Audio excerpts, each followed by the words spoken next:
I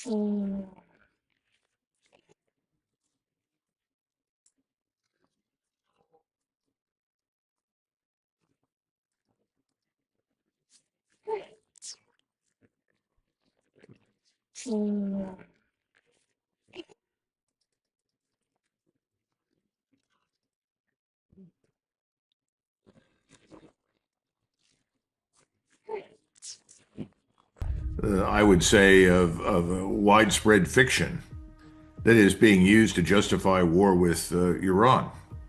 And when I listen to the president or any of his advocates or supporters on either side of the aisle that want war with Iran, I'm always struck by the consistency of their talking points. A short time ago, the United States military began major combat operations in Iran. Our objective is to defend the American people by eliminating imminent threats from the Iranian regime, a vicious group of very hard, terrible people. Now is the time to seize control of your destiny and to unleash the prosperous and glorious future that is close within your reach. This is the moment for action. Do not let it pass. May God bless the brave men and women of America's armed forces. May God bless the United States of America. May God bless you all. And Mr. Netanyahu has been saying the same thing for 25, 30 years. And I think what we have to accept right now is that today, the Zionist billionaires who helped to fund this thing we call AIPAC and have so much control and influence over Congress are finally going to get what they want, which is a war they hope will defeat Iran. Now, I know people talk about regime change. Regime change is something they hope will come about, but they're resigned to the truth that the only way you're going to get regime change, that is a new government, is that if you reduce Iran to a smoking ruin. And I think we're going to watch as an enormous amount of American firepower at sea and in the air is used to do it precisely that, inflict irreparable damage on Iran. And what is the goal here? Is it like what it is in Syria to create chaos, not to create a stable Iran? Of course, the media is advertising. You know, they've got the son of the Shah. They're trotting him out, and everybody laughs. Angela, it's that been knows ages. the situation Where about the him. fuck have you But, been? you know, is the real situation to basically create absolute chaos and destruction in Family, Iran, am I right? to leave them Even the smoldering one in we ruins choose is usually and more trouble schismatic than it's fighting? worth. Well, the argument is twofold. First of all, that Israel lives in a state of permanent threat because none of the people that border Israel and none of the Muslim Arabs or Iranians in the region will accept the existence of Israel. That's been the argument from the beginning. I don't think it's entirely accurate because we have had plenty of evidence that many of the Arab states that are in close proximity to Israel, Egypt, Saudi Arabia, the Emirates, actually do accept Israel's existence as a fact. And they're not interested in going to war to challenge it. Well, the second part of it is that Israel will never be safe until everyone in the region essentially accepts their hegemony enforced by U.S. military power. And I think that's something that is a serious problem right now. People are listened to Ambassador Huckabee recently with Tucker Carlson and have watched this thing called the Greater Israel Project now realize that this war is not just about revenge for whatever happened on 7 October, which increasingly looks like something that was allowed to happen by the Israelis. This is really about establishing Jewish supremacy across the entire region. Now, that's one level. Then there's another level beyond this, and that is that the United States thinks that it has a permanent interest in hostility with China, and that whatever we can do to weaken China and or Russia, we should do. When you look at it from that angle, the idea is that Iran is a principal or key state in the growing edifice of states that constitute this thing called BRICS. I'm sure your audience has heard that term BRICS consists right now of, I think, roughly 10 members. Eventually, I think it will probably have almost 100, maybe more. And virtually all of these states that are interested in BRICS see BRICS as not only a trading, a commercial opportunity, but a way to get out from underneath the American financial system, because we've used our financial dominance to punish and bully virtually everyone in the world who wants to do something that we don't like. We actually bully our friends. You heard that part? And if you look at the tariff war that President Trump has been waging, that is part of the larger financial grip that the United States wants to retain on the rest of the world. So on one level, very, very high strategic level, we are fighting against a future we don't like.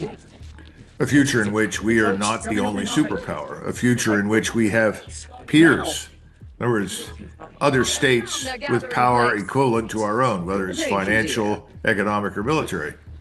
And that's very uncomfortable for us. We really do want to be in charge.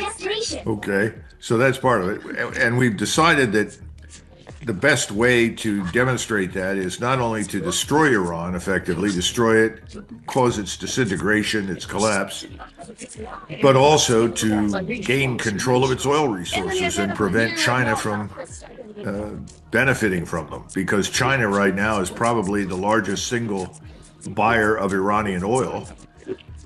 And I think at least 30% of the oil that the Chinese scientific industrial complex consumes is from Iran. So this is a way to get at China. This is a way to undermine them in the people's minds and to deprive them of oil resources that they need.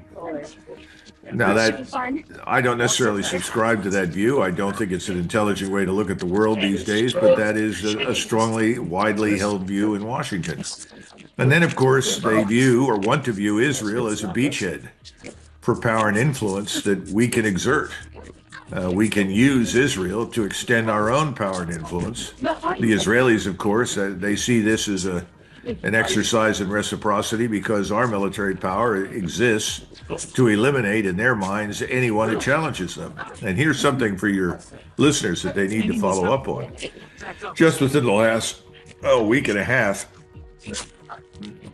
this man named Naftali, who was a former prime minister of Israel preceding Netanyahu, made a speech in which he characterized Turkey as potentially an even greater threat to Israel than Iran.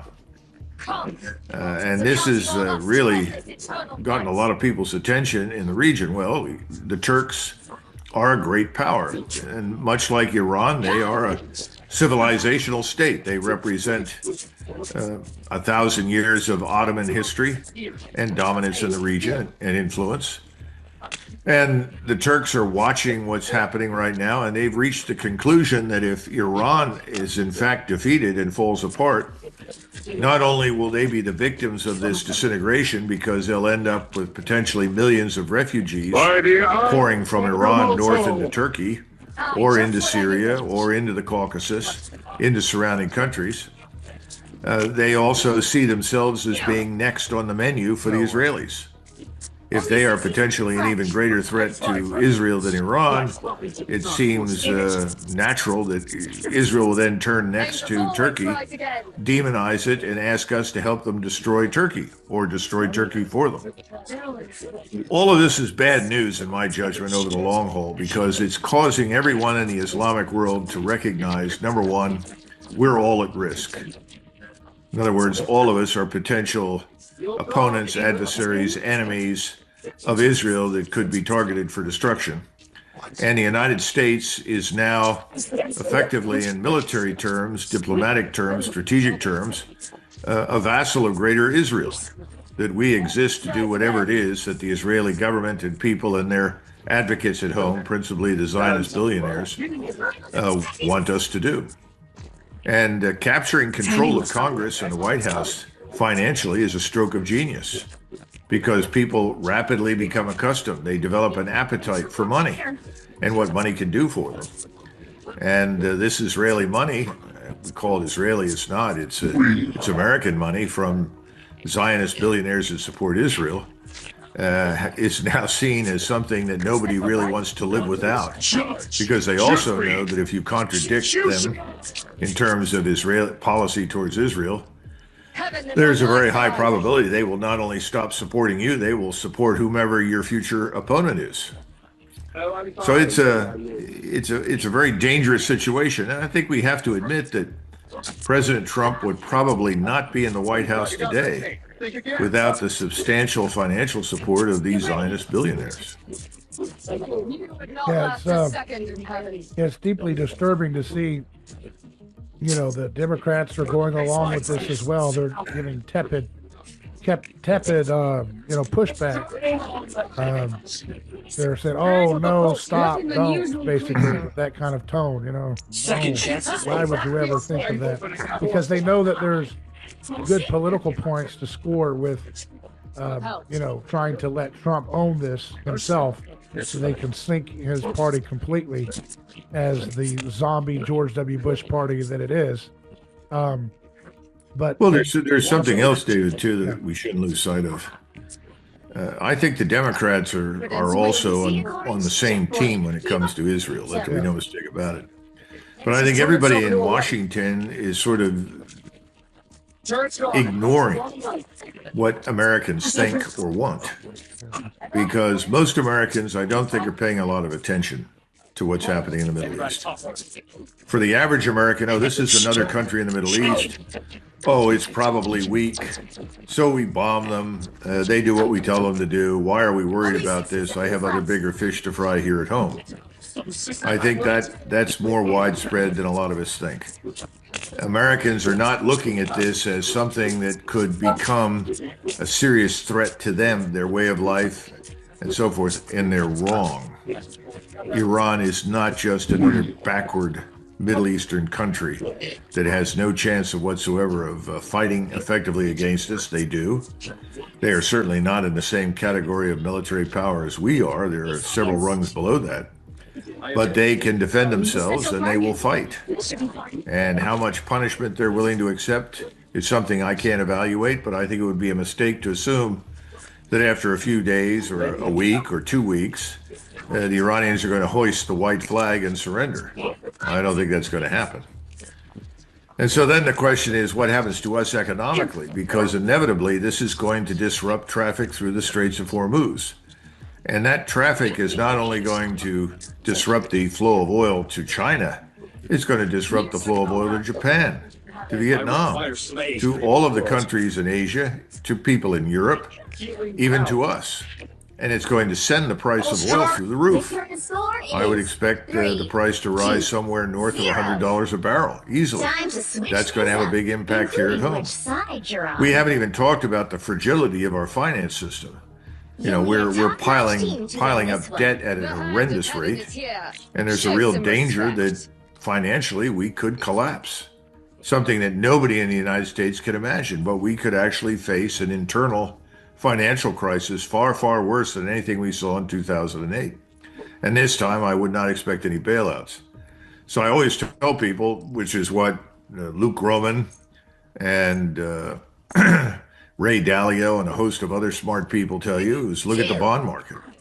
And when that 10-year bond yield reaches 5%, that's probably the end of us. Right now, it's down in the low fours, 4.2, 4.3%. But if it hits 5, we got a lot of problems. We can't service the debt. And everybody knows that we can't ultimately pay it off. It's 38 trillion and rising. So these things are in the background. This kind of conflict or crisis could crash the market. If there's one thing financial systems hate, it's crisis, conflict that is out of control.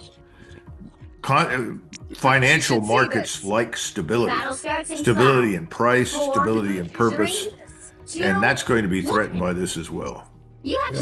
So it's a mistake to assume this is just another bombing exercise into the sand in some remote part of the world that doesn't matter to us. That's not true. We haven't even talked about Chinese and Russian strategic interests, because China and Russia are allied, at least in the sense that they are trying to achieve the same thing, which is this cross-continental Belt and Road project that would link everyone in Western France all the way to Shanghai via rail and commerce and so forth. And Iran is a big player in that because it has borders on the Arabian and Indian Oceans. And they can ship out goods and services like everybody else. So we have to understand this is a much bigger picture at risk than most Americans think. Yeah, I was just seeing the latest from AP News just published 30 minutes ago. U.S.-Iran nuclear talks wrap up with no announcement of a deal as risk of war looms. They're currently meeting in Geneva, and just before the talks ended, the Iranian state television reported that Tehran was determined to continue enriching uranium, rejected proposals to transfer it abroad, and sought the lifting of international sanctions, indicating that it was not prepared to meet U.S. President Donald Trump's demands. Trump wants a deal to constrain Iran's nuclear program, and he sees an opportunity while the country is struggling at home with growing dissent following nationwide protests. Do you see Iran budging on this issue and giving up the uranium enrichment? No, because I think it's for the Iranians, it's an issue of sovereignty. The Iranians have not built a nuclear weapon, and they have said that they have no intention of building a nuclear weapon. And thus far, they've held to that belief, and that's validated. They do not have a nuclear weapon. Israel does. It has probably at least 200 to 300 systems and warheads that it can utilize to deliver nuclear strikes from submarines and from the air and from the ground. Of course, Israel has never signed the Non-Proliferation Treaty, whereas Iran has, and it has abided by that. But the enrichment they have insisted they're interested in is for medical purposes, and there are other industrial reasons to do it. In the event that you eventually want to build a nuclear reactor that will provide you with some power. That's happening in many, many Middle Eastern countries right now. Angels always rise again.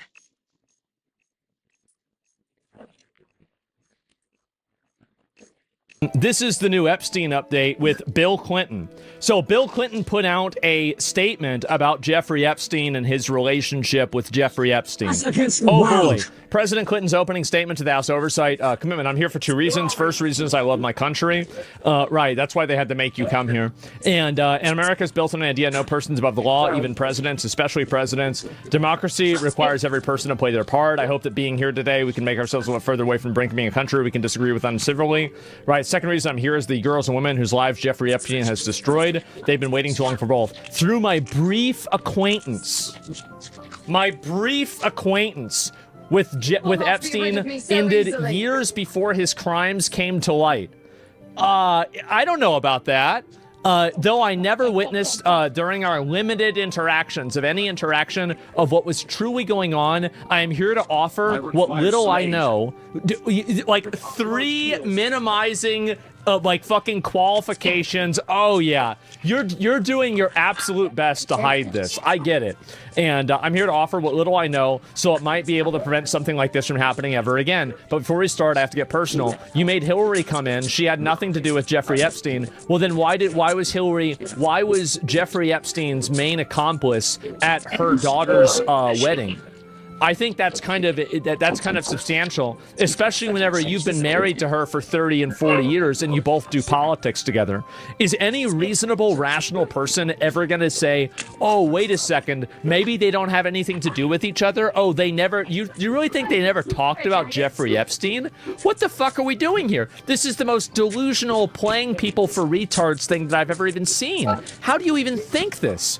Anyway, she has no memory of even meeting him. Really? Oh, wow. She neither traveled with him nor with any of his properties. I do think that to an extent, this is probably true to an extent, because I bet Bill Clinton was cheating on Hillary Clinton, and he didn't want Jeffrey Epstein to meet Hillary, because if he met Hillary, then obviously, you know, he might say something, or she might get an idea that he was cheating on her.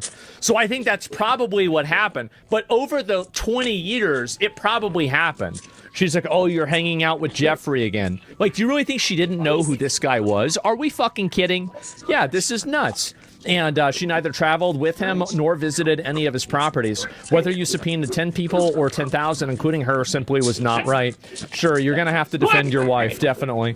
And let's just begin the hearing with me raising my hand, taking the oath to tell the truth. Okay, tell the truth, I mean. Let's see what the rest of it says. I know what I saw and what I didn't see. Let me see what you're gonna get from me. First, I had no idea of the crimes Epstein was committing. No matter how many photos you show of me, I have two things that at the end of the day matter more than your interpretation of those 20-year-old photos. Okay, what do you have? I know what I saw, more importantly, what I didn't see. I know what I did, more importantly, what I didn't do. I saw nothing and I did nothing wrong. Honestly, that's what I would say. If I was Bill Clinton, I would say that too. I'd say I had nothing to do with this. I didn't do anything wrong. Everybody is lying about me, and I'm the victim here, and it's just legal fucking, it's a legal circus to make me look bad. Absolutely. That's what I would say, because some retards will buy it. And again, he gains nothing from admitting that he knew anything about this, right? He would never say that. As someone who grew up in a home of domestic abuse, not only had a phone on his plane with any inkling of what was going on, I would turn myself down for a call for justice of his crimes, not sweetheart deals. Even with 2020 hindsight, nothing I ever saw gave me pause. We were only here because he hid it from everyone so well for so long, and by the time it came to light with the 2008 guilty plea, I had long stopped associating with him. You hear me say often that I don't recall. That might be unsatisfying, but I'm not going to say something I'm not sure of, or something that could incriminate you, obviously. And so, yeah, since I'm under oath, I will not falsely state that I'm looking forward to your questions, but I'm ready to answer them to my best of my abilities. Okay, well, there we go. So that's what Bill Clinton said whenever they brought him in. And so let's take a look at everything else. We saw this one before, and this is also another thing, is like Bill Clinton literally, like, he fucked one of his aides in the White House, right? He had this girl suck his dick in the White House while he was smoking a cigar, which, I mean, like, I got to admit, I mean, that is aura. It definitely is aura. I mean, there's nobody really, I think, stopped liking Bill Clinton because of that. I think, if anything, there's a lot of people that liked him more. So I get it, right? But at the same time, you can't be doing that. And also, you're lying. You lied. You made it up. You said one thing was going to happen, and it was something else. You made it up.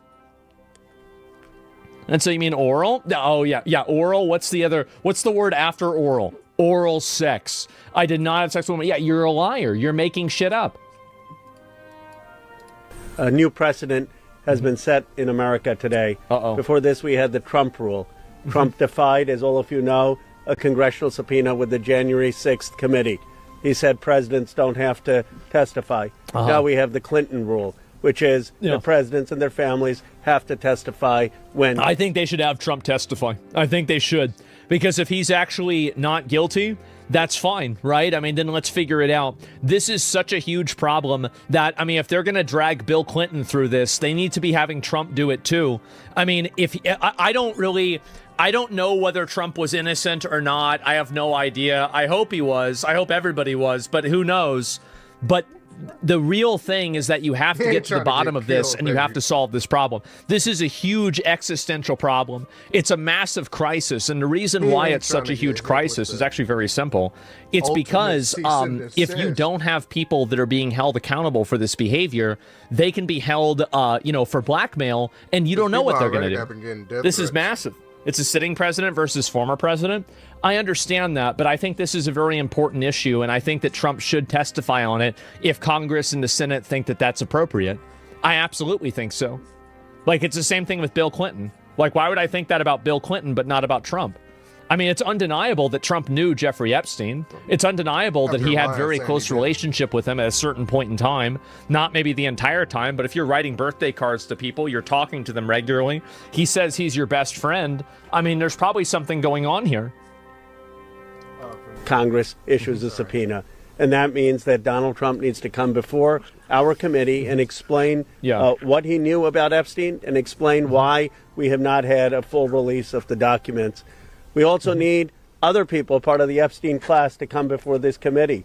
If President Clinton can answer questions, many others need to as well. He's completely right about this. Yeah, if he's doing it, other people should do it too. Don't forget what, Nick? I agree. I mean, I think everybody agrees with that. I mean, sure. This is the problem that a lot of people don't understand, is that there are some people that have this idea. Boxes of pizza are now being delivered inside where Bill Clinton is testifying about his relationship with Jeffrey Epstein.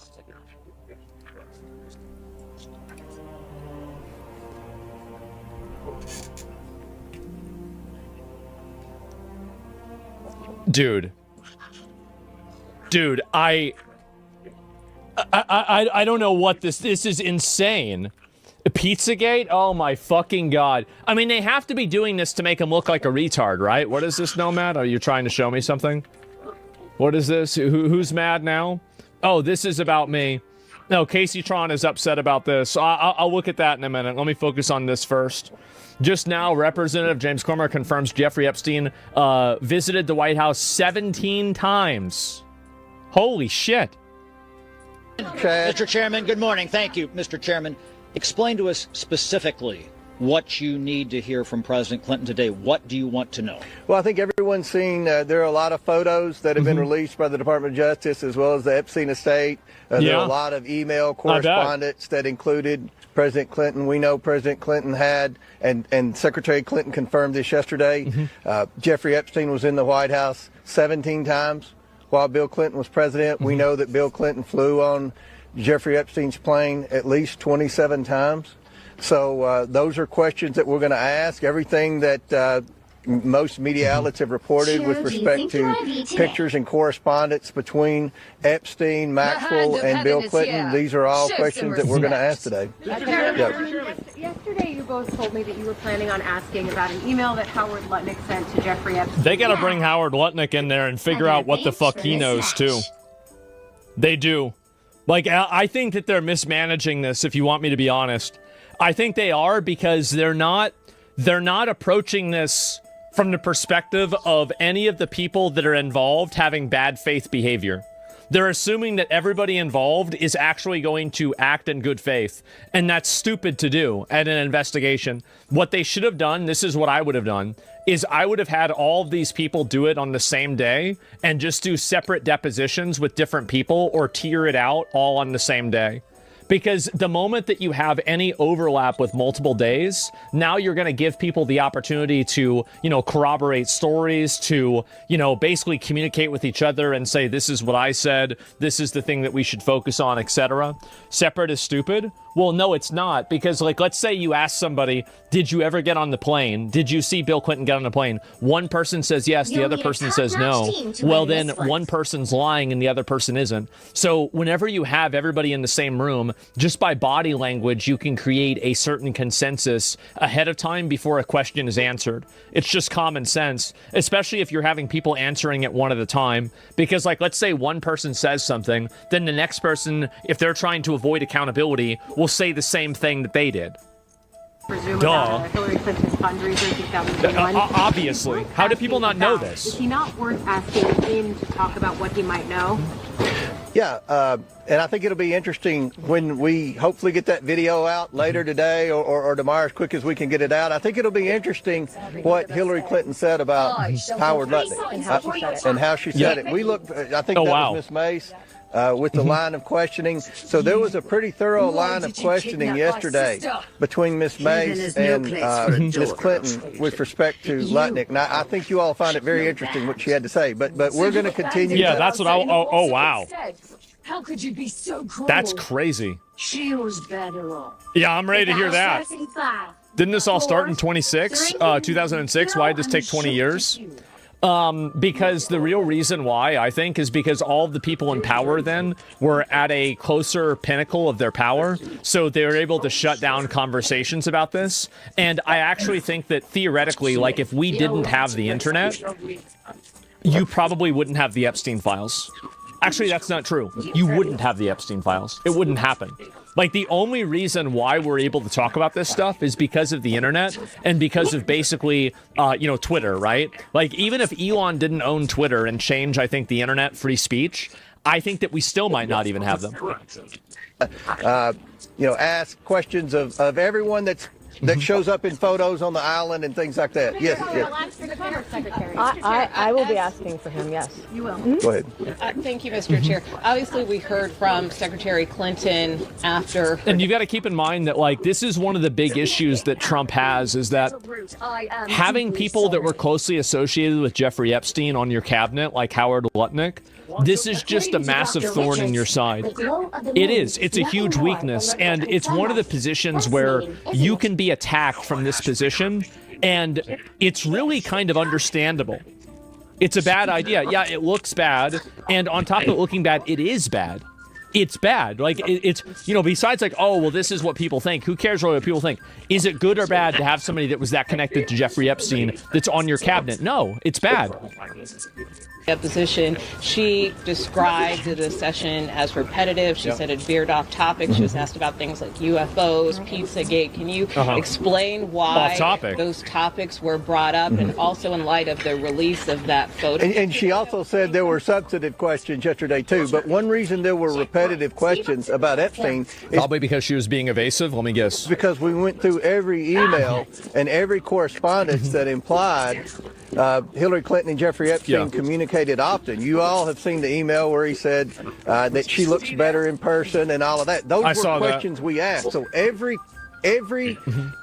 item of evidence that would suggest Hillary Clinton and Jeffrey Epstein had a close relationship, we went and asked about that. So it may have seemed repetitive because there was a lot of documentation that would suggest that she had a relationship with Epstein. So, go ahead. Secretary Clinton actually asked about the NDAA. Sorry. Go ahead.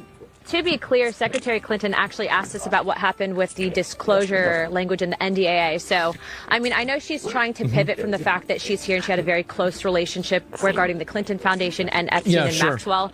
But the point is, and I think I'd like to hit on this with probably Ms. Mace here, but I think we have a very important interest and curiosity about what specifically the co-conspirators had a role in all this, right? Yeah, exactly. We know for a fact that some of these were... Everybody knows Jeffrey Epstein's bad, but like, who else was involved and knew about it? Women. That's the I think that today, at least with my line of questioning, I'm curious about that. Why is it that these women were given plea deals as adults for trafficking minors?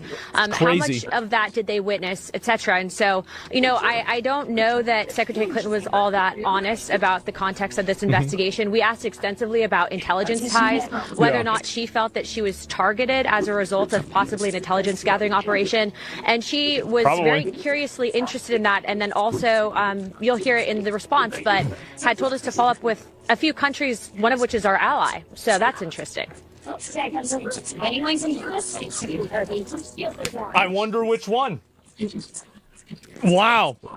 Which one would it be? And I think Miss Luna brought up a good point about the Clinton Foundation. There's so many examples in the evidence the Department of Justice released in correspondence where Epstein bragged about how involved he was initially in setting up the Clinton Global Initiative and the Clinton Foundation. We asked those questions to Secretary Clinton yesterday, and she kept saying, well, she was in the Senate at that time. She wasn't focused on it. You'll have to ask my husband. So a lot of the Clinton Global Initiative questions yesterday went unanswered because Ms. Clinton deferred to her husband. So we'll do one more question. Annie, go ahead. My understanding that you guys asked Secretary Clinton yesterday about photos of her husband in the Epstein files. What was her reaction when you showed various photos, for example, of her? There's a lot of photos with Bill Clinton. There's a lot. I feel like he's pretty much the main guy. I feel like there's more photos with him and Bill Clinton than like anybody else. Her husband in the jacuzzi that we've seen. It's a lot. I'm going to let Miss Mace answer that. We're on TV. Okay, I'm not going to say anything. No, she didn't want to answer any questions about any of that. And I bet she didn't. Most of those, if not all of those questions, to her husband, and he will be thoroughly asked about that today. What did he know? What did he see? Because there are other people who've come forward publicly, like Kevin Spacey, who thought all of this was very strange and actually very very high risk for a president of the United States or former president. It's all very bizarre, but I asked her very pointed questions, and you'll see that in the transcript in the video that comes out, and you'll see how she responded as well, screaming. If you get to watch her crashing out in the deposition and they release that in full, oh my God. Close with this. We're going to. I don't even know if I believe that. I want to see it. Get the video out. I can't wait. Yeah, we can get it uploaded. And let's see this. From yesterday. So I'm ready. This is, for all practical purposes, a public deposition. The American people are going to see it. I've heard C-SPAN's going to air it wire to wire. This is the part that we saw. Everyone's going to see what was asked yesterday, and I think that'll answer a lot of questions, especially with Lutnick and other things like that. Throughout the day, we'll try to send different members out to like if Howard Lutnick had any sort of self-respect, he'd probably just step down. Like, especially if this deposition makes him look bad. Like, if he really wants to be a G, he would step down. Because, like, if you, like, having you be involved in something like that, it just makes everybody else look bad. It's like a massive liability to have a person that is inside of a case like that on the policy commission and, like, on the policy team. Give brief updates. We don't want to. How would you not believe that? Well, I don't know. I mean, I could see why they would not do it, because that if him stepping down would imply that he was guilty, and then that would bring in Trump's. It would question Trump's judgment in putting him in that position in the first place. Like, I know the reasoning for why they wouldn't do it, but at the same time, I feel like he probably should do it, depending on what gets released about him. Disclose what's going on in the deposition specifically until after at the conclusion, but we'll keep you updated, and we appreciate everyone being here and look forward to updating you throughout the day. Ms. Mace, what do you mean that Hillary Clinton was screaming? She was unhinged, and I hope that President Clinton is less. You can see this girl's agreeing with her. Watch, listen. Updating you throughout the day. See, watch her nod her head. Hillary Clinton was screaming? She was unhinged, and I hope that President Clinton is less unhinged today than his wife was yesterday. You'll see it. Man. Say again? Why do you think she had a relationship with Mr. Epstein? Well, he was basically instrumental, for his words, and I think you'll find out from Clinton probably today, in sending up the Clinton Global Initiative. President Trump said that he was bothered by Bill Clinton coming in.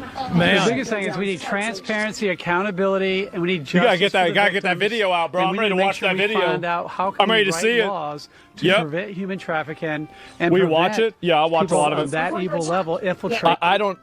The highest levels of government. Yeah, everywhere in the whole fucking country. And so, yeah, no, I agree with this. I'm happy. And let me go back and see if I can pull up any more of these, if there's anything else. Oh, there's one more of this. In line of questioning that Jeffrey Epstein was running a intelligence gathering operation. In my professional opinion, I do believe it was a honeypot operation. So hold on, whoa. Running a intelligence gathering operation. In my professional. For who? Usually a healer. Right. For who is he running it for? To witness me in glorious combat. I'm just curious. Huh? Opinion. Nobody I do knows. believe it was a honeypot operation. Yeah, you got no I do believe that there's a out. list of individuals who did engage in trafficking, were given these plea deals, and I'm going to name those individuals right now. The first one would be Leslie. Oh, shit. All right. Leslie Groff. The second one, Sarah Kellen. The third one, Nadia Markova.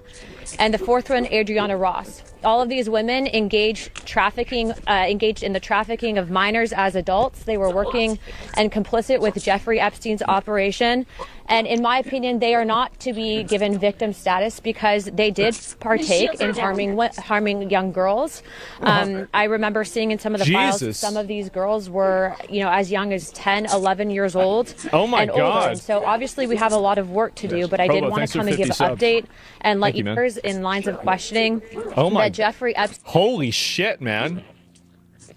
So there were other people that were trafficked. Dude, how is this shit so common? If you work in any sort of a like a company, I bet you've probably, how many of you guys have had at least knowledge of something like this happening in a space that you are familiar with? Whether it's like inside of a school, inside of another organization, inside of a work or something like that. Yes? Yeah, it's quite common. Just last week, dude, exactly. Like, and you see, a lot of people are saying no, but a lot of people are saying yes. And I think that some of you guys might not realize that, yes, obviously Jeffrey Epstein is like the extreme of this reality, but he's not the norm. The norm of this reality is that this happens to 3 different girls over 4 years or 14 years or something, and then that's it. So my church, actually, yeah, that's another organization. Of course people like that get involved with churches, definitely. So, yeah, I've never personally heard of a grown woman around me trafficking minors. Yeah, maybe, I don't know, yeah. And it happens everywhere because somewhere along the way, confidence gets replaced with complacency.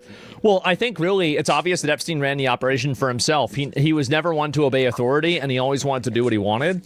Well, I don't know really if that's entirely true, right? I mean, possibly, but, oh, is this her talking about it? Oh, here we go. I didn't see this at all. She's actually talking about it herself.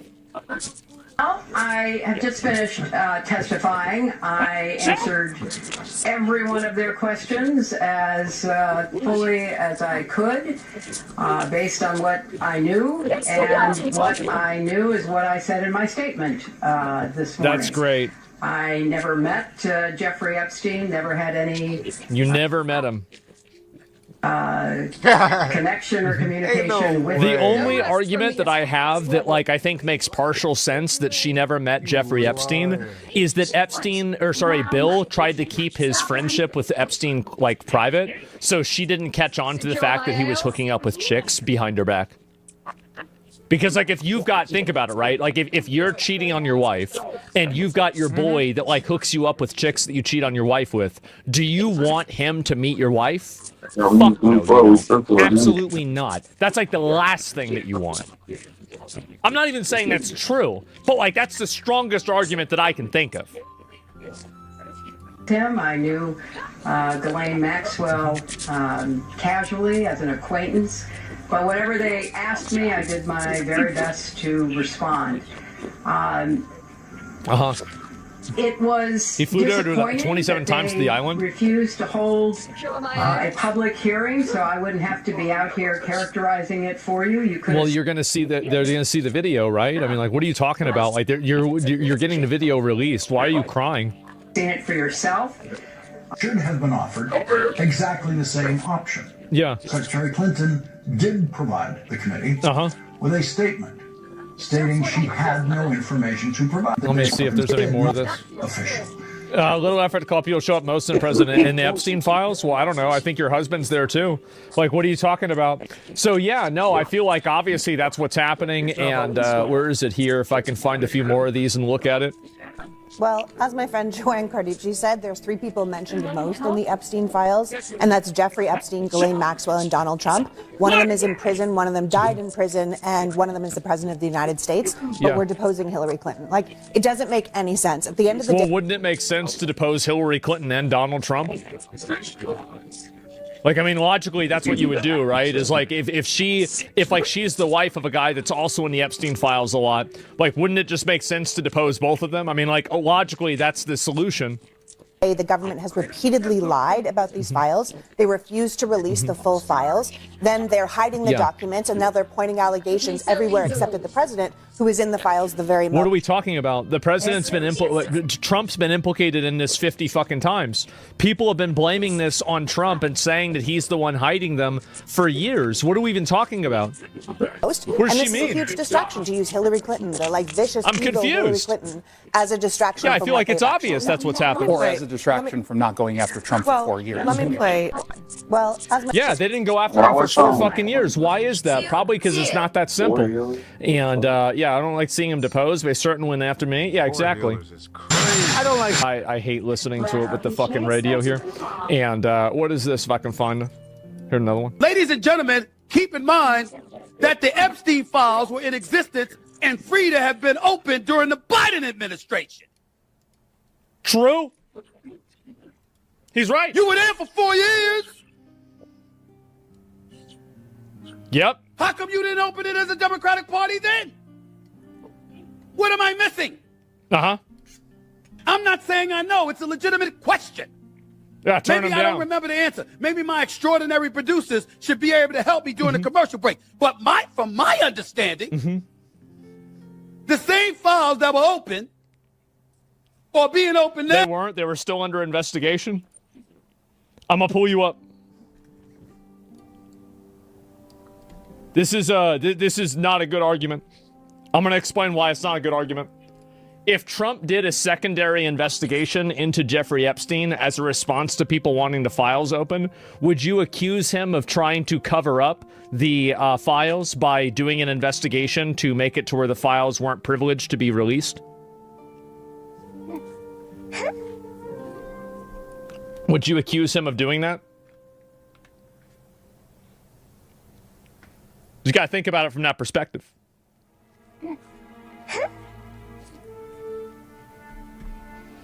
They're not under investigation. Well, let's assume they were, right? I mean, let's talk about this, like, because again, let's think for ourselves here for a minute, right? Rather than just talking. Let's see what this is.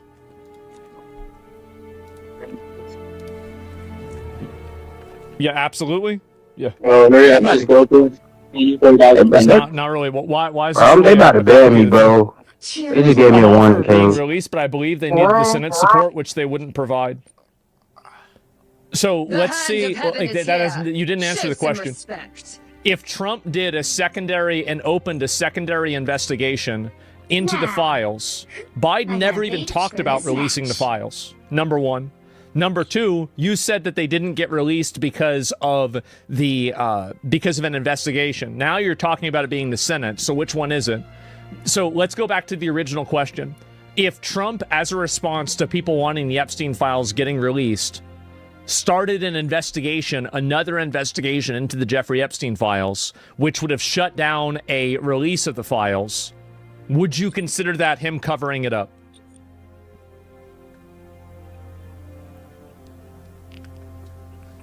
Moving goalpost? No, we're not going to do that. We're not doing that.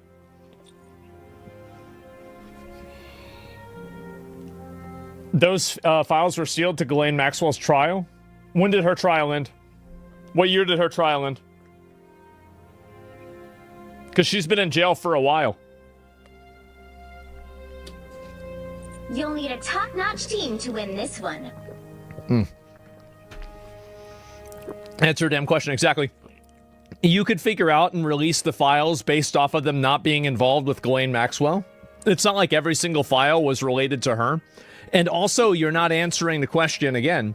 I think the reason you're not answering the question is because everybody knows the answer. If Trump had started another investigation like Biden had into the files, everybody would have accused Trump of saying that this investigation is only being done in order to stop the release of the files. December 29th, 2021. Maxwell was sentenced 2022. Yeah, exactly, right? So it's like you've got 2-3 years for this. So, like, why did you not do that? Well, it's because you didn't want to. So, really, I think that if Trump had started, and they even accused him of this, that Trump was going to start another investigation into the files to prevent them from being released. This was a concern that people had, like, 2 months ago, that it was going to happen. So, how is it that the accusation of Trump using the investigation in bad faith is also being used as a justification for Biden doing the investigation, and we're presuming good faith? This is totally ridiculous. It's a double standard. Now, with the 220 pages of documents or whatever. Trump campaigned on releasing them, then backed out because he's in them. Why would Trump campaign? That doesn't even make sense. How would Trump not know what's in the Epstein files? He was the president when Epstein died. He was the president when Epstein died for over a year. You've got to remember, Epstein was killed or died on President Trump's watch. He died in 2019. President Trump was president in 2019. Think about it. Jesus. None of this makes sense, guys. You got to think about it. Here it is. With various emails. Think about it. That could have been done when Biden was in office. He could have. Yeah. Well, why didn't you do it? Because they didn't care. They didn't care because they knew that nothing in there. The Epstein files are either so problematic that it would implicate too many people on their side as well, or there wasn't enough information in them in order for it to be a, like, clean kill, basically. And so that's probably the reason why it didn't get released. If it's so important now. I mean, you gave him 34 felonies, And you're not going to release the Epstein files? Like, which one's more important? Paying off a hooker through your business or raping kids on an island? Ah, geez, guys, I really wonder. So whenever you're charging somebody 34 times for paying off a hooker and you're not even opening up the files for a fucking a rape island, then yeah, I think that there's probably nothing going on that you know of. It just doesn't make sense. What were the Democrats doing at that particular moment in time? Talking about trans kids. This is the kind of stuff that smells. It does. You're right. It's obvious something's wrong. You don't need to be a genius to see that. Because my attitude is just deducing how much they despise Trump is if there was some real bona fide dirt on him, since you went after him with the 34 felony convictions, which essentially was deduced to him paying hush money to Stormy Daniels, a porn star, just so she would have revealed the same thing I said. Literally exact same thing. Their happenings with one another, leading up to the election in 2016. Yeah. Okay? If you had something like that you were willing to parade him through the streets with, of course, if you had something on him about Epstein, you'd have let it go earlier to make sure he didn't become the 47th president. Exactly. That's just my thinking from a logical perspective. But what do I know? He knows the same thing I know. Steven watches your streams. I don't know if he does or not, but like that's the same, bro. Like that's almost word for word the way I talk about this shit. Absolutely, for fucking sure, definitely, 100%. We should be arresting anyone who's resistant to the release of the Epstein files should be held as accomplice. Well, I don't know about that. It depends on who it is. They still haven't been investigated yet, though. And why do you think that is? Is the First Lady a compulsive liar, though? It's beginning to look that way. In an interview on last night's 2020, intended to promote her new book, It Takes a Village, Mrs. Clinton folded under tough questioning by Barbara Walters and admitted that, in fact, it does not take a village, and furthermore, that she was aware that it does not take a village when she wrote the damn book. Meanwhile, President Clinton is hard at work on Tuesday's State of the Union address, in which he'll focus on crime, education, and the economy. At the request of the First Lady, part of the president's speech will be huge lies. So people are joking about this bitch lying 30 years ago? More questions about Hillary Rodham Clinton's truthfulness in an interview this week. The First Lady claimed that she won the women's 100-meter dash at the 1956 Olympics. What? And that she had an IQ of, quote, over 700. No. When it was pointed out to her that these were not especially good lies, Mrs. Clinton responded, I know, I have a problem. And then added, I invented the formula for 7-Up. In Whitewater News, federal regulators quizzed Hillary Clinton at the White House this week and gave her a perfect score on the lying section. She's a dirty liar. For years, Hillary Rodham Clinton has told people that she was named for the first man to climb Mount Everest, Sir Edmund Hillary. But as Esquire magazine recently pointed out, Sir Edmund did not climb Mount Everest until 1953, 6 years after Hillary was born. The First Lady does have a good explanation for the discrepancy. She loves to lie. That's about right. Watching Moses? Yeah, I guess so. A former Arkansas... You've got to remember, this guy, dude, Norm Macdonald, let me see if I can pull this up. This is insane. Let me see if I can pull Norm Macdonald, let me see if I pulled... This was... Oh my God.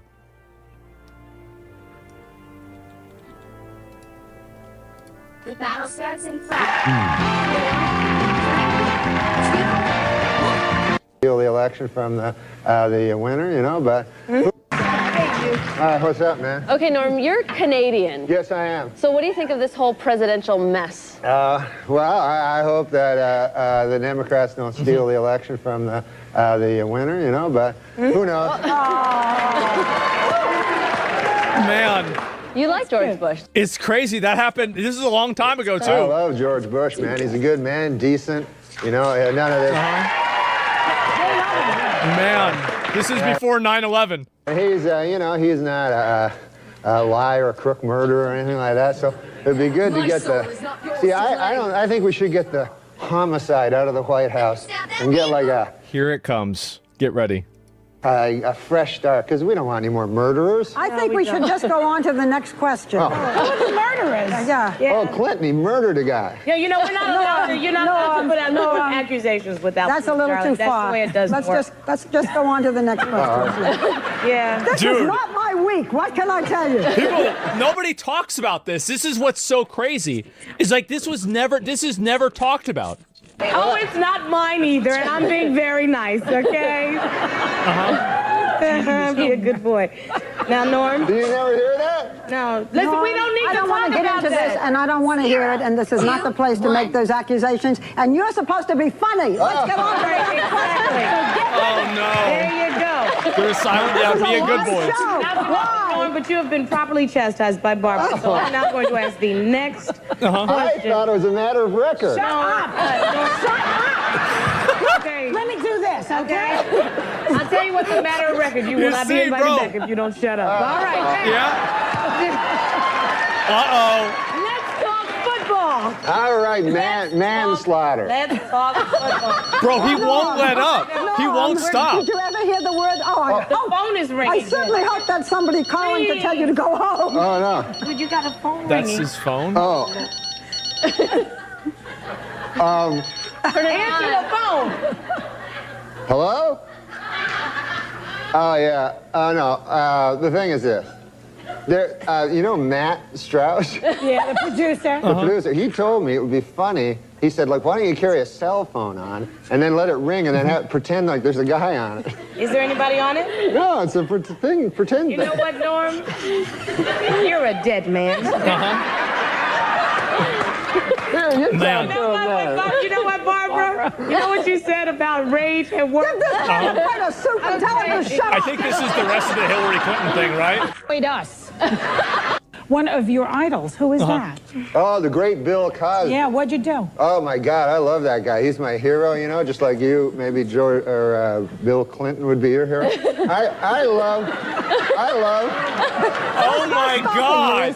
No, you seem to like Bill Clinton. They really are. This man leads into our show. Oh, my God. I know. It's all right. His career's over after this anyway. Who cares? Jesus. Go ahead, Norm. No, Bill Clinton, who's a great man, obviously. Everybody has their opinions. Dude, right? he's not stopping. Now. He doesn't stop. Moving along. Yeah.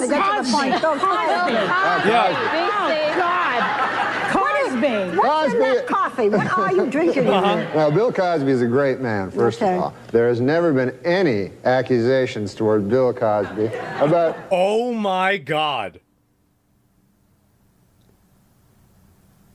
Holy shit. Will you just tell us what you did for Bill Cosby? Oh, I met him. I opened for him at a club. Man. And he was a great man, He's my hero of all time. You know how funny Bill Cosby is. Yeah, so I'll get to the point. I'm going past menopause.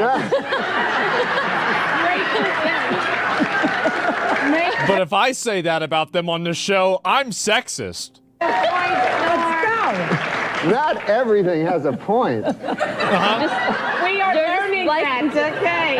All right, Norm, you want to finish the story, or shall I ask you the next thing? Well, the Bill Cosby thing is this. Dear God. I met Bill Cosby. We're all fans of Bill Cosby, right?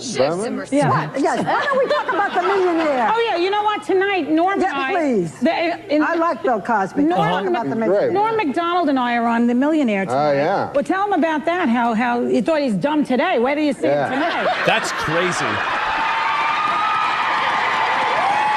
That is absolutely fucking insane, bro. He goes in, imagine not being invited back on The View. What a horrible punishment. Look at this here, and it's just...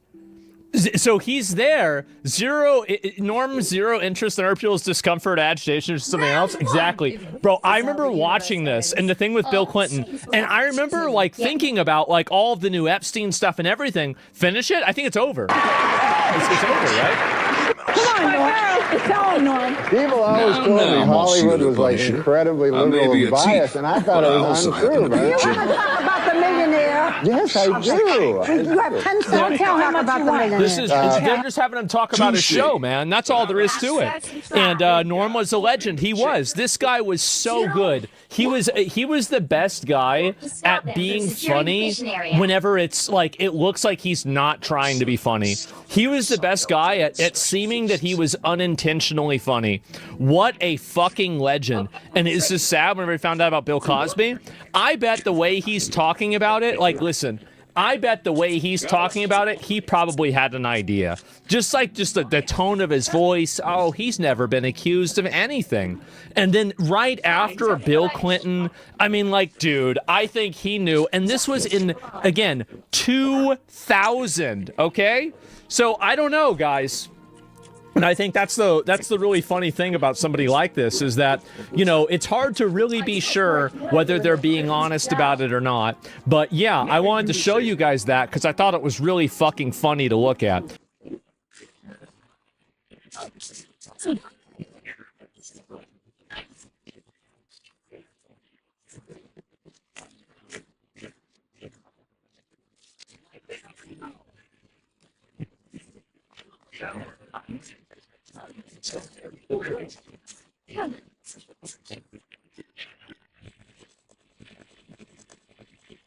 The U.S. is now engaged in military operations against Iran, and Trump just left a big clue as to why on his Truth Social. He wrote, quote, Iran tried to interfere in 2020, 2024 elections to stop Trump, and now faces renewed war with the United States.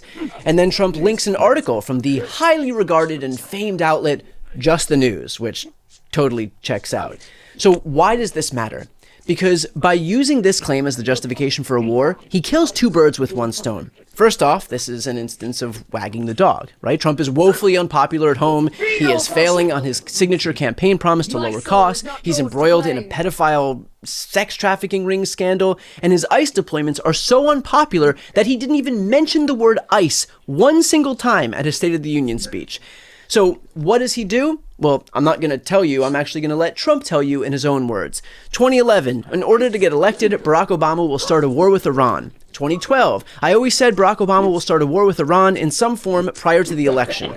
Also 2012, now that Obama's poll numbers are in a tailspin, watch for him to launch a strike in Libya or Iran. He is desperate. Also 2012, don't let Obama play the Iran card in order to start a war in order to get elected. Be careful, Republicans. Or this from 2011. Unfortunately, we have a president that doesn't know the first thing about negotiation. We have a real problem in the White House. So, I believe that he will attack Iran sometime prior to the election because he thinks that's the only way he can get elected.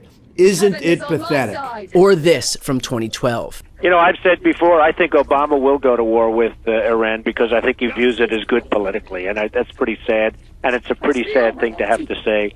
But I think he will absolutely go to war with Iran. I think he views that as a positive from a political standpoint. And I think he's just waiting for the right moment. And I think Iran better be damn careful because they are overplaying their hand just like Gaddafi and just like Saddam Hussein. So if you're wondering what Trump's mindset is here, he already gave it to you. But here's the second reason that he wants this war against Iran over this idea that Iran rigged the 2020 or 2024 elections to stop him. In his mind, the war legitimizes that claim, which he will then use to claim extraordinary powers to suspend or change election rules in 2026 and beyond. And if you think that's me being alarmist, consider the fact that his White House quite literally this week begun circulating a memo. It would be an executive order that gives them the power to do exactly that. I spoke with Mark Elias about that point. Here's what he had to say. Yeah, so the memo is bonkers. I mean, let's just lay it out at the beginning that nothing I'm about to describe makes any sense. So if as I go along, you're like, well, that doesn't make any sense. Right. It doesn't make any sense. This is a bonkers memo. But look, it was only a few weeks ago that Donald Trump posted on social media, and we'll put it up right here. I have searched the depths of legal arguments not yet articulated or vetted on this subject and will be presenting an irrefutable one in the very near future. Okay. This was like cryptic, like First of all, why is legal capital L and arguments capital A? Yeah, that's a 10-year battle that we've been waging. But what does it mean that they are not yet articulated or vetted? Like, what does this all mean? Well, look, this may be very well what Donald Trump had read, this crazy memo that says under these unrelated federal statutes, he has the power to declare an emergency, and that somehow that emergency power would then give him the power to disrupt voting, to not let certain voting equipment be used, to ban mail-in ballots. You know, the irony of all of this, Brian, is that the memo cites two statutes. One is the National Emergencies Act, which is not relevant. And the other is the International Emergency Economic Powers Act. Now, if that sounds familiar, Brian, that is because that is actually the statute that Donald Trump relied on to impose the tariffs that the U.S. Supreme Court said he doesn't have the authority to use for tariffs. So what on earth leads him to believe he has this power to somehow take over elections under a statute that they've actually said he can't even use for tariffs, that is actually supposed to govern emergency economic powers? I mean, it's bonkers, but Brian, it's also terribly worrisome, and it is a big threat to democracy as we move forward. And what I'm worried about here, Brian, is not that this is going to stand up. I mean, I've already said it, and I'll say it again now. If Donald Trump signs an executive order trying to take over any aspect of voting, and I mean any aspect, even 1 centimeter of voting, he's going to get sued by me and my law firm, and we're going to beat him like a drum. The last time he tried to do it in an executive order, that's what we did. We sued and we won. And this one, we will sue again and we will win again. But Brian, what worries me is that the legacy media is treating this with respect and with plausibility and elevating it as if it is something other than a crackpot theory. I mean, the Washington Post, which kudos, was the first news outlet to cover this. It says in the sub-headline, activists who say they are in coordination with the White House are circulating a draft executive order that would unlock extraordinary presidential power over voting. I'm sorry, unlock? No, it's not unlocking power. It is making up out of thin air. It is an authoritarian takeover. It is a wannabe dictator, promulgating something that violates the Constitution. Like, how the hell does the legacy media refer to this as unlocking extraordinary presidential power over voting? There is no extraordinary power over presidential power over voting to be unlocked. And of course, to watch the full episode with Mark Elias and any of my other interviews, make sure to subscribe to this channel. It is and always will be 100% free, but it's a great way to support my work. That link is right here on the screen.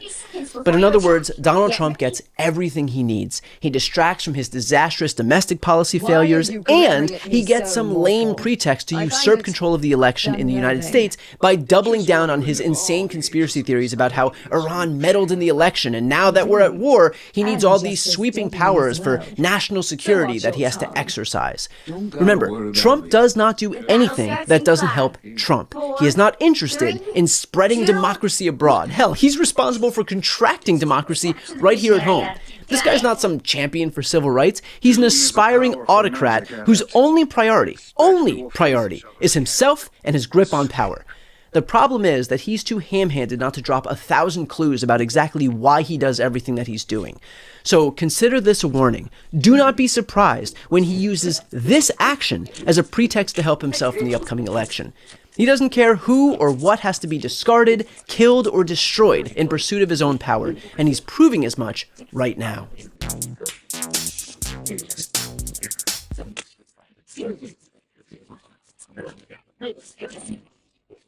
Before you go, if you enjoyed this content and you want to see more and support independent media, please subscribe to this channel. The subscribe button will be right here on the screen.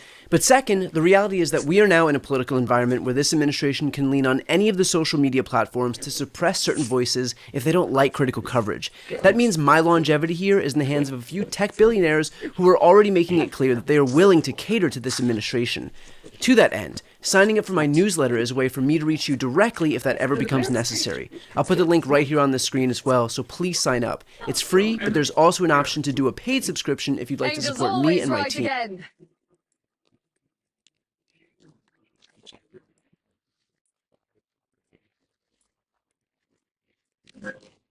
This is Democracy Watch. Mark, we spoke just a couple of days ago about Donald Trump threatening to sign an executive order that would allow him unprecedented control of elections. This is one of the biggest issues that we're contending with as we head toward midterms.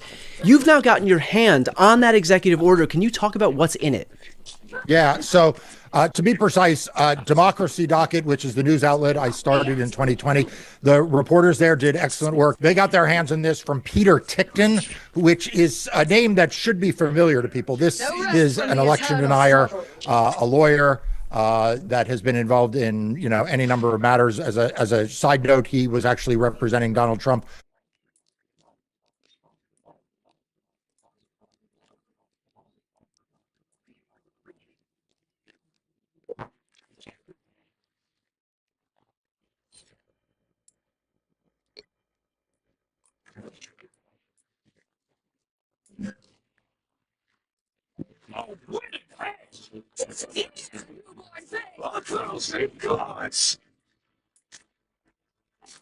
Well, you can't expect to win them all.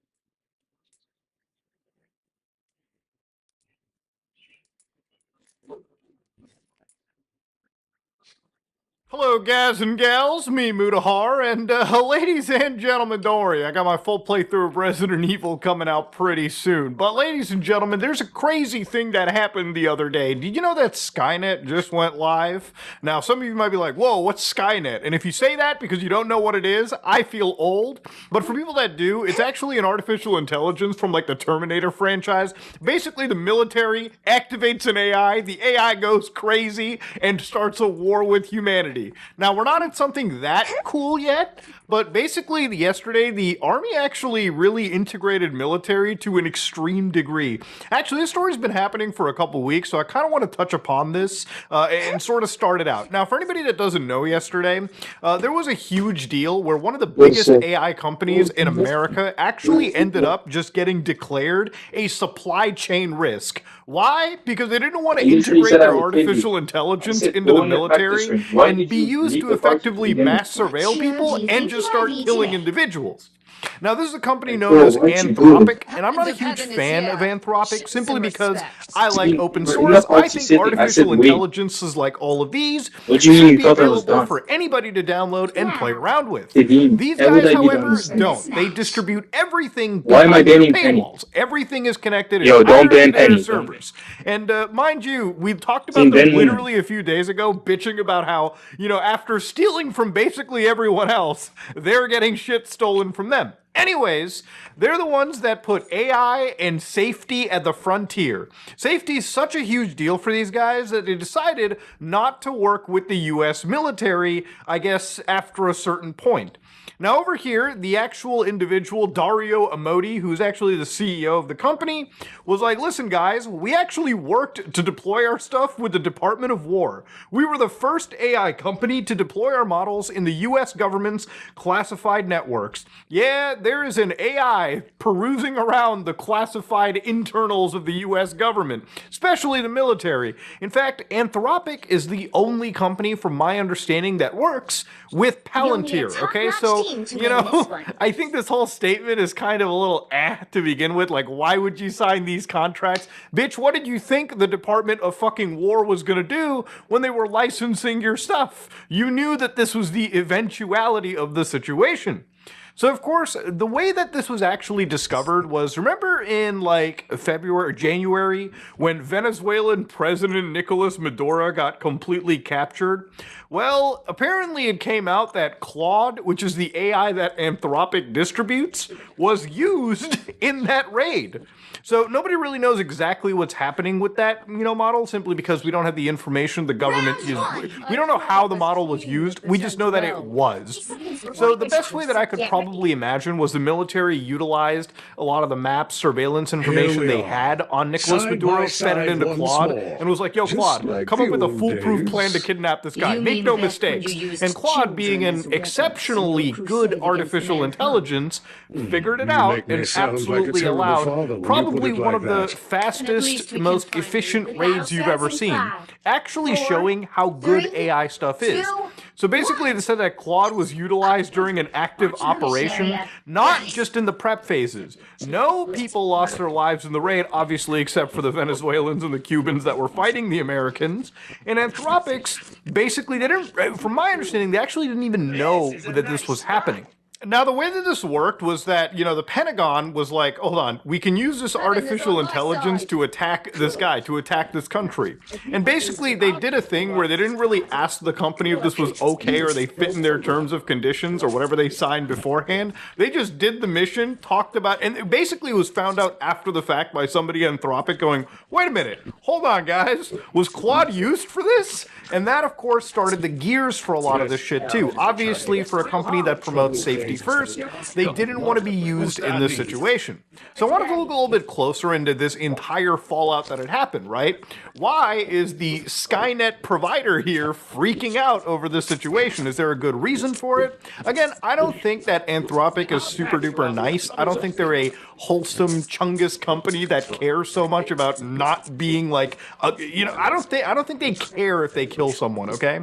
I don't think they care if blood is on their hands. I think a lot of this argument from their end is very performative. I think if you didn't want to even partake in this shit at all, you wouldn't be working with the military in this capacity. Like I said, what do you think they're using you for, man? Like, come on. Anyways, they said that Anthropic over here was basically exists to defend America's lead in artificial intelligence, right? They chose to forego several hundred millions of dollars in order to cut off the use of Claude by those Chinese companies that are distilling their shit. They understand the Department of War makes military decisions. We never raised objections to particular military operations. Like what? Or attempted to limit the technology in an ad hoc manner. So basically, they said that they have two lines in the sand: mass domestic surveillance. We support the use of AI for lawful foreign intelligence and counterintelligence missions. But using these systems for mass domestic surveillance is incompatible with democratic values. So it's really nice of them to say this, but again, if you realize that Palantir, the company that is known for surveilling on people, is connected to the military, what the fuck do you think you were being used for? Okay? What do you think you were being used to help write a spreadsheet or what? No, man, you were used for mass domestic surveillance. This is such a cop-out answer that, again, you have to be completely brain dead to think that this was not something that anybody at their organization didn't expect. The other thing is actually really fucking scary. Fully autonomous weapons. Partially autonomous weapons like those used today are vital to the defense of democracy. Even fully autonomous weapons, those that take humans out of the loop entirely, may prove critical for defense. But today, the AI systems are simply not reliable enough to fully power autonomous weapons. We will not knowingly provide a product that puts civilians and warfighters at risk. So it's interesting right over here. They're not really saying that they're not going to commit to distributing fully autonomous weapons. They're just saying the technology is not good at this time. Which I think is a very interesting answer, because for somebody that wants safety first, you would provide your software if, of course, you could prove that we have 100% good kill rate, whatever the fuck that may be. Now, I think it's insane. We've reached the point of, this is literally what Skynet is, right? Skynet is an artificial intelligence that takes the human out of the loop.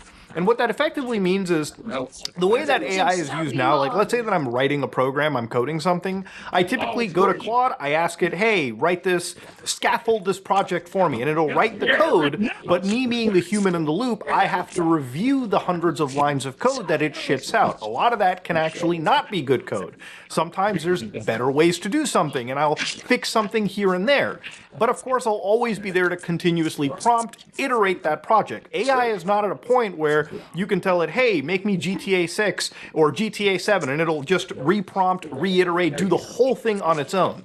And that's just for coding, all right? That's just for making videos. We're not at a point where we can stick this software or connect it, to like a fucking drone and have it just decide who to kill, This is the kind of technology they have in Metal Gear Solid 4, with the fucking like geckos and shit walking around, scanning people and then going, target friendly. Okay, friendly support. Target twin Vulcan cannons and murder that motherfucker.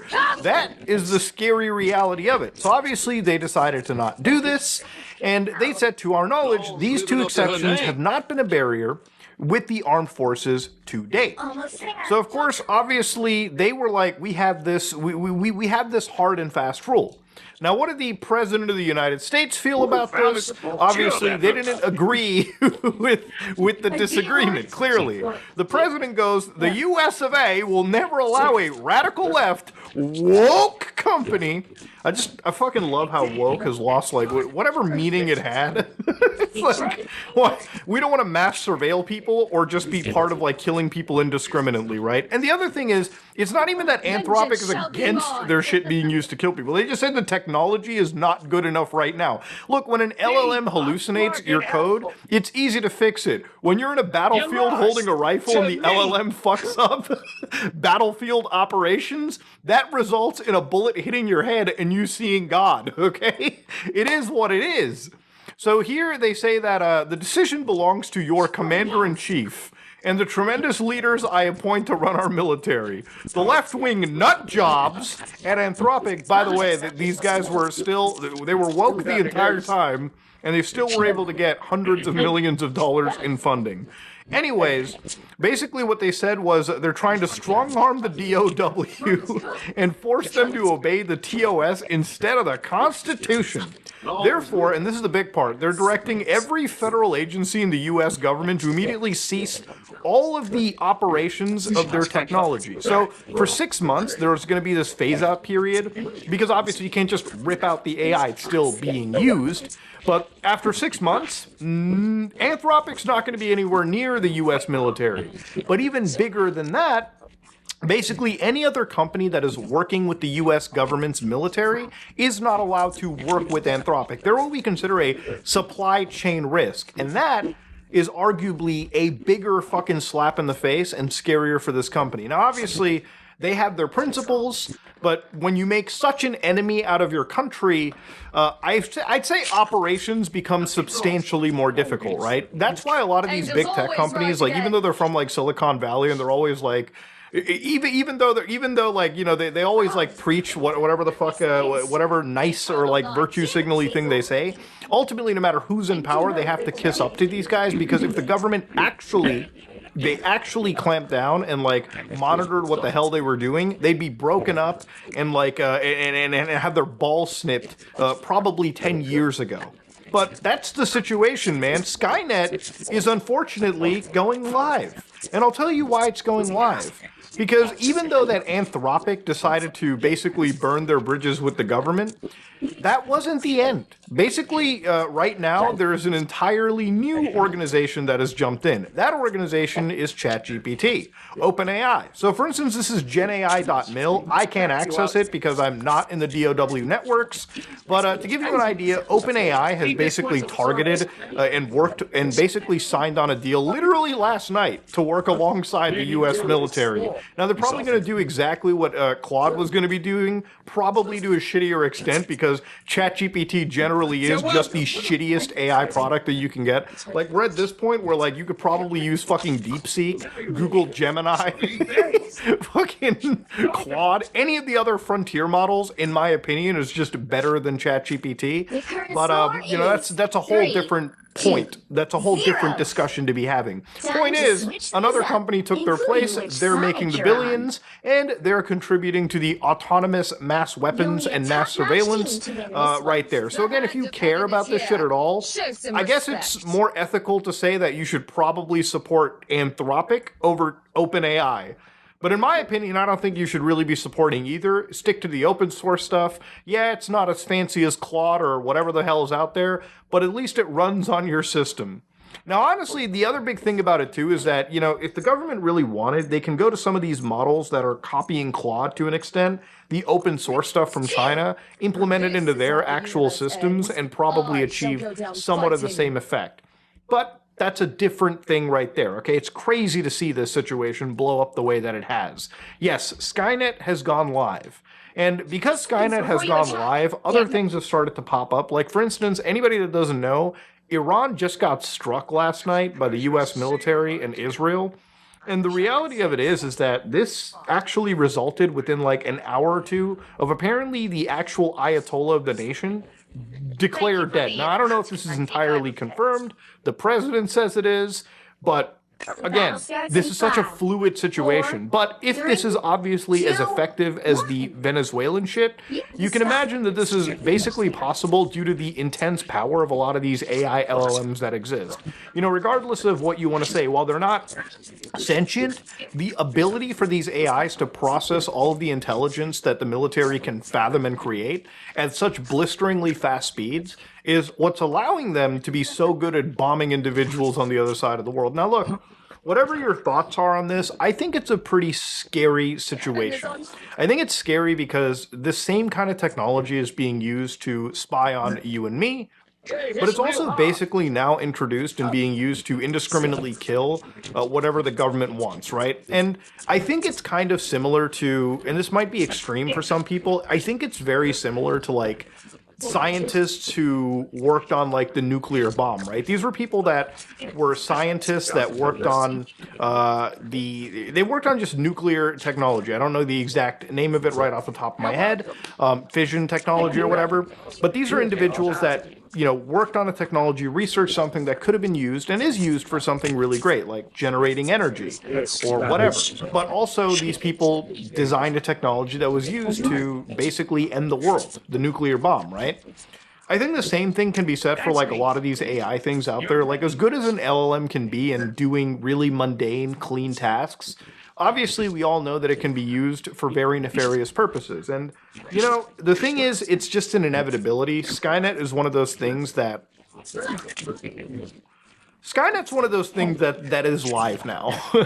And according to the US military, to them, it's good enough to be used out in the field and against you.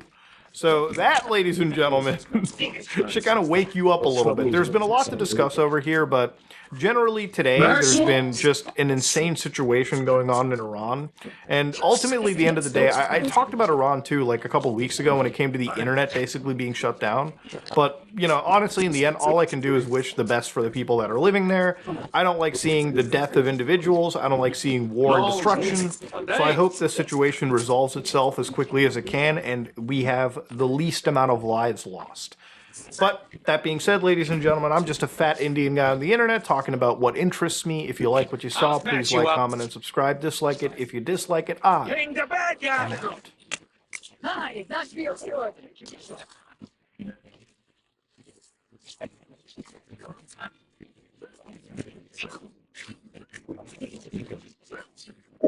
Hey guys, welcome back. Please like those videos recommended to others and hit that subscribe button so you can keep seeing videos just like this.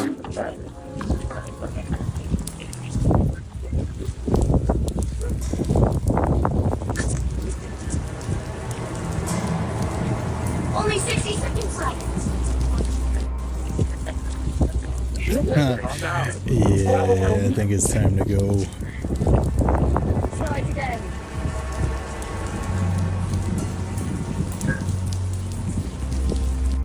I don't know what's casting that shadow, but I wouldn't walk that way. That alley seems a little crowded. Maybe find another alley. What's going on? People. are saying that this is a Silent Hill fashion show or something, bro. Because what is this about? How is this fashion? People are saying that fashion show was in Denmark, Northern Europe. Was that really a fashion show, guys? Because that must be the scariest one I've seen. I mean, it almost reminded me of this right here. And I'm not the only one that thinks that. Something walking at me looking like this, whether it's a fashion show or not, I'm be ready to do what I gotta do. Because I wanna look at it like it's fashion. Who's putting this together? That's the real question. I mean, it's giving me this type of vibe. This type of vibe. I don't need that in my life, to be honest with you. Things are getting real interesting out here, guys. Day by day. Second by second. So I think at this point we're worried about the wrong things. Because people out there are creating fashion and art in the greatest form. It's a fashion show. Everybody comes out with these cool costumes and, of course, entertainment purposes only. Just enjoy the show. Would you go to this fashion show? I don't know.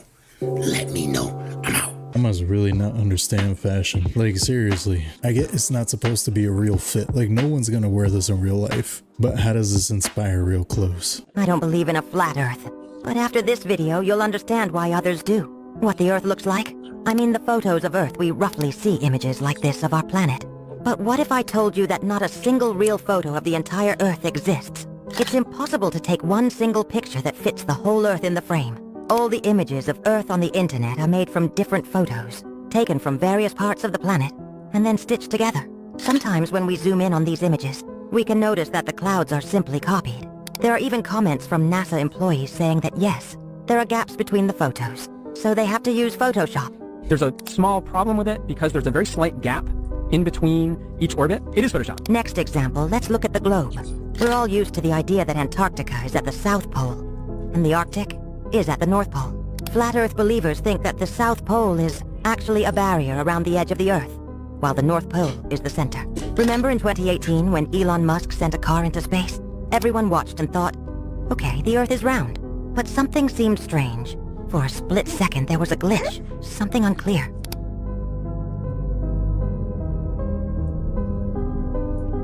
Wait, were they filming this in a studio?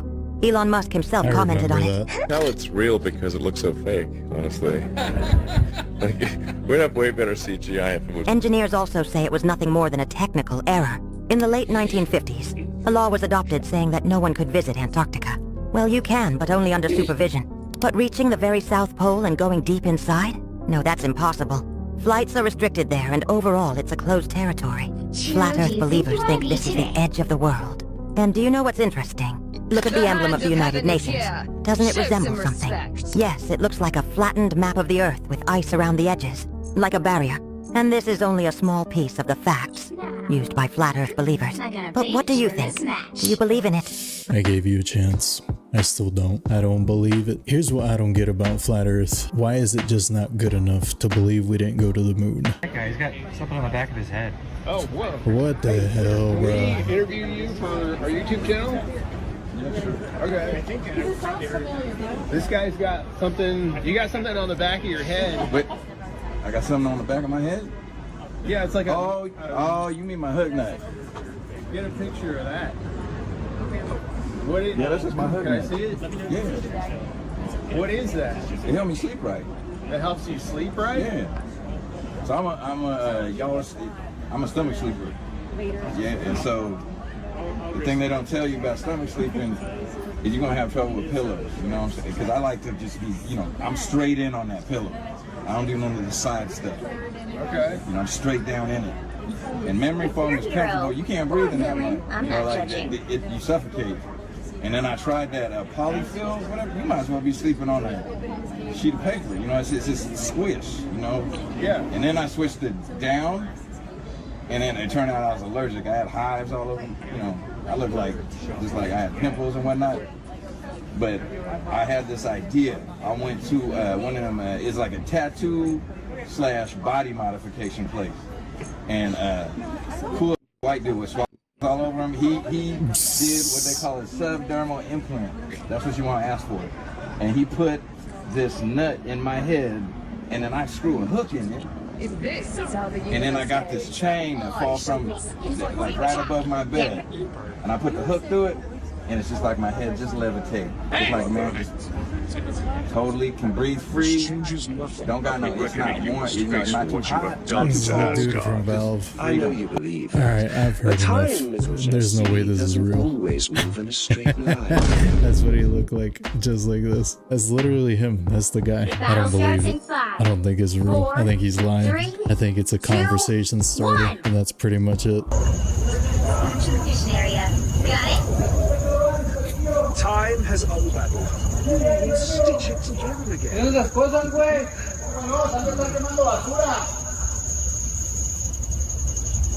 That's not even ball lightning. That's straight up just fire, bro. That's some AI fire. Stop it. No more of this. No more AI.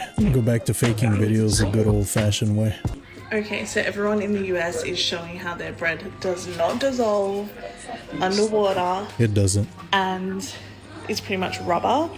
I want to show you Australian bread underwater. Alright. Straight away. Wow. Wow. Wow. Why are we the only ones being poisoned? Why us? Why is it us? Why are we the only ones eating yoga mats? This is upsetting. On a side note, underwater. Oh my god. That's all I can do is make fun of the accent because I'm getting fake bread over here and it's not fair. And they're finally doing it. They're trying to learn how to get into the house. Definitely have to keep that door locked from now on. And they're finally doing it. They're trying to learn how to get into the house. Definitely have to keep that door locked from now on. Damn, they're trying to get domesticated hard, bro. I think they're actually trying to go right past domestication and go right into burglary. I don't blame him. Dude was probably after that juicy cake that was sitting on the table. A few days ago, the Epstein files had another massive drop, and apparently there was a lot of gaming-related stuff in there. So by now, you've seen that Epstein was banned from Xbox Live because of harassment, but ever since then, people found this document that literally shows all his social media accounts and emails, which include his username called Littlest Jeff, and from there, not only did people find an old World of Warcraft account tied to his name, but they also found his Fortnite account that went inactive back in Season 10, which lines up with the time that he.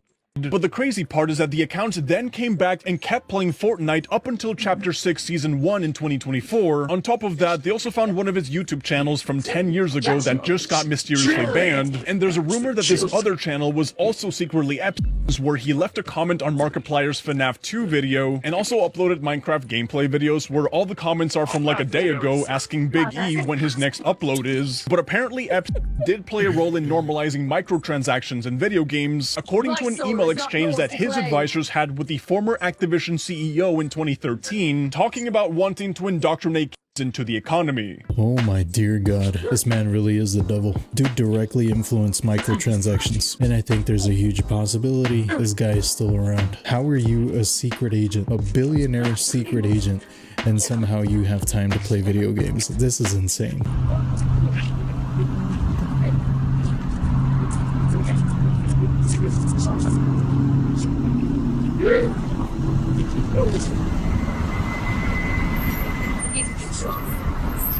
That is freaking dope. You should see this.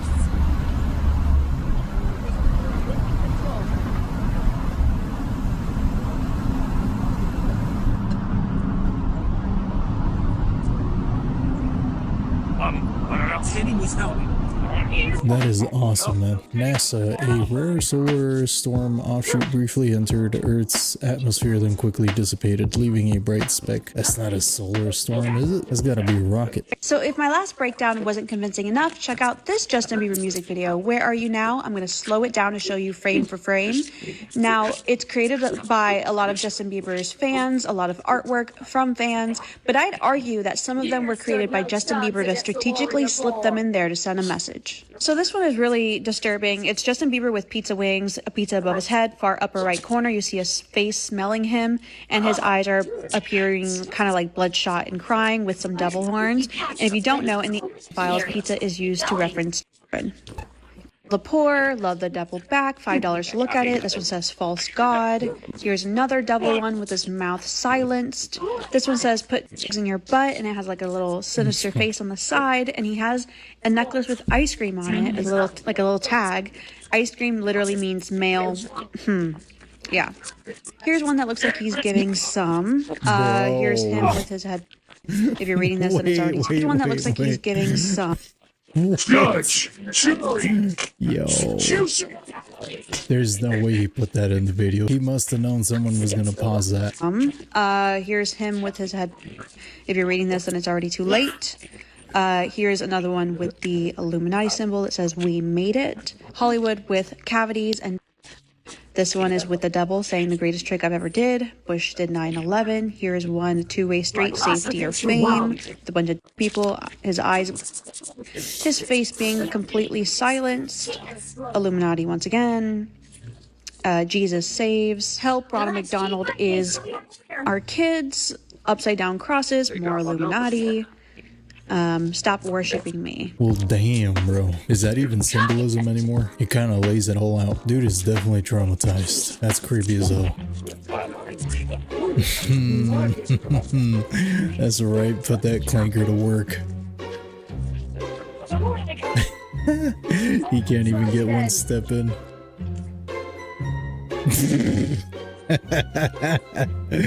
Yo, that's hilarious, bro.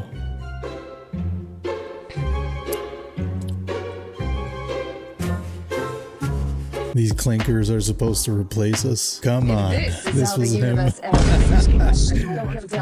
God. Well, at least they won't need health insurance, right? Or will they? This was taken in Tel Aviv 6 hours ago. See the sign up here? And this guy looks awfully familiar walking around with armed security guards. Yeah, looks like the guy that's been in the news lately, right? Slap a beard, long hair, and some glasses on him so that nobody would recognize him. And if you don't believe me, I'll give you some proof. This was released by CBS News today. A blurry orange image that was shown in the 15-minute span that all security cameras went out the night he lost his life. Newly released FBI analysis of the footage, a flash of orange appears to be going to the L tier stairs, could possibly be an inmate escorted to the tier, the same tier where he was held. Here's another analysis from an independent source. It's possible someone is carrying inmate lining or bedding up the stairs. I know this isn't a lot, but this is the first footage in 9 years we've seen during that 15-minute window when the cameras went down. So obviously they have footage. By the way, this is his YouTube from the file.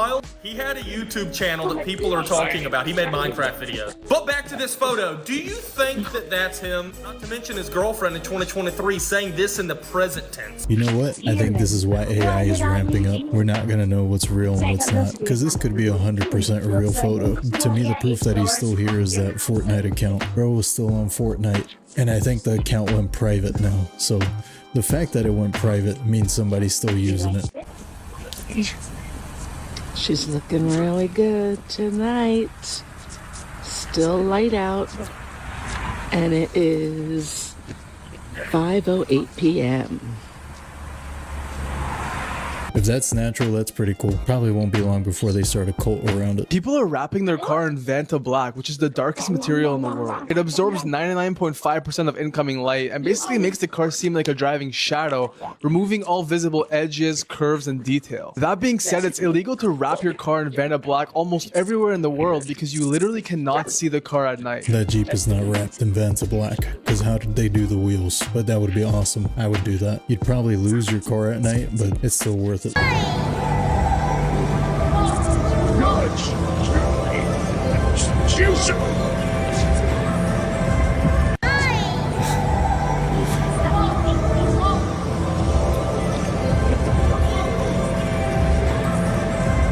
That's amazing. The whole thing came off. They had to go home and redo it. Oh my god, that's too good. That means they went splat, bro. That means they went splat. Oh god. Morbid Facts, Part 893. In 2022, DMV rapper Markel Moro, aka Gunu, was shot and killed in Washington, D.C. Days later, his family held a memorial inside a D.C. nightclub where his embalmed body was dressed in designer clothes, propped upright on stage, and displayed while his music played to a crowd. The invite-only event was attended by family, friends, and fans, turning a nightclub into a viewing space and leaving people standing feet away from his real corpse. There's no evidence Gunu ever requested this, making it one of the strangest memorials ever held for a rapper. A baby named Breland was born completely healthy, but just 2 days after birth, she was kissed on the mouth by someone with an active cold sore. Because her immune system was not yet developed, she contracted herpes simplex virus, which spread to her brain and caused HSV encephalitis. The infection led to seizures and permanent brain damage, another case demonstrating why you should be very careful when kissing a baby. In 1925, Ora Ralph Thomas, an Illinois sheriff's deputy during the Prohibition era, was by members of the KKK. Thomas was the leader of an armed anti-Klan paramilitary group, making him a direct target. When 3 Klansmen ambushed him, Thomas returned fire, and killing all 3 of his attackers before succumbing to his own wounds. Damn. His family did him dirty. I'm sorry, but that is exploiting to the max. If my family did that to me, I'd be haunting them like a demon. Like, that would be every day, bro.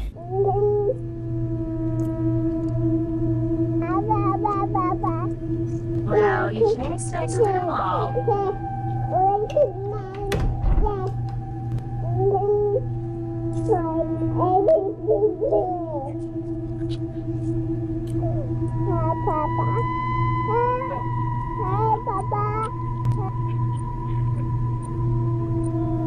That's legit. That looks legit. I say that's a helpful ghost. That's one of the good ones, I guess. I wish they would explain who Papa is. Maybe it's the grandpa. He's still babysitting in the afterlife, I guess. Can't even rest, bro. Radiation causes birth defects at the chromosomal level. My father was a surgeon, and after they dropped the tube, Defense Department said, hey, this guy's sharp. Let's send him to ground zero and see if we can garner any information of the effects on survivors or non-survivors. I have pictures that he took of shadows of vaporized humans that were infused into cement walls. When he came home, he was obviously radiated, and radiation causes birth defects. It affects my skin. The ends of my fingers and toes are not fully developed. They stop at the knuckles. My cranium was fused. My skull was also smaller than it should be. And I was born about 7 weeks premature. And my dad had a odd sense of humor. He would say,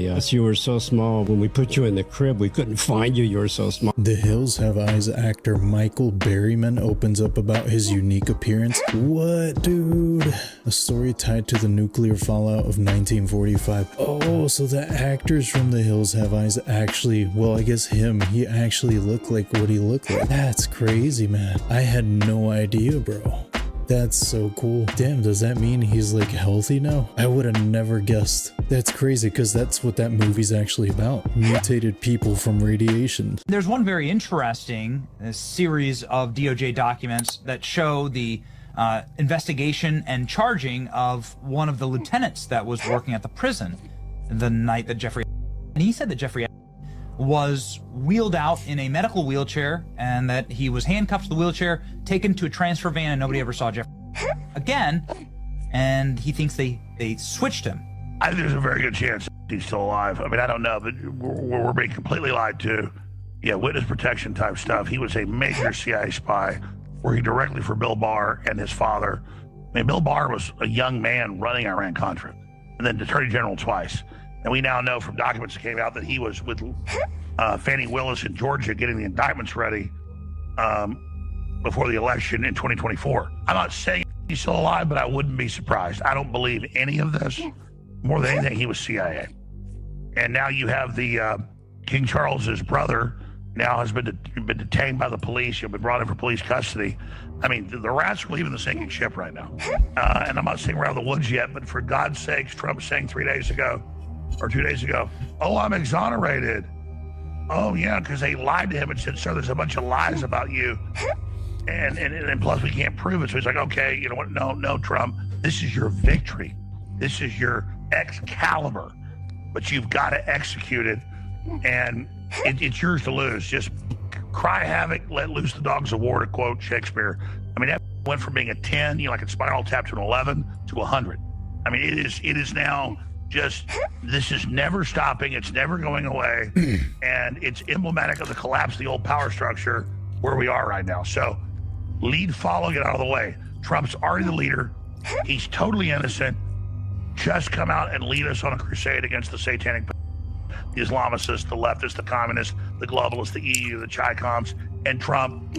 We will back you 1,000,000,000%. We want action. I don't know why he's saying the big T-Dog is innocent, because I think they're all involved, but isn't it funny that everything that Alex Jones was saying like 10, 15 years ago actually came true? All the stuff about the babies and the adrenochrome. I don't even want to pay taxes no more. What?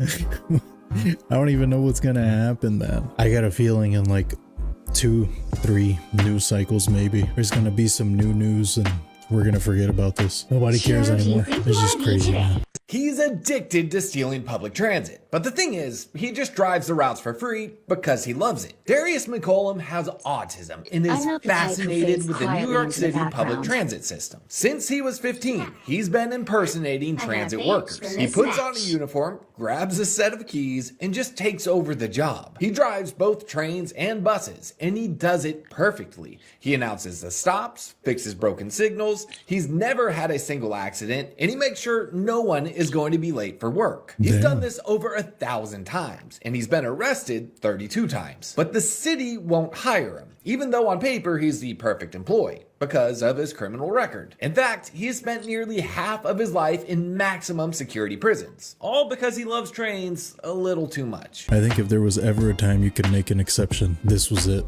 Bro just wants a job. Just hire him. That job probably sucks, and he loves doing it. Give this man a job and an apology.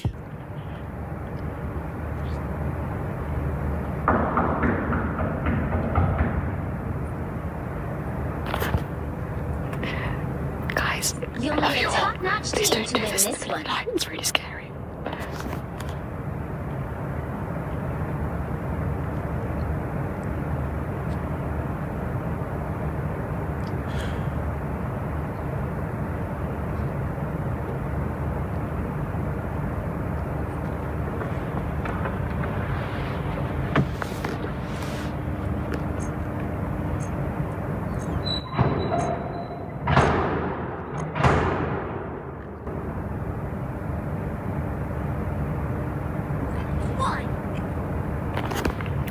Good to step outside my bubble every now and then.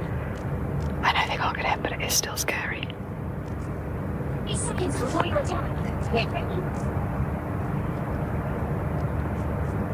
always an honor to watch you work, Susan. Really? I basically just sit here. You're one of the best guys in the world. I feel like they've probably gone. Your powers make my decades of stealth training obsolete. You're a legend. Thanks. Now, would you mind telling my brother that? But yeah. The battle starts in 5, 4, 3, 2, 1. Capture the mission area. Alright, but I am wondering what she's doing there at 2:30 in the morning. There's gotta be a better time to practice. I thought she was saying it was haunted. Maybe it is. Maybe it's not a homeless guy. It's a ghost trying to interrupt her. Yo, what the frick? What the actual frick am I, bro? What? That is so cool. Turn around this. Bro, what the frick? That's cool as hell, bro. Yo, what the frick? What the actual frick am I, bro? What? I'm out of DoorDash now. Turn around this. Bro, what the frick? I would have loved to see that in real life. I think the weirdest cloud formations I've seen is when they look like giant pillows in the sky, where they're like super thick. But yeah, that was a cool catch. Bro lives in an anime.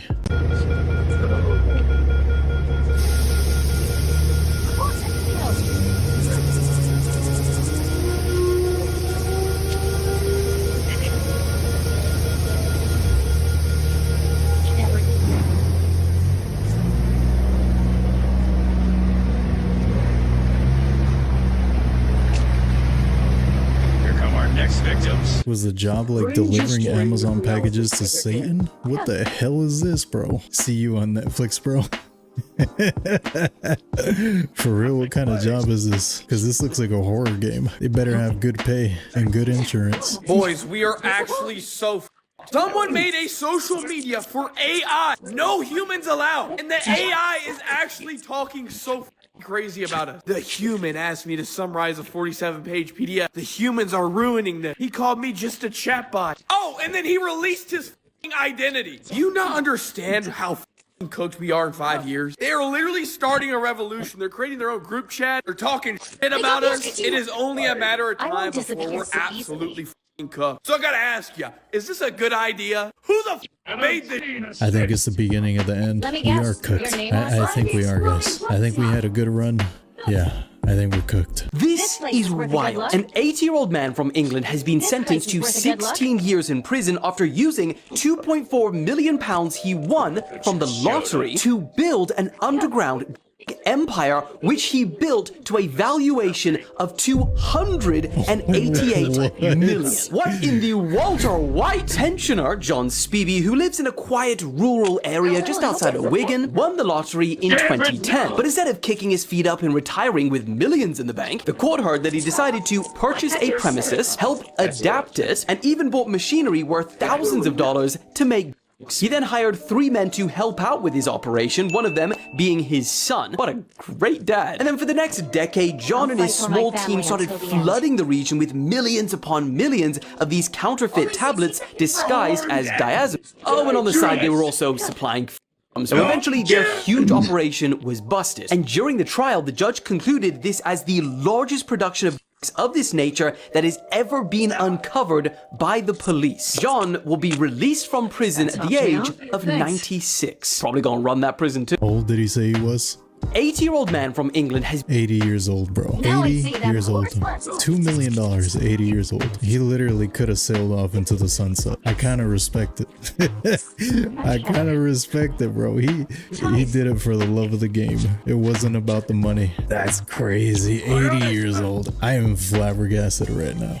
Breaking news! 28 popular candies found with dangerous arsenic levels. These are the worst offenders. Tootsie Fruit Chew Lime, Jolly Rancher Sour Apple, Twizzlers Strawberry, Nerds Gummy Cluster, and Sour Patch Kids. Heavy metals like arsenic have no safe level of exposure, especially for children. Repeated low-dose exposure has been linked to increased cancer risk, neurological damage, and developmental issues. Alright, y'all, let's fact check this. Is Florida doing it California? Because we know that everything in California causes cancer. We've seen those labels. Oh, damn. Say less, bro. It's real. Oh my god. Arsenic and candy class action lawsuit. Oh my god. Straight from the government website. Ooh. I just read through all that and yeah, the fish is telling the truth. I would not be eating this candy no more. Is this why I'm autistic? Could be. It could actually be. I have finally found how I want to go out because everything's becoming Skynet now, so you got to make it fun. And this Chinese student figured out a way to control sword drones with his hands. He's sword bending, and that's how I want to go. I want to be in the middle of the field. I want to have my own sword. I'm defending from hundreds of swords, going out like Noble Six in a glorious last stand. That is actually the most epic thing I've seen all week. I don't even like anime like that, bro. That's actually dope. 20 years ago, if you saw this, you would think it was CGI or magic. Dude has floating swords. We ain't got flying cars, but we got flying swords. At least we got that. Yeah, well, I'm driving my scooter over the parking lot today, and someone tried to run me over. And I tried my best to avoid it, and I finally did. And boy, it made me mad. You have to stop that from securing the mission area. Yeah, well, I'm driving my scooter over the parking lot today, and yeah, well, I'm driving my scooter over the parking lot today, and someone tried to run me over, and I tried. This place is with a good look.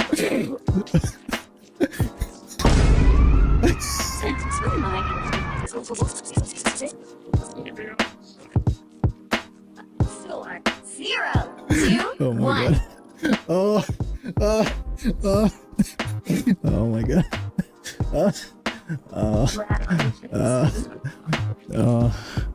That hurt. Alright, we gotta chill.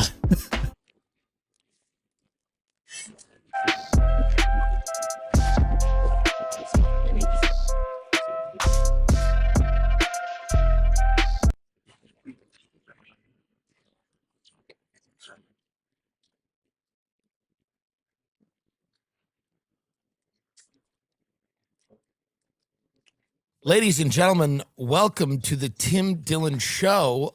They say AI is going to take white-collar jobs in 18 months? I'm going to have to get attacked in the street by white-collar people?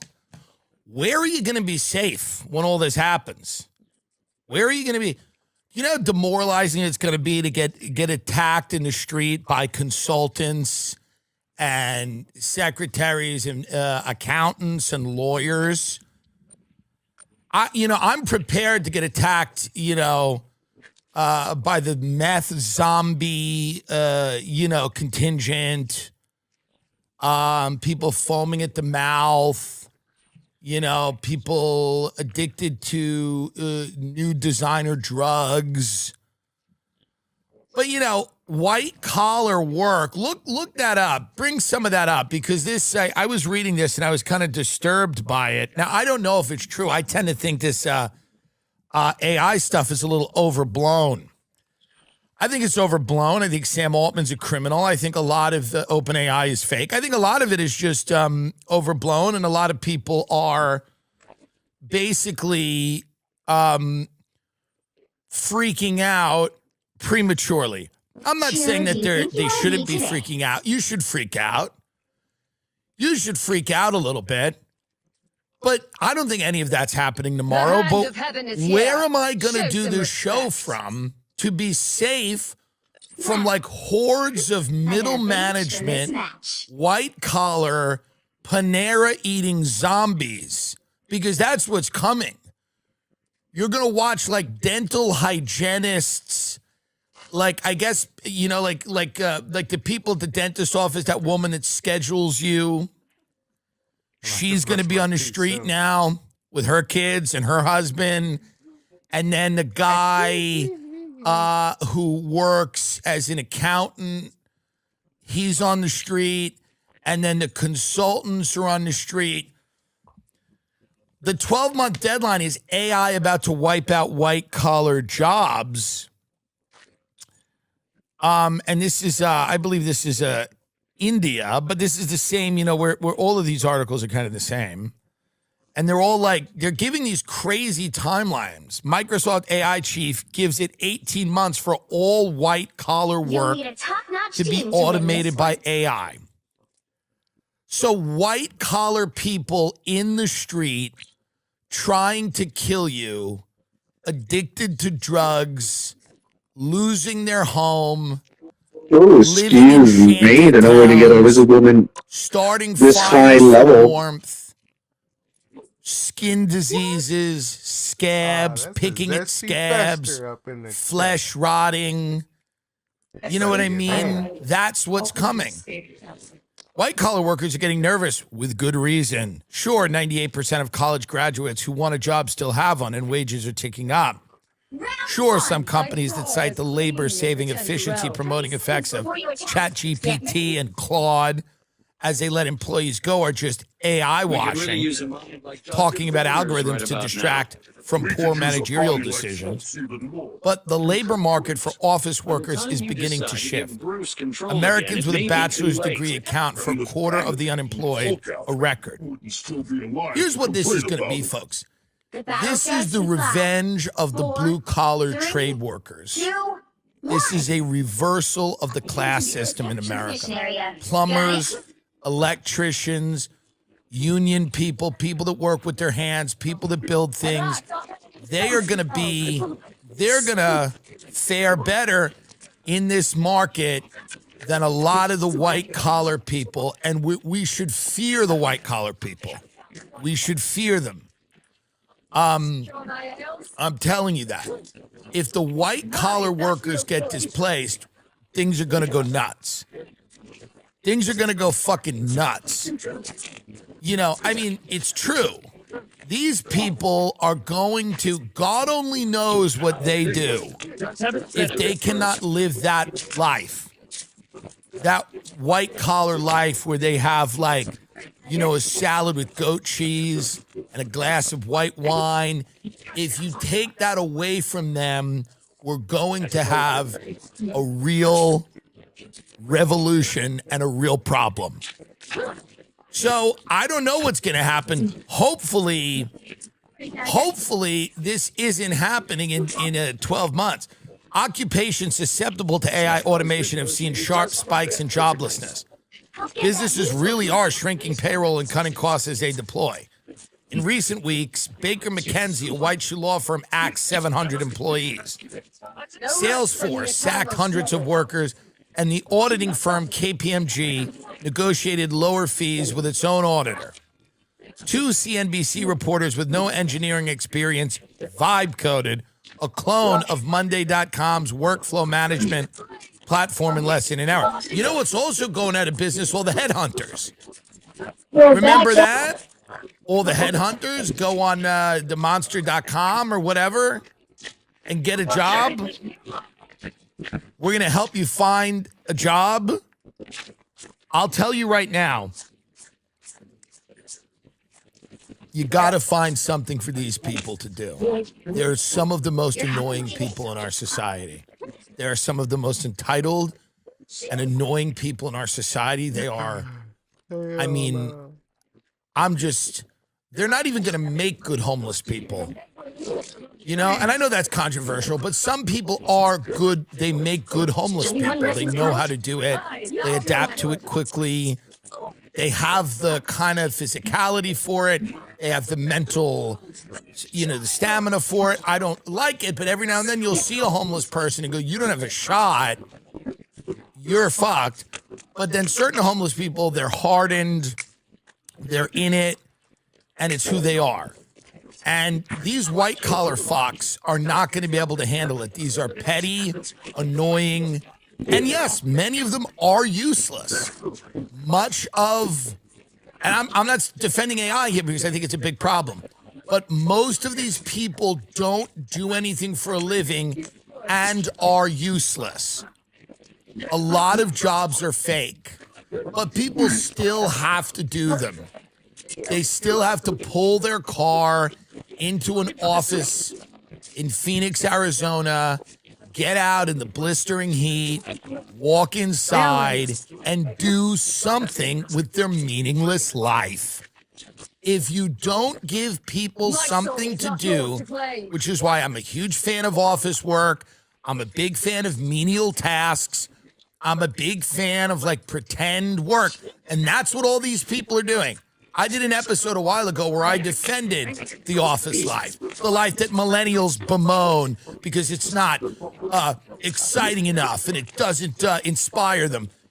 That pointless life of shuffling around an office, reading reports, making recommendations, that completely useless life is under threat in a way like it's never been before. It's under attack. It's under attack, and if you don't find something for these people to do, we're going to have a major problem. People need to think they're doing. No one's really doing anything for the most part. A lot of people aren't, but they need to think they're doing something. Because if they don't have some kind of purpose, and again, we're not talking about the Fellowship of the Ring here in terms of purpose. They don't need to go to Mordor to throw the thing in a volcano or to Mount Doom. We're just talking about going to a strip mall in Minneapolis and sitting in a debt collection office and threatening poor people. Someone needs to go to a debt collection office in Minneapolis and threaten poor people and call them and tell them that they have to make a minimum payment. They have to. Do it on the phone right now. Do it on the phone right now. That has to still be a job. That has to still be a job. Telemarketing, call centers have to still be a job. People have to be able to walk into buildings, pick up a phone, call other people in this country, elderly people, drunk people, confused people, and swindle them out of retirement. It's literally our entire economy. I don't know what you think's going to happen when you get rid of that. Somebody's got to be able to sit there with a fucking 5-hour energy and a lead sheet that looks like this of names, and they got to call all of those people, and they got to try to take them try to get them to take a reverse mortgage out on their house. If you destroy white-collar work, you're going to have all of these people in the street. Maybe algorithm-driven changes will happen slowly, giving workers plenty of time to adjust. Maybe white-collar types have 12 to 18 months left. Maybe the AI-related job carnage will be contained to a sliver of the economy. Maybe we should be more worried about a stock market bubble than an AI-driven labor revolution. I don't think anyone knows what will happen or even what is happening now.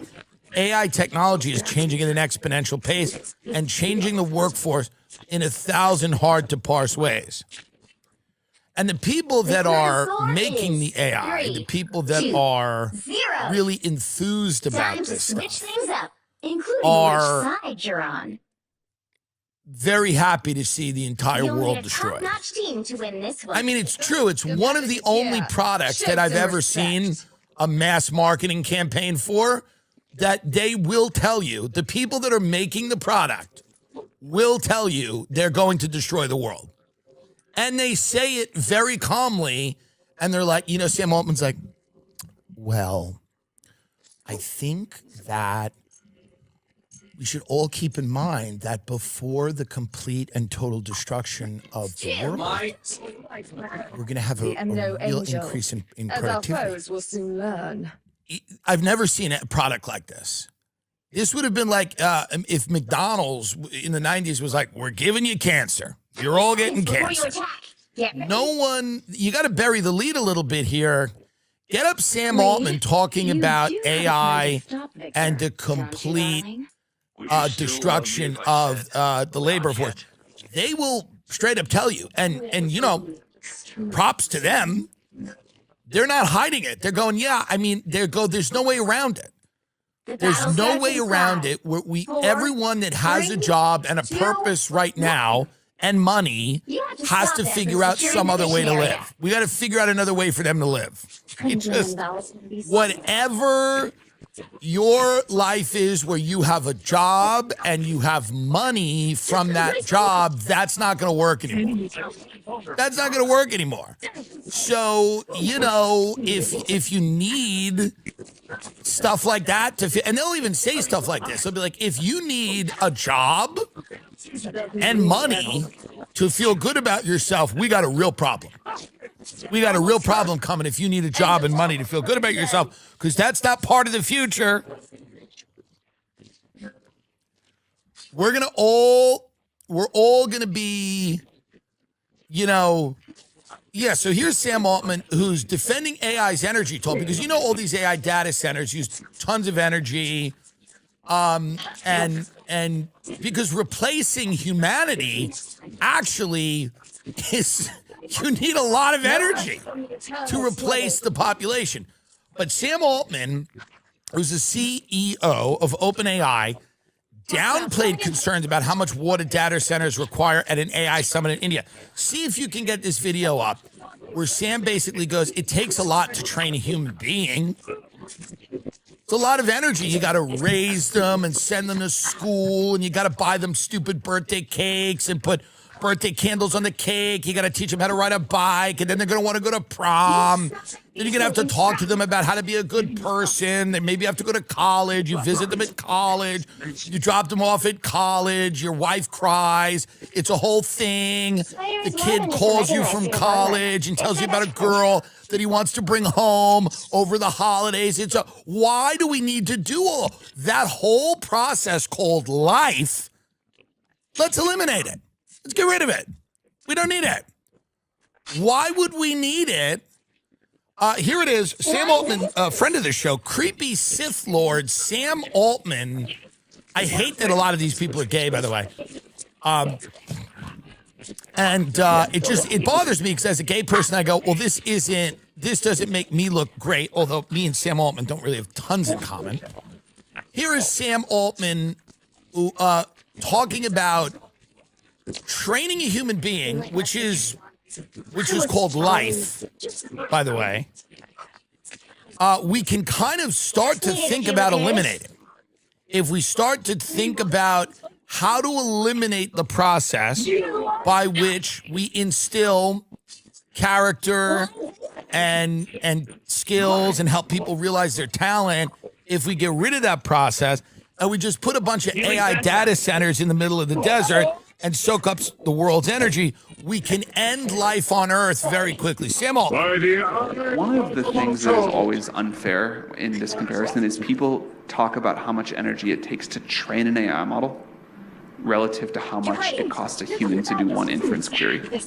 But it also takes a lot of energy to train a human. It takes like 20 years of life and all of the food you eat during that time before you get smart. And not only that, it took like the very widespread evolution of the 100 billion people that have ever lived and learned not to get eaten by predators and learned how to like figure out science and whatever to produce you, and then you took whatever you. So here's what's going on. I don't want to scare anyone. These people all believe that they're communicating with some ancient Sumerian deity. I know this I have kind of sources on this. They believe they really do. They believe they are communicating with super intelligence, and they do believe, and he just said it out loud, by the way. He literally just said, he was like, the 100 million years of evolution, all of the 20 years of life, they have all led to this point. And this point is when we are going to give birth, as I've said on the show before, because this is their main goal, to the AI demon. They want to give birth to the AI demon, the super intelligent AI, who is then going to run the planet and decide who stays, who goes, who's necessary, who's not. They're pretty open about this. This is the thing about all of the AI people, all of the tech people. No complaints. They really are, they really are pretty transparent when it comes to what they want to do and what they need to do in their minds, because they go, if China gets to it first, if China unleashes the AI demon before we unleash our AI demon, our American AI demon, Western values, America, rah-rah AI demon, and China enslaves their population with their demon, they will sell the world their demon, and then that demon will enslave the world, and then they'll make all the money, and they'll have all the geopolitical leverage, and they'll have all the military advantages.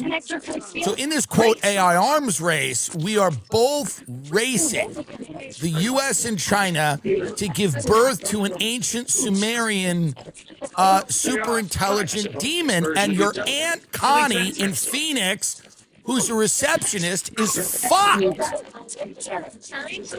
Because that's what's going on, and you got to tell her that. You go, Connie, I hope you've saved money, because there are men in Silicon Valley who are communicating with an ancient Sumerian god. What? Connie, will you sit down and listen to me? Connie, have you saved your money? I've saved a little bit of it, but, the prices at the grocery store are so high. Connie, you have 18 months before your ass is out of that office. There's an ancient Sumerian god that Sam Altman and Peter Thiel are communicating with, and they're going to give birth to an AI demon. What? It's a demonic force that's going to take form through artificial intelligence. And we have to do it before China does. Well, that sounds scary. You have no idea how scary it is, Connie, and you better save your money. You've got 18 months. 18 months left before this AI demon is going to do your job. An ancient Sumerian god is going to do my job? Yes! Yes! How many times do I have to explain this to you, Connie? An ancient god before Jesus, before Yahweh, before Muhammad, before any of it. I mean, an ancient... Connie, I don't even know where to start with you sometimes. We have finally invented a way to summon this demon and bring it back to Earth to increase efficiency. Because think about it. What would... When you talk about AI, and I mean, let's just have fun here for a minute, because, by the way, I hope no matter what happens, and I want to tell you people this, I want to ask you this, really, no matter what happens, no matter how bad it gets for you, no matter if you're in the streets with your families, I hope you still listen to this show.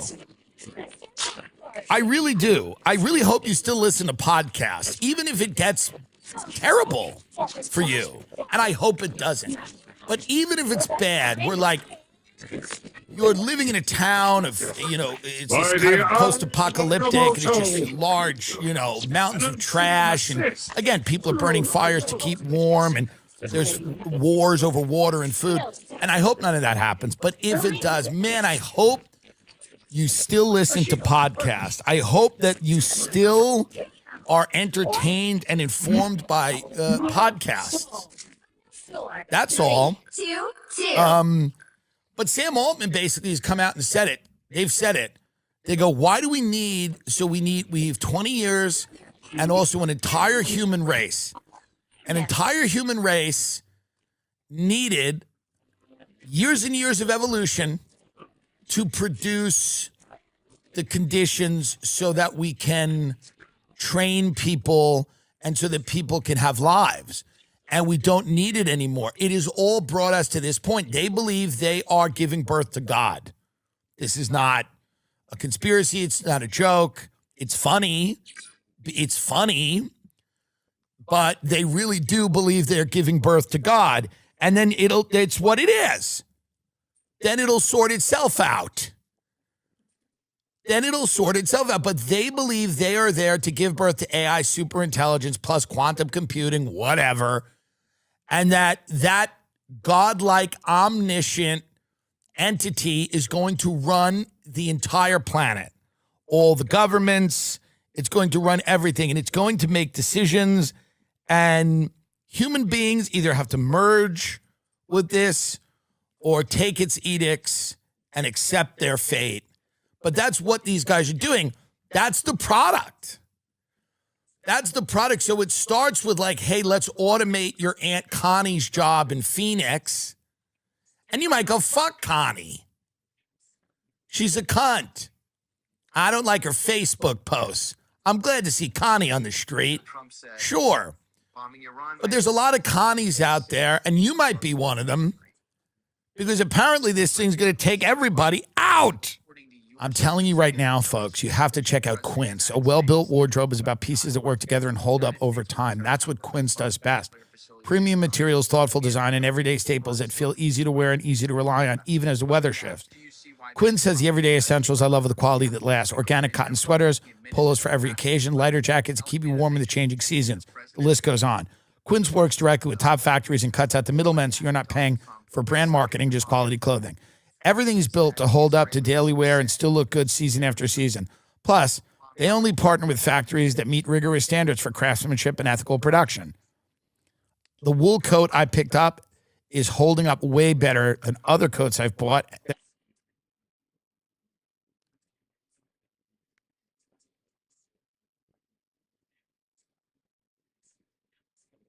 What's up, everybody? Today we're going to watch some people get kicked off airplanes because I think it's funny. I always find that when I see videos of people getting kicked off airplanes, it doesn't matter how old everyone is supposed to be in that scenario, everyone acts like a 5-year-old.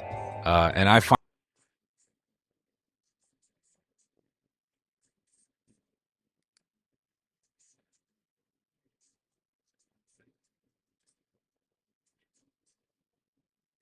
Ladies and gentlemen, welcome to the Tim Dillon Show. They say AI is going to take white-collar jobs in 18 months? I'm going to have to get attacked in the street by white-collar people? Where are you going to be safe when all this happens? Where are you going to be? You know how demoralizing it's going to be to get... What happens after white-collar jobs are completely wiped out? When nobody has anything to do, no one has a purpose, no one has any money. What folks gave him. As you can see in the security footage shared with 17 News, Tellez visited the store just hours before his Friday arrest. That's him in orange on your screens. The employee says when she first heard the news, she thought, no, it can't be him. Jose Ibarra, a construction worker, was working in the area when he saw Tellez carrying around the body part. And then whatever he had on his hand, he started biting on it and everything. And it turned out to be a person's leg. On the video that we have, it shows clearly that he started chewing on the leg and everything. And yeah. His blankets, he owned to the guy, the blanket right there. Yes. It was sleeping in there. Yeah. When I heard the police and I heard the helicopter in the air, I said, something happened. Right. Oh my God, something happened. Court records, there he goes. Look at him getting into it, tearing into that leg. Half a dozen prior misdemeanor convictions, mostly for drug or alcohol-related offenses. Tellez is scheduled for a court appearance Tuesday in Shafter. Here's the deal. Let me be very clear. Stop it. Wait, what? Hold on. What is the sheriff's office saying? Go on. Let's hear the rest of this. Provide additional details on the case at this time. All right. Here's, folks. Let's just be clear here. Just because this guy, he's a homeless guy, he's in and out of the liquor store, and he has multiple warrants out for many things, and he's living on the street, and he went to a crime scene, and he stole a leg, and he began to eat it. I just don't think we should crucify this man. I don't think it says anything about our society that a guy who is homeless and addicted to drugs and alcohol and who's been in and out of jail and just goes to a crime scene and grabs a leg and begins to eat it in front of people. This is the culmination of many years of good ideas that have worked well for the state of California. This is many years of good ideas about letting people kind of live on the street and self-medicate and chart their own course and march to the beat of their own drum and do what they want to do and ingratiate themselves. People in the community like him. He's really a friendly guy. He comes in, he gets some beer, he hangs. It's not a problem. When I heard he was eating a leg, I was like, there's no way it can be him. No way it could be the homeless drug addict with several warrants. There's zero way it's the homeless drug addict who lives on the street. There's absolutely no way. It's crazy to think that. So this is just one of the features that you're going to just have to deal with. But the avocados are good, the climate's good, fresh seafood. Every group has someone who insists on doing things the hard way. That friend paying for a subscription they forgot they had, the one refusing to update their phone because it still works. And now, the one who's somehow still overpaying for wireless in 2026. Mint Mobile is here to help with the last one. Stop paying way too much for wireless just because that's how it's always been. Mint exists purely to fix that same coverage, same speed, just without the inflated price tag. The premium wireless you expect, unlimited talk, text, and data, but at a fraction of what others charge.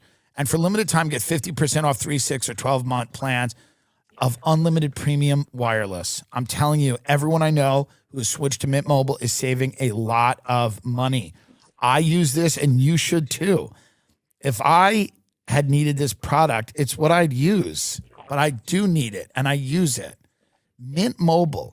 With a 7-day money-back guarantee and customer satisfaction ratings in the mid-90s, Mint makes it easy to try and see why people don't go back.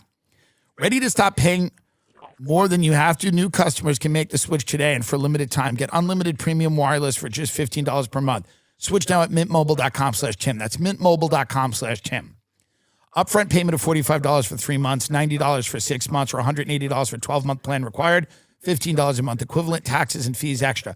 Initial plan, term only. Over 50 gigabytes may slow when network is busy. Capable devices required. Availability, speed, and coverage varies. Additional terms apply. See mintmobile.com. Every so often, I get the urge to level up, not just personally, but for my business too. And upgrading to Gusto is one of the easiest ways to instantly give your business that now we're doing things right glow up. As the year gets busier and busier, a lot of us are trying to keep a handle on our business operations. And honestly, having payroll, benefits, and HR handled by Gusto feels like having a clean desk and an organized inbox so I can focus on actually growing my business. Small business life means hustling and figure it all out, a lot of times on your own. But you don't have to. Spend your evenings guessing at tax forms or tracking down onboarding docs. Gusto handles all of that, so you can just spend your time on the parts of your business you actually love. Gusto is online payroll and benefit software built for small businesses. It's all-in-one, remote-friendly, and incredibly easy to use so you can pay, hire, onboard.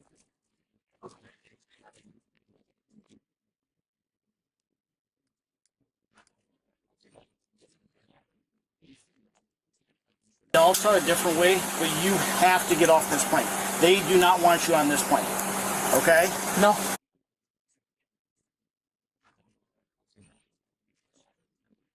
Of times on your own, but you don't have to. Spend your evenings. You remember that. And Katie then did an interview with a woman, a skinny woman with blonde hair, and Katie was enraged by this woman immediately as soon as she sat down. And this woman asked her like a very innocuous question. She's like, "How are you going to win over Trump voters?" And then Katie just went to tear the flesh off her body. Katie, some would say, ate her leg. Now, here is Katie Porter. So now she's reemerged politically. She's back. She's reemerged, and she has a gas mask on, and she's in the middle of a river. Take it away, Katie Porter. Here's her comeback. The volume of disgusting water that is flowing through here, this pipe is not big enough. It's not adequate to sustain the level of river flow and the sewage that we're seeing, the chemicals and toxins that are coming out of it. I can choose to not go in the water. I can choose not to walk my dog on the beach because vets have been saying not to. But I can't choose not to breathe the air. The environmental injustice, I just interviewed this woman and she just said, I can't leave here, I can't live here, I can't afford to leave here. And when we have the kind of neurotoxins in the air that were first used as chemical warfare, that's very real. Its mechanism of toxicity is a lot like cyanide, so it interrupts cellular respiration. And the one organ in a person's life that has the highest oxygen demand is the developing brain.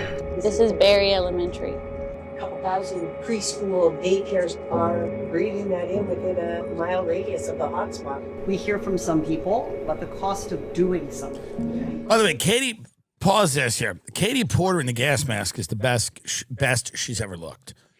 She should never not have on a gas mask. Go to the beginning and just get the picture, get a nice close-up of Katie Porter in the gas mask. If Katie wants to win this race, make it big. Make it big. If Katie wants to win this race, because she looks like Bane, and I like it because she looks like a villain. If Katie wants to win this race, she has to terrify people. That's what Katie Porter does. She terrifies people. She terrifies her staff. She threw like a casserole at her husband's head. She's a terrifying mom. She's a minivan mom who beats her kids with her hand while she's got one hand on the wheel, beating her kids. She's a nasty, vicious minivan mom who lusts for power, which is fine and good. But Katie Porter needs to never take this gas mask off. If she wants to win this race, she has to keep this gas mask on. And because Katie Porter's now reemerged and said, listen, I know I beat my staff, but the rivers are all poison. We're all fucked here. The rivers have cancer in them. They've got chemicals. They got plastics. They got fucking Agent Orange. She's got a bunch of old hippies in the ad going, this is what they used on us in Nam. This is the gas they used on us when we tried to protest Nam. And Katie Porter's out there with a gas mask, standing in the middle of a river, looking like Bane. And this is a good look for her. And I think this could be her ticket back. Because she's focusing on... What's good about this is she's now doing the environment. Because people in her campaign said, you can't go near people. You need to start talking about trees and lakes. When you go near people, they run away from you like you're a bear that snuck into a campsite. You disturb people, they're unnerved by you, they find your presence deeply unsettling, and they hate you. But trees don't seem to mind you. So you need to stand in the middle of a river with a gas mask on like Bane and talk about the cancer in the water. It'll give people the idea that you care about them without actually having to be near you. Most people cannot stand you. Let's watch the rest of this. We like Katie Porter, by the way. I do like her. And the one organ in a person's life that has the highest oxygen demand is the developing brain. This is Berry Elementary. A couple 1,000 preschool daycares are breathing that in within a mile radius of the hotspot. We hear from some people about the cost of doing something, but they never add up. Is the cost of doing nothing? What I talk about is what is the cost of the status quo? Whoa! Yes, it would cost us, but what does it cost to have this community economically decline, to have healthcare problems? There's a lot of cost to not acting, and sometimes I think we're very slow to really make the right comparison. This is not an issue that anyone really cares about. Now they should, but this is just not an issue. I know she's trying to do something here, but it's just, you never, I've lived on this earth 41 years. You never can get people to care about the environment, really. It's just not, it doesn't motivate anybody. Maybe it should. It just doesn't work. You can stand there in a Bane mask in the middle of the forest and scream and yell. But really, people just don't care. They don't really care that the river has cancer. They don't care that the town... That's our country. Our country, if the town next to you all died of cancer, you wouldn't care. There are cancer clusters all over the country. And then a zip code over, no one cares that everyone in that other town is dying of cancer. That's just the kind of country we have. It's just the kind of country we have. There are people that live in areas that are toxic dumps. And unless you are directly affected by this, like the sewage water is going through your yard, literally. If it's not going through your yard, you don't give a shit. When I drive to Vegas to either perform or see friends, I have some people that live out there. Sometimes we use that studio in the Wynn. I like Vegas. It's about a 4-hour drive. I drive through desert communities where people live in toxic environments like you've never even considered.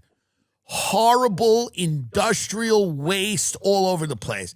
I don't think about it at all. At all. The first time I made that drive, I thought about it a little. I went, God, I bet there's people that are getting born with 2 heads. And now I ignore it completely. I don't even turn my head to look at it. That's just the kind of country we have. Don't get mad at me. Don't hate the player, hate the game. If you live in a toxic waste sludge dump, no one, so this is such a losing issue for Katie Porter. I know why she's trying to bring it up. She's trying to say we're all being poisoned and elect me, I look like Bane. But really, no one cares. Only the people in that town care. Even as she was talking about the preschools where she's like, they're breathing in this air. You know what I thought? Boring. Boring. Talk about the leg. Talk about the guy eating the leg. If I was Katie Porter, I'd have the Bane mask on and I'd do the voice. But if I had the Bane mask as Katie Porter, I would go, people in this country are eating legs they find at crime scenes. Do you want it to be your leg? I'm Katie Porter, and I used to give a shit about dumb shit like cancer in the river or whatever. I used to try to chase down companies who are polluting our rivers. But here's the reality. Who's even swimming anymore? What are we even doing? Don't swim. I realized that the more pressing issue was the drug addicts living on our street, literal zombies who are eating people's legs. Boy, did I stop caring about rivers after I realized how many people were starting to pick up legs and eat them. I didn't care about rivers anymore. I used to care about the air the kids were breathing at the preschool. It would be nice if people cared about the environment. I'm not telling you it's a good thing that they don't. This is not a moral judgment. I am telling you, I grew up on Long Island my whole life, and people wanted you to care about beach erosion. The only thing we ever cared about was that Gilgo Beach killer who was killing hookers and depositing their bodies at the beach. No one cares about beach erosion. No one cares about the poison water. No one cares about forest fires. No one cares about any of that. No one cares if their fellow citizens are living in a microwave. No one cares if their fellow citizens are living in a microwave. It doesn't matter. I'm telling you, I'm a reasonably moral person, certainly not the best, but do you know, I mean, the people that live in the Bakersfields and the places like that, in the food deserts and the opportunity deserts, and are living every day in a Stephen King novel where there's some weird factory that's polluting everything and they have the horrible birth defect. I feel bad for them, but I'm telling you right now, it's not something that I think about. No one thinks about it. No one thinks about it. Every now and then they'll try to do like a thing where they're on the news, they'll go, everyone in this one town has cancer. And then you go, I don't live there. I don't live in that town. Everyone in this one town has cancer. Everyone has cancer. Oh, I don't live there. So Katie Porter can get in the middle of the river with the Bane mask and scream and yell about carcinogens, but it just doesn't motivate people. Which side you're on. It doesn't motivate people at all to go to the polls. Let's talk about Iran, because I think we may, and by the way, we probably will invade tonight after I record this. From what I am hearing, these talks in Geneva are productive to a degree. Also, here's the deal. We've built a tremendous military buildup. This is bigger than anything we've ever done, but I think, and this has been reported, I'm not breaking any news, but like the military is telling Trump this is not an easy war, and we don't know if we get bogged down in this war with Iran, if we're going to be able to fight other people, if that's going to leave us vulnerable and exposed. You know, they've got a significant number of jet fighters and support aircraft to the Middle East, assembling the greatest amount of air power in the region since the 2003 invasion of Iraq. Squirrel Girl can talk to squirrels. Ant-Man can control But I ants. just don't know. We're not living in a world where we can just knock the shit out of people anymore. I bet there are We're millions not of living in that world. I can command them all. You don't realize how good it was in 2003. You could just go knock the shit Battle starts in 5, out of these 4, countries. You could knock the shit out of these countries without any type of, and listen, would people die? Would it be an issue? Would it be a problem? Would you spend a lot of money? Would you overextend yourself? Yes. But I'll tell you this, the power that we had back then to act unopposed, unilaterally unopposed, to just go and knock the shit out of these guys. You can't do that with Iran. It's not going to work. The military options are not great. They're going into Trump. They're going, listen, we can hit him here. We can hit him there. We don't know what's going to happen afterwards. The Ayatollah is living in an underground bunker. Ayatollah Khamenei. I believe I pronounced that correct. And he's living in an underground bunker. But there's no good, see, the Iran war people, and I'm around, I kind of live in Beverly Hills half the time. So I understand the Iranian regime sucks. They're killing protesters. They're killing their own people. And I understand the excitement. And sometimes I even get into it. I get into it because I'm surrounded by Persians and I like their food. I like hummus and that is, that whatever salad that with the chopped, whatever. But the point is, I get it. I get into it. And they're like, free Iran. And I'm with it. And I can get swept up into that free Iran fever. Because sometimes it does feel good to just drive in your car, and think about, a bunch of people that are being, oppressed and they, whatever, by a government that I certainly wouldn't want to live under. And if that government were to be able to magically go away and get replaced by a better government, everybody's happy. I'm happy. I have nothing to say positive about Iran or the mullahs.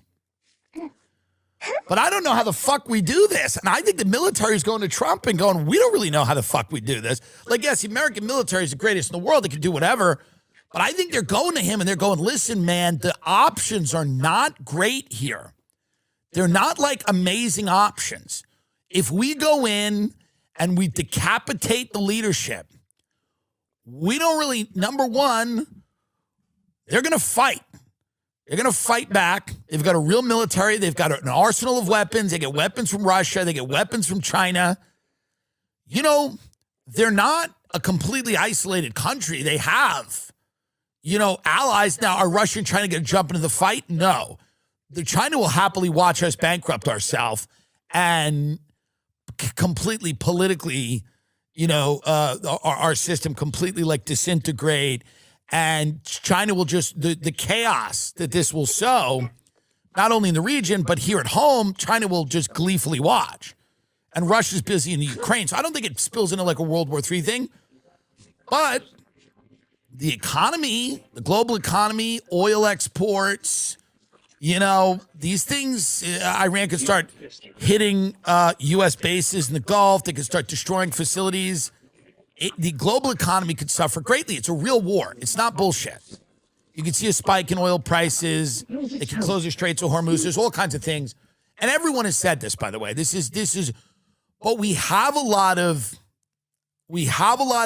artillery there. We have a lot of weaponry there. And it does feel like it's something might happen, even though everything I've just said are good reasons to try to obviously. I do know who I want to ban, though. Like take the temperature and you turn the temperature down here. I do think that we have so much there. We have such a buildup there. We have F-35, F-22 fighter jets, 2 aircraft carriers, and I'm wondering if, now bear with me, is there a way to do a wag the dog fake war? Listen to me, because we want to save face. We have a lot of stuff there. Is there a way to have a fake war that doesn't exist? There was a movie called Wag the Dog about this, where we blow some stuff up. We have a press conference. You'll need a top-notch The Iranians have a press conference, and we end this thing. Because we have too much. We've spent a lot of money to move these boats over there. And, we got to do something, but is there a way to just do a kind of pretend fake strike on Iran? No one will really know, and we save face, and we say, listen, we did it, and everything's fine now. Everything's fine. They're not making nukes anymore. They learned their lesson. Those horns. Because what scares me is that we're just too in deep now, and that. But get up these talks in Geneva. These Geneva talks with Jared Kushner and Steve Witkoff, they are making progress. I believe they are making progress because I think Iran is showing flexibility because they know they're not going to win this war. They know it'll be it's going to be a prolonged conflict, and it's hard to imagine America getting anything out of this. But Iran knows that they're not going to be able to go up against the United States of America and win. The government is going to fall. U.S.-Iran nuclear talks wrap up with no announcement of a deal as risk of war looms. However, this is in Geneva. Iran and the United States held hours of indirect negotiations Thursday over Tehran's nuclear program, but walked away without a deal, leaving the danger of another Midwest war on the table as U.S. has gathered a massive fleet of aircraft and warships in the region. Oman's foreign minister, Badr al-Buzaidi, who mediated the talks in Geneva, said there has been significant progress in the negotiation without elaborating. This could be solved diplomatically. But by the way, Israel will not be happy. They will not be happy. They will push for war. They want the regime to be toppled. The neoconservatives in America will probably push for war, the Ted Cruz types, whatever. They want this whole thing's about remaking the Middle East. And if you take Iran out as a regional player, it's easier to remake the Middle East. Israel's probably not going to be happy, but diplomacy is the only way here that America doesn't want this war. America does not want this war. I mean, we've got white-collar people. They got about 8 months left of their jobs before they're on the street eating people's legs. We don't need a war. Unless all those white-collar consultants join the military and go fight and die in Iran, we don't need a fucking war in the Middle East. So we can either do something fake, which I'm for, a pretend show of force. But I did talk to somebody who said it feels like we're too far down the line. There's a little bit of war fever in Washington, and that it's gripped people, and that there's an inertia that's moving us forward towards this conflict no matter what we do. And that once we're on a path like this, it's very hard to completely reverse course. That's what somebody told me. Now, maybe they're right, maybe they're wrong. But they did say it does feel like we are on a collision course for Iran. We have Jared Kushner and Steve Witkoff. I believe the talks are Kushner, Steve Witkoff, and then Erica Kirk. Erica Kirk is over there negotiating with the Iranians right now. And I'm hopeful that she can pull this off. Erica Kirk, of course, wife of Charlie Kirk, R.I.P. But Erica Kirk right now over in Iran negotiating on behalf of the United States government. And we hope that it is, we hope it's positive.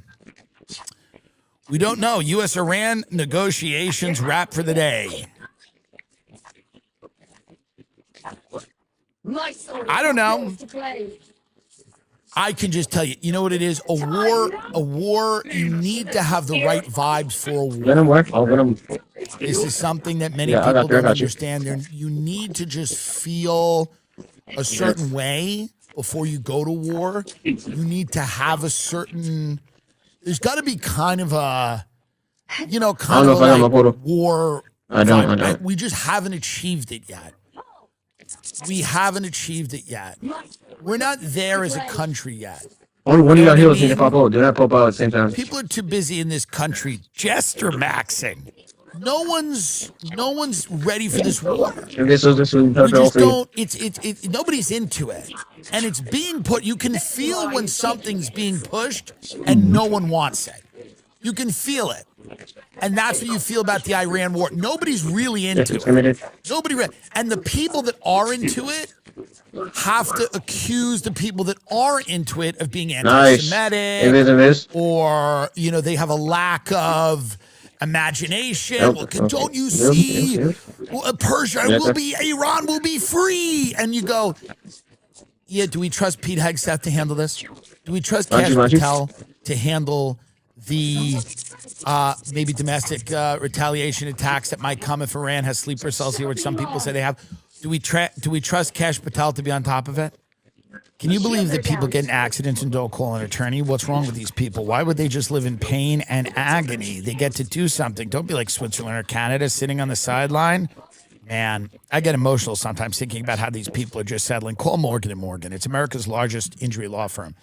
They have over 100 offices nationwide and more than 1,000 lawyers. With over $30 billion recovered from over 500,000 clients, Morgan & Morgan has a proven track record of fighting to get you full and fair compensation. If you were injured by the negligence of another, you deserve to be paid. If you're ever injured, you can check out Morgan & Morgan. Their fee is free unless they win. That's right. Their fee is free unless they win.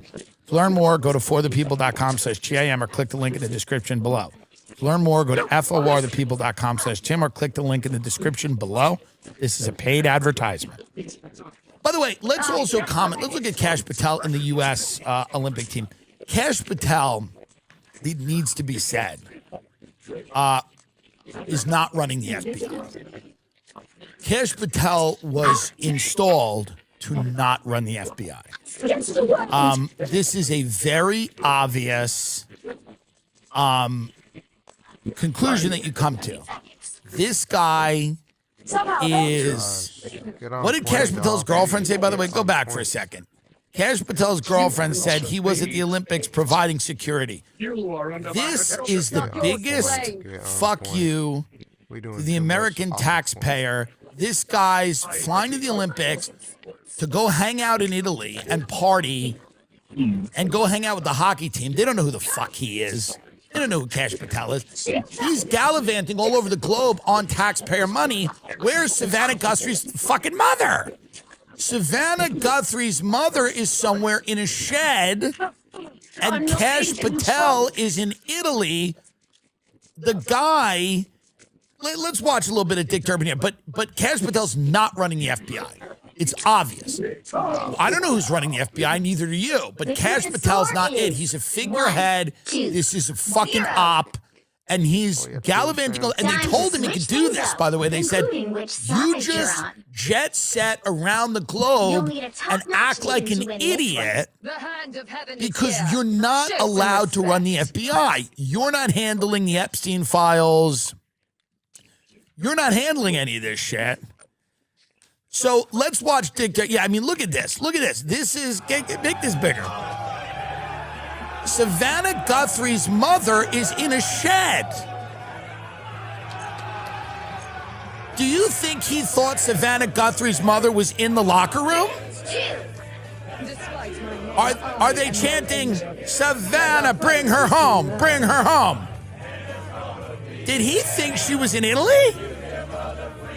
Did Cash Patel believe Savannah Guthrie's mother was in Italy? Is that why he's there? Heard you're helping Deadpool. All right, get him out of with his there. latest scheme. Cash Patel, let's watch a little bit of this. This is Dick Durbin here talking about Cash Patel is a complete fraud. He's not running the FBI at all. Literally, he's doing absolutely nothing except not releasing Epstein files and not looking further into things like the Kirk shooting and whatever. He's there because he's incompetent. That's why they pushed him. And this is evidence. He's a complete buffoon, and that's why he is in the job. He's not doing the thing he was appointed to do, but he was never supposed to. So that's obvious to anyone that he was never really supposed to do this job. He was supposed to run around with his girlfriend, who's got a security detail, by the way, and then he complains that she should be on tour singing and not handling negative complaints on the internet. Dick Durbin. FBI Director Cash Patel has shamelessly exploited the FBI's private government jet to support his jet-setting lifestyle. That's right. Including a golf getaway in Scotland and a trip to watch his girlfriend perform a wrestling match. His girlfriend performed a wrestling match. Most recently, he flew to Italy to chug beers with the U.S. Olympic hockey team. As a whistleblower told the committee, the tone was set early in Director Patel's tenure when he told FBI agents, quote, if you have golf, hockey, fishing, or hunting and beautiful sights, you're going to see an awful lot of me. Savannah Guthrie better hope her mother is being held at a golf course. Savannah Guthrie better Savannah Guthrie better hope her mother is being held at Pebble Beach. This poor bitch, they kidnapped her mother. And this guy is dancing and jumping around with the hockey team in Italy.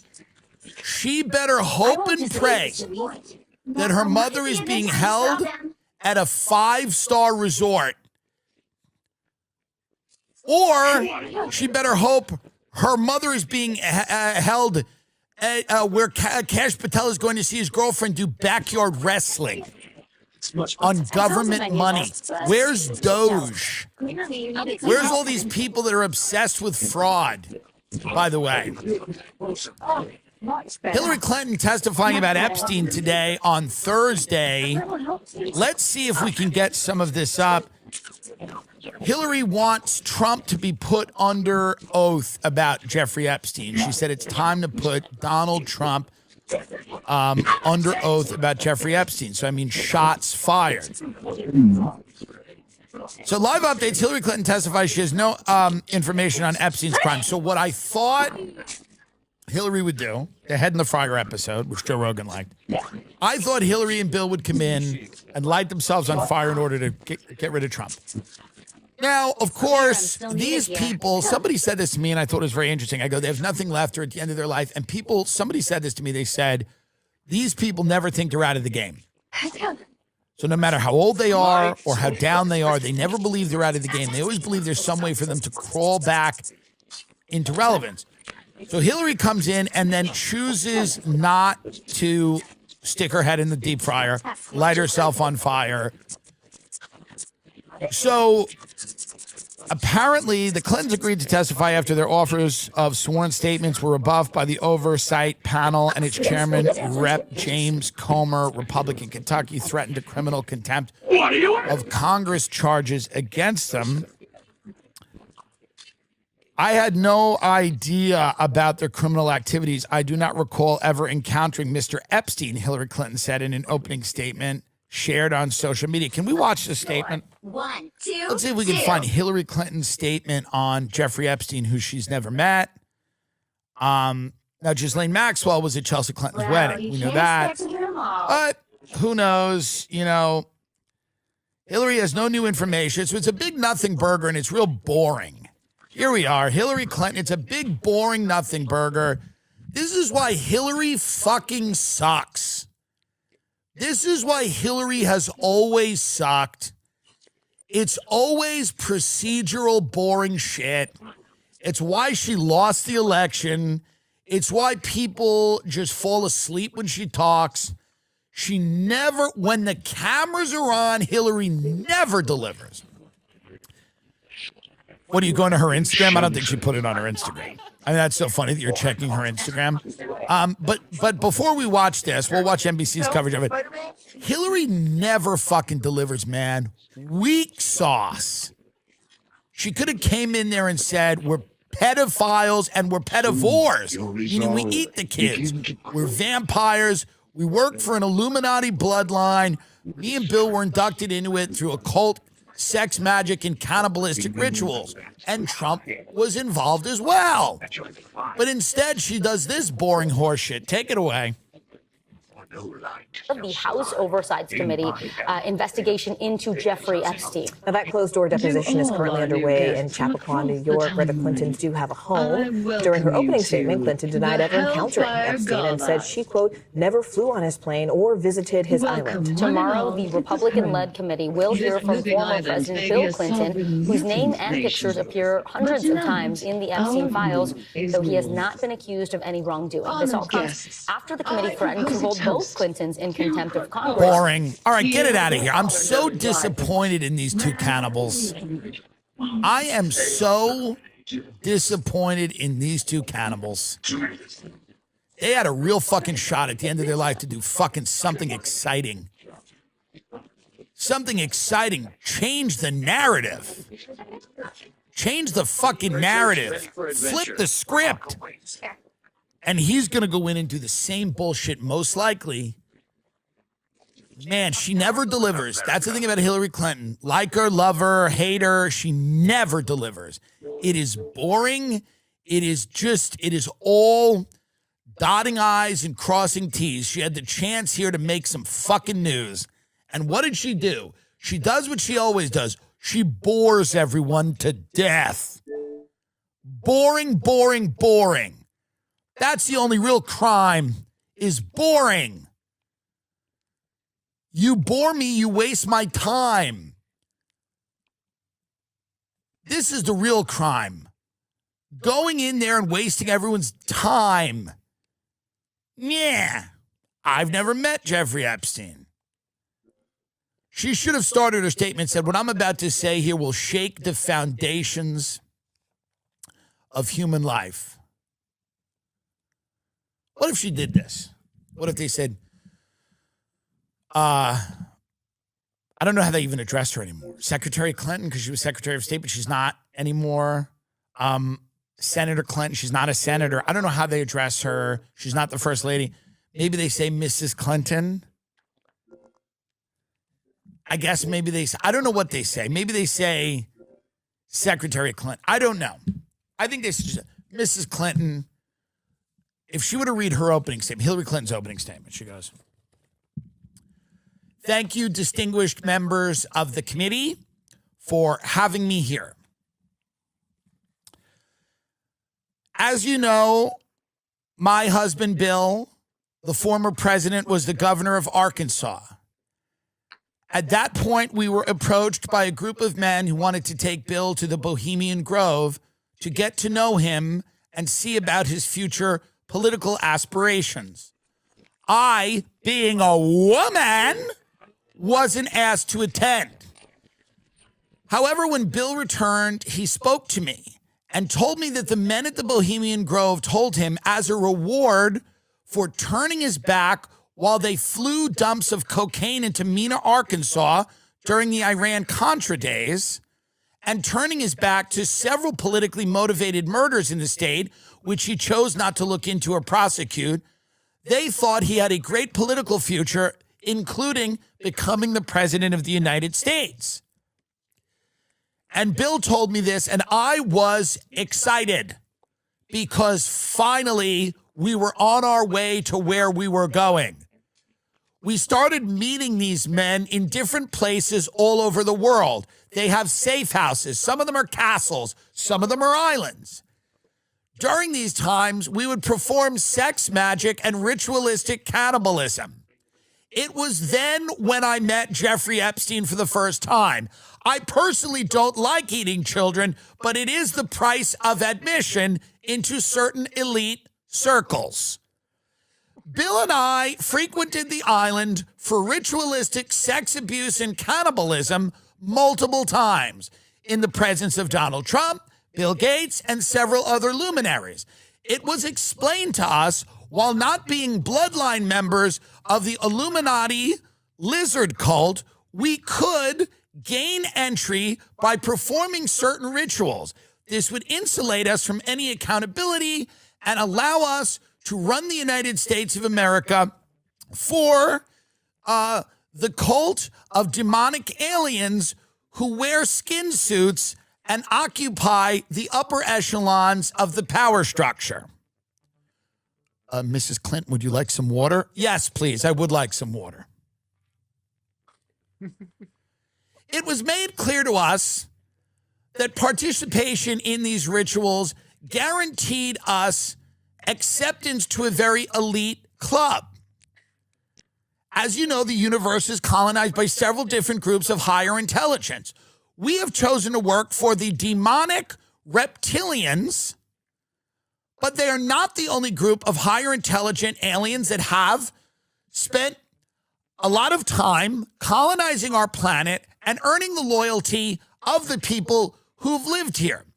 As you know, they feed off our pain, our energy, our sex, our lust, violence, and they feed off all of our energy, and they use us as an energy source so that they can live forever.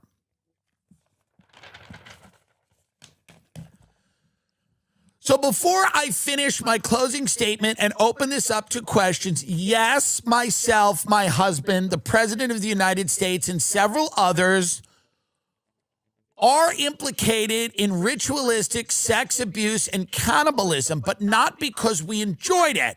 Some of it was fun, but because we needed to do it to show our reptilian overlords that we were there to play ball. And then they would say, "I recognize the chairperson." And then the chairperson would go, "Mrs. Clinton, thank you so much for coming in. We appreciate this.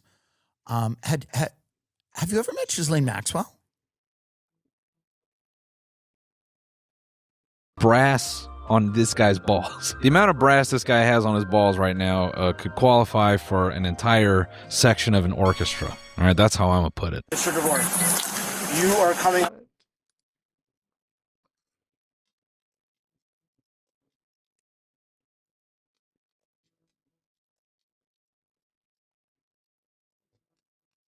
The CIA's secret mind control experiments are back in the spotlight. Newly released documents reveal details about MK Ultra, a 1950s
When the news broke that Donald Trump's Commerce Secretary Howard Lutnick was photographed on Epstein's Pedo Island, I immediately went to the Department of Justice website to search Lutnick. Here was what I found.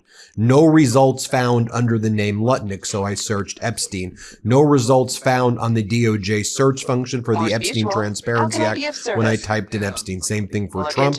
Same thing for Maxwell. The entire Trump, DOJ, Epstein Transparency Act websites search function was disabled and shut down for most of yesterday. So then I went to try to look manually and try to find this photograph that I was seeing circulating of Howard Lutnick on Epstein's Pedo Island. There's a group of men or young men that seem to be hanging out together on Epstein's Island. I saw the photo of Epstein and I wanted to authenticate it myself. So I was trying to go through the Bates number that I saw, the individual number on the bottom right, and then that was taken down from the Department of Justice website as well when I was trying to look sequentially. So it seemed that they removed this photo to try to act like it never existed, or then to what? Try to say it was AI or that it was fake. And then they shut down the search function to make it easier to try to find this photo. But folks, let's be very clear. There was a real photo, and the Trump regime, after seeing this photo of Howard Lutnick, seemed to shut down the search function on the DOJ website for the Transparency Act. And they, at least for a significant period of time, took the photograph down. The photo is real. Let me be very clear. I've been able to authenticate it independently. In any event, the great folks at Jmail have been able to independently authenticate it, and Jmail ingested all of the Epstein files, preserved it in kind of a Gmail format to make it appear like this is what Epstein's inbox looked like, but they preserved all of these files. And so you can see right here the Bates number, EFTA01230639.pdf preserved. Take a look right there. You zoom in and Howard Lutnick looks a little different there because this picture appears to be from 2012, but this is indeed what Howard Lutnick looked at the time. We have other photos of Howard Lutnick at the time. We have other cross-references from Epstein's Pedo Island to see exactly where the photo was taken. You can see the flagpole, the same things in the background that we know from overhead satellite images of Epstein's Pedo Island are there. That is Lutnick with a few other men there. Those individuals do appear potentially to be his children, 16 years old at the time. The guy there to his right may be a guy named Michael Lehrman. You go through the email that was uncovered in the Epstein files, December 19, 2012. Howard Lutnick to Jeffrey Epstein. We are landing in St. Thomas early Saturday afternoon and planning to head over to St. Bart's on Monday at some point. Where are you located? What's the exact location for my captain? Does Sunday evening for dinner sound good? I have another couple, Michael and Marcy Lehrman. It's why I believe that's the Lehrman guy over there in that photo, with me on my boat, and each of us has 4 children, 2 16s, 2 14s, a 13, a 12, an 11, and a 7-year-old. And remember when Lutnick was giving interviews on podcasts like the one on New York Post with Miranda Devine, and he said that he met Epstein once in 2005. They were neighbors. He said Epstein invited him to his place. He said he went up to Epstein's place, saw a massage table, was disgusted, and then said that he told his wife, "That man's disgusting. I've never seen him again. He's gross. He's disgusting." Never met with him professionally, philanthropically, for business, for pleasure, for any reason at all. He did all of the above. The Epstein files showed that he was lying. He was forced to admit during his congressional testimony that he was a liar when he said he didn't meet Epstein other than that one time, or that he was disgusted by him, because clearly he wasn't. I mean, look at this photo. Again, this is a real photo right here. You have Lutnick. It appears to be his 2 16-year-old kids. You have Jeffrey Epstein right there, and you have Michael Lehrman there on the right. You zoom in, and Howard Lutnick seems to be having the time of his life. That is not a man who is disgusted by Epstein. That is a man enjoying himself on Pedo Island with his children. He's got that blue button down. He seems to be having the time of his life right there. So just rewind for a second, please. So these photos surfaced yesterday, and they were there for a long time, but people start circulating these photos. The Trump regime gets absolutely terrified. They shut down the search feature on the DOJ website to make it easy to try to locate documents and individuals when the files that are produced in the Epstein Transparency Act. They take down the photograph right there of Lutnick, which is a real photograph, to make it seem, try to gaslight us as though it's not a real photograph. We know it's a real photograph. In addition to us and Jmail talks about AWS recognition software and off-the-shelf face recognition API from Amazon believes with 99% certainty that the man is in blue is Howard Lutnick. It's indisputable that it's him, but the cover-up persists. The cover-up continues. Democratic Congress member Ted Lieu says it would appear Howard Lutnick lied under oath. Lutnick testified that he visited Epstein with his family and nannies. He's so elite he had more than one nanny. The picture shows Lutnick with Epstein and all men on Rape Island. Why did the Department of Justice delete this picture? Ted Lieu, Congress member, then wrote, "Dear Howard Lutnick, so how many times did you go to Epstein's Rape Island? Pam Bondi, why are you covering this picture up of Epstein's friend Lutnick?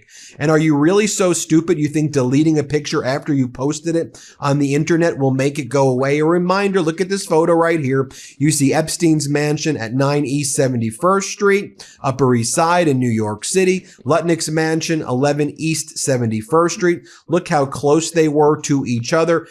Both of those townhouses, both of those mansions, though, were originally owned by Les Wexner. Remember Les Wexner? He was deposed by the House Oversight Committee last week. Remember, no MAGA Republican showed up to that deposition. Democrats did. Les Wexner admitted he gave Epstein $1 billion. He claimed he didn't know why he was hiring Epstein, but still gave the guy $1 billion.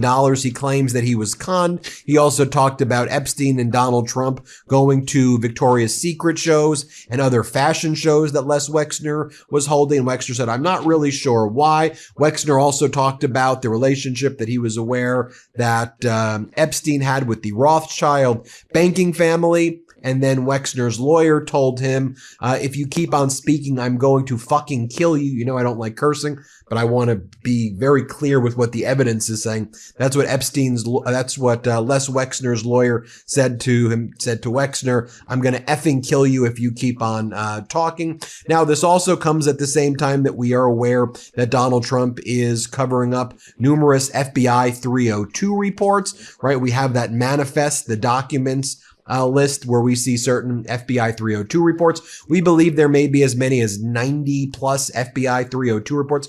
Those are the reports of witness statements, survivor statements to the FBI. Those are being concealed. I did a video yesterday morning that went through a January 4th, 2026 memorandum sent by Todd Blanche to FBI agents and DOJ lawyers who were reviewing the Epstein files. Notably, January 4th, 2026 is weeks after the December 19th deadline when the Epstein documents were supposed to be produced under the Epstein Transparency Act. But when you go through this memo that was sent by Todd Blanche, who is Donald Trump's former criminal defense attorney, it talks about which documents should be withheld. And it says to specifically flag the FBI 302 reports. If 302s are there, apply this tag to all FBI 302s. And then it adds a requirement or an exclusion rather to the Epstein Transparency Act that doesn't actually exist. What it says is the following: permitted withholdings or redactions under the Epstein Transparency Act fall into the following 5 categories. Personally identifying information, depictions of child sex abuse would jeopardize active federal investigations, depict or contain images of death, contain information authorized under criteria established by executive order to be kept classified. There says nothing about executive privilege or nothing about deliberative process privilege, work product privilege, attorney-client privilege. But then in this memo, it's a cover-up memo. I talked about it all yesterday morning. Remember the video I did? In this cover-up memo, it talks about privilege claims. And it says that if you see FBI agents talking to FBI agents, if you see DOJ lawyers talking to DOJ lawyers, exchanging information, notes, emails, etc., withhold those, claim that they're deliberative process or attorney-client privilege or work product privilege. Also, if you see any any messages between Jeffrey Epstein and Ghislaine Maxwell say that they're attorney-client privilege and don't produce those records? Why would you claim Jeffrey Epstein and Ghislaine sending each other messages as attorney-client privilege? Well, Donald Trump's DOJ knew that they were talking about Donald Trump, I believe.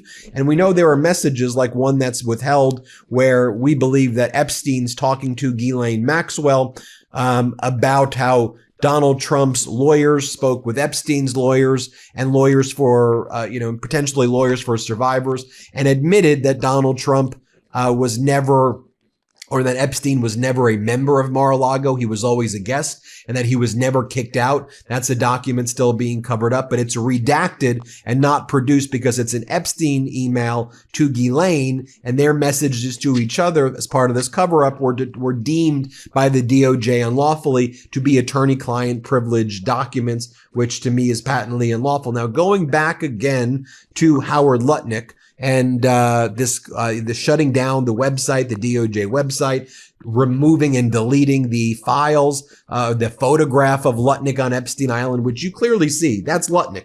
That's Lutnick. Those are likely his two children. That's Lehrman. That's Epstein. That's Pedo Island. They're there. They seem to be having the time of their life. And it's gross after you say you're disgusted to be bringing your children there. You're bringing your children to Children's Sex Trafficking Island, and you're bringing a group of other children. What the hell are you doing? What the hell are you doing?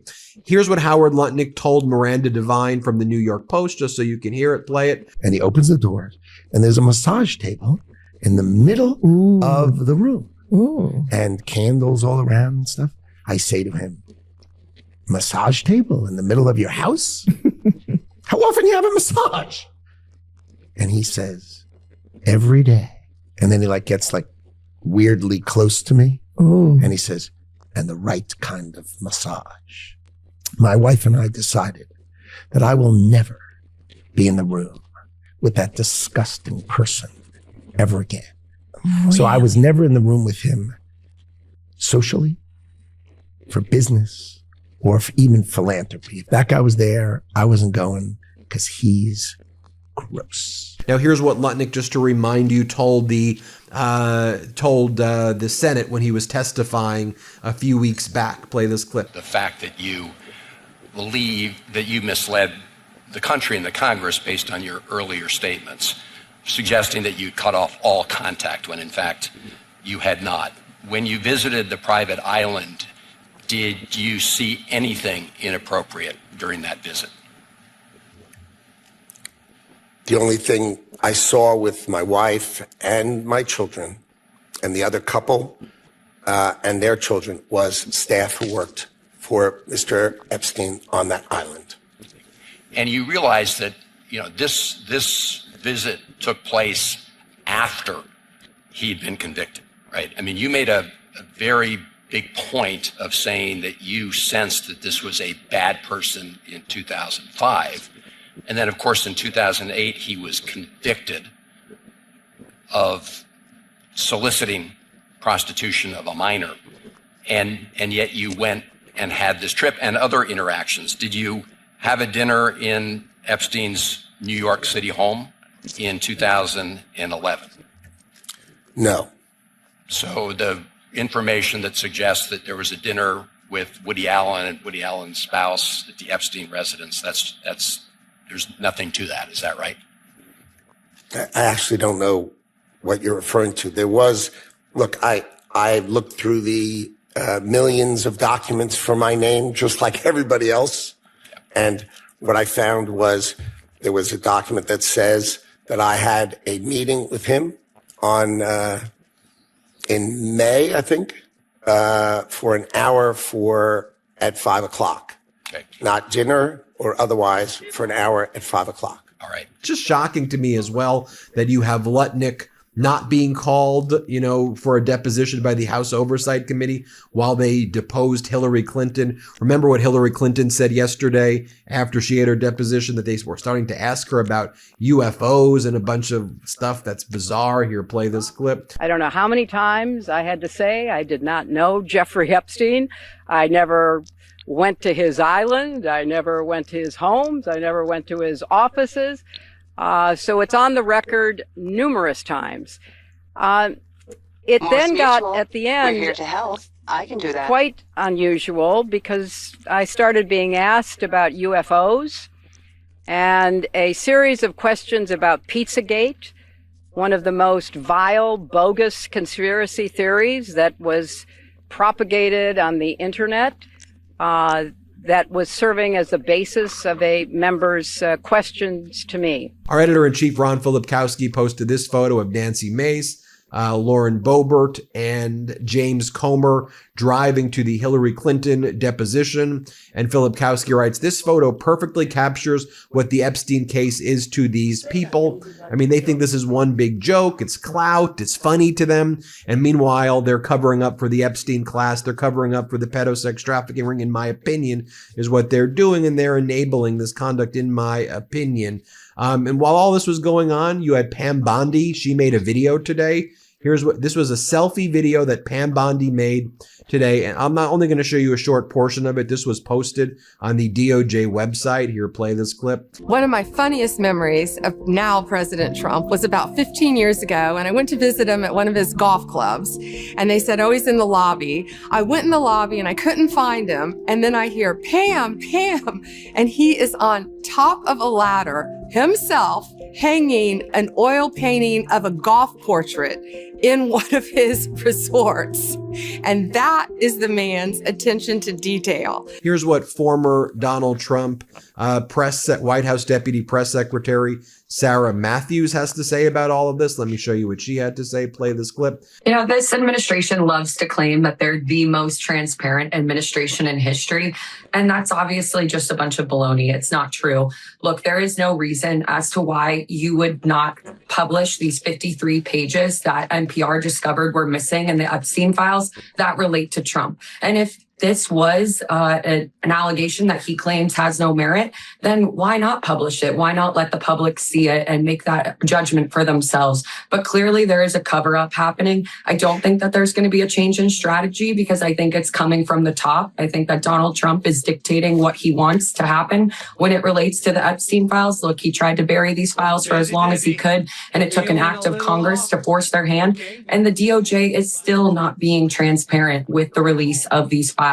And that's what's really sad about this situation is that the once independent DOJ is no longer independent. We know that Pam Bondi and Todd Blanche are taking their marching orders from Donald Trump, and that there's a reason why these 53 pages were not released to the public, because there is seriously some sort of cover up happening. And I know that sounds like I have a tinfoil hat on and that I'm making a jump here, but why would they not release these files? It just doesn't make any sense to me. And I think that everyday Americans are going to see that, and that this is going to distract from Trump's State of the Union. So it's just not a smart strategy in general for them politically either, even though morally it should be the right thing and ethically they should be releasing these files to the public, and legally they should, because they are required by law to release these files or give a reason as to why they're being withheld. Now, following Hillary Clinton's deposition, I want to give a shout out to Democratic Congresswoman Ansari. Here's what she said. I also want to talk about the reporting from this week and the fact that we now know that the Department of Justice, in their ongoing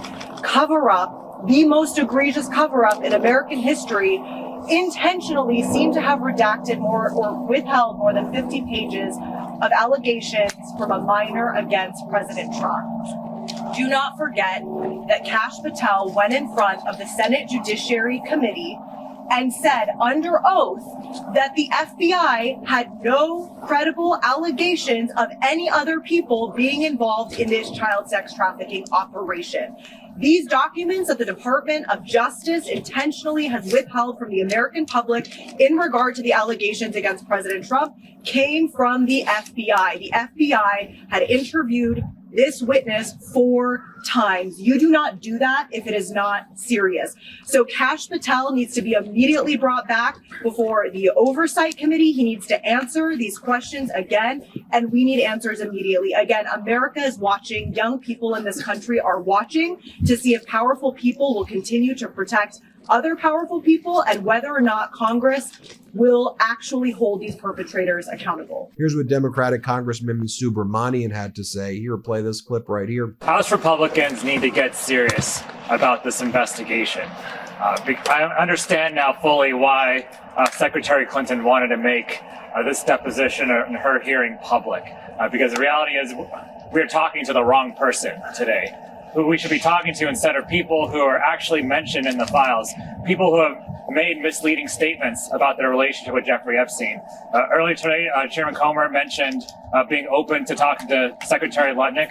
Well, let's get him in. Let's talk to Secretary Lutnick instead. Let's talk to someone who is neighbors with Jeffrey Epstein, who actually associated with Jeffrey Epstein, not someone who had never, ever met Jeffrey Epstein to their knowledge. And so let's try to talk about people who will help us with our investigation. And let's release the 2.5 million files so we can know who else to talk to, and so we can do right by the victims and actually bring justice. And finally, just to show you what James Comer said when he was asked about cover up by Donald Trump, and he was asked about should Howard Lutnick testify. Here's what he said. Here, play this clip. So we'll do one more question. Go ahead. In the spirit of bipartisanship, would you then ask the Commerce Secretary Howard Lutnick to come testify? It seems like he has some information.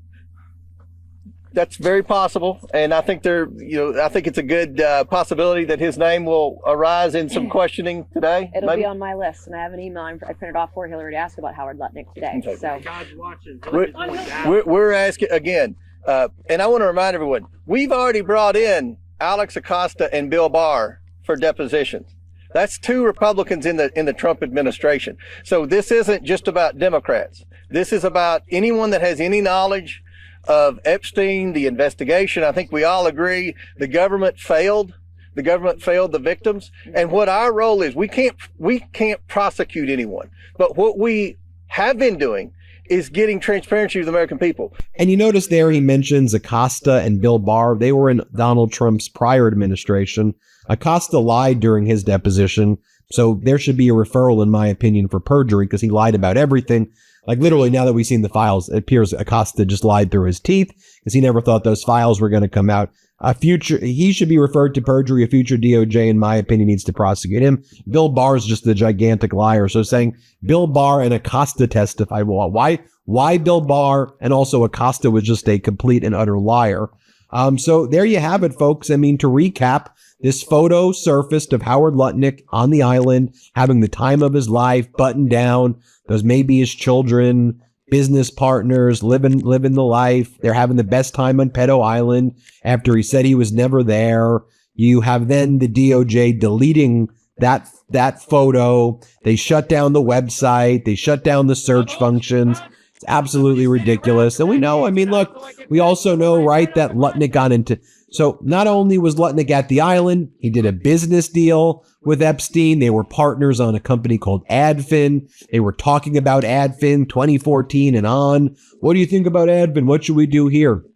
They were talking about a nearby museum being built and how they were wanted to potentially sue the extension of this museum because it may hurt the sunlight that their houses get. 2017, 2018, Epstein gave Lutnick $50,000 as a gift for some award that Lutnick received. They would talk about each other's nannies. They were friends. Really up until Epstein's death, they were neighbors. They were neighbors. They were friends. They hung out with each other. What are we talking about here? They were close. They were close buds. And Lutnick lied about it. It's disgusting. This whole regime is disgusting. Tell me what you think. That's what we know. Hit subscribe. Let's get to 6 million. Thanks for watching. 7 million. Get to 7 million. Thanks for watching. I keep saying 6. Get to 7 million. Thanks for watching. Love this video? Support independent media and unlock exclusive content, ad-free videos, and custom emojis by becoming a paid member of our YouTube channel today. You can also gift memberships to others. Let's keep growing together.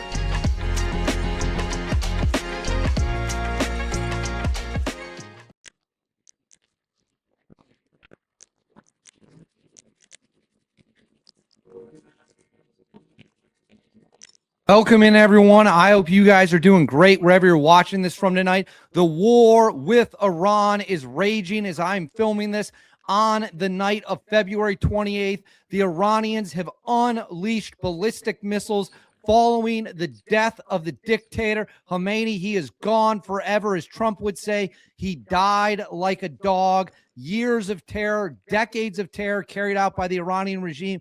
They are coming to an end, but the fight is not over yet. And now Iran is responding with ballistic missile barrages across the Middle East, We have some absolutely insane footage to get into. Before we get into the footage, as always, please make sure to like and subscribe.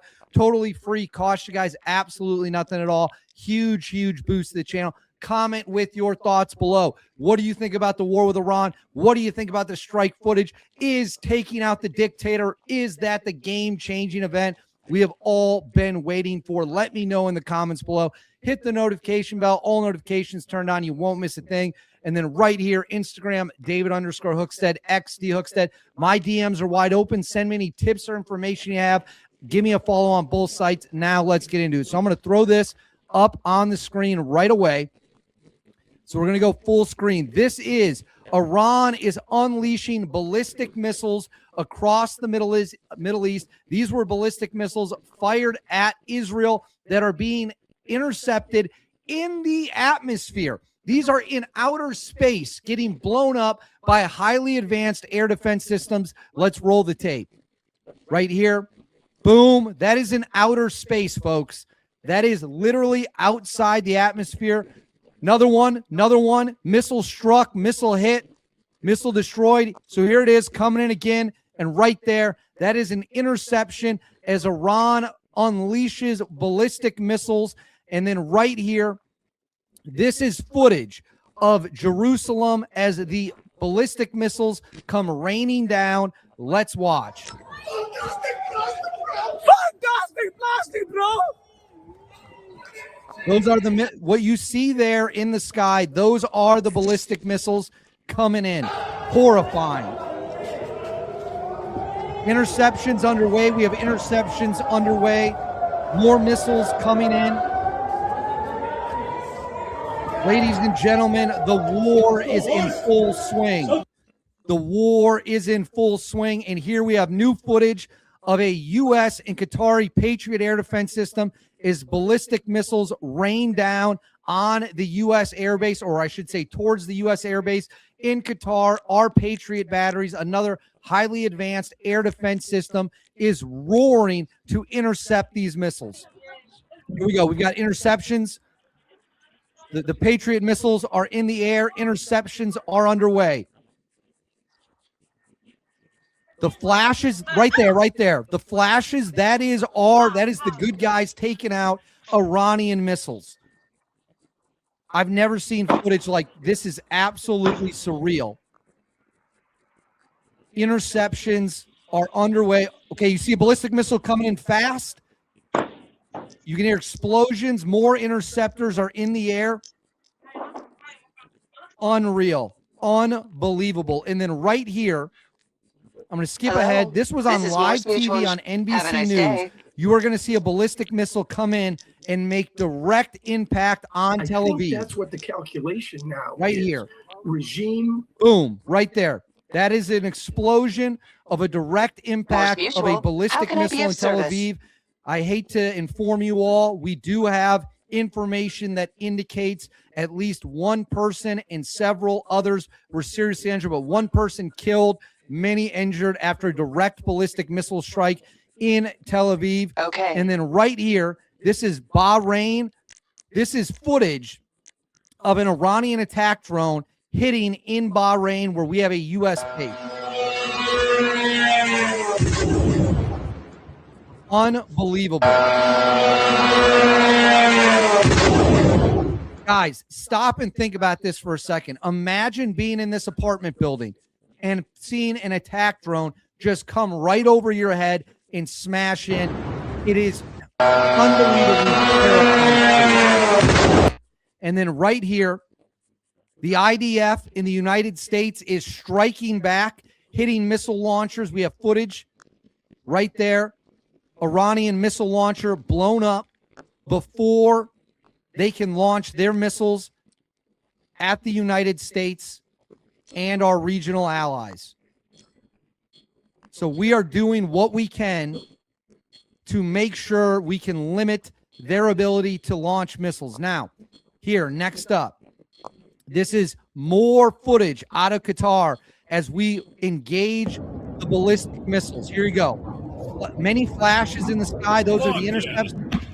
Missiles away, interceptors away. We have interceptors in the air. Multiple interceptors are up. Multiple ballistic missiles have been hit. We can see debris falling to the ground. More missiles up. Looks like we had a malfunction on one. What the fuck? Use the language. That's not me. That's from the video. But more missiles in the air, more interceptors in the air. And then this might be the most insane footage of it all. This is a cruise missile that is literally flying through Iran to strike targets right there. These are American cruise missiles flying through the air.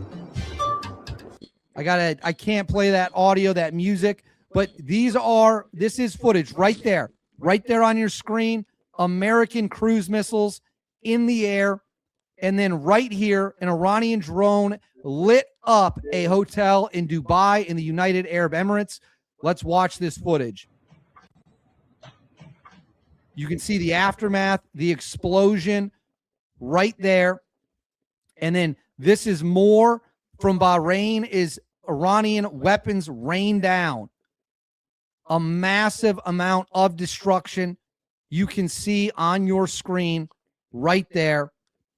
And then right here, this is footage of an Iranian Shahed drone exploding after hitting the U.S. base in Bahrain.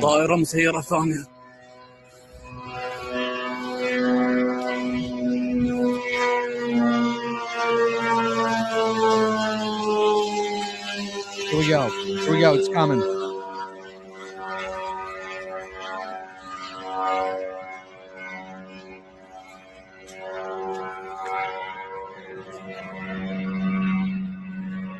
Right there, impact. We have impact of the Iranian drone. So if you missed it, right there, right is coming in.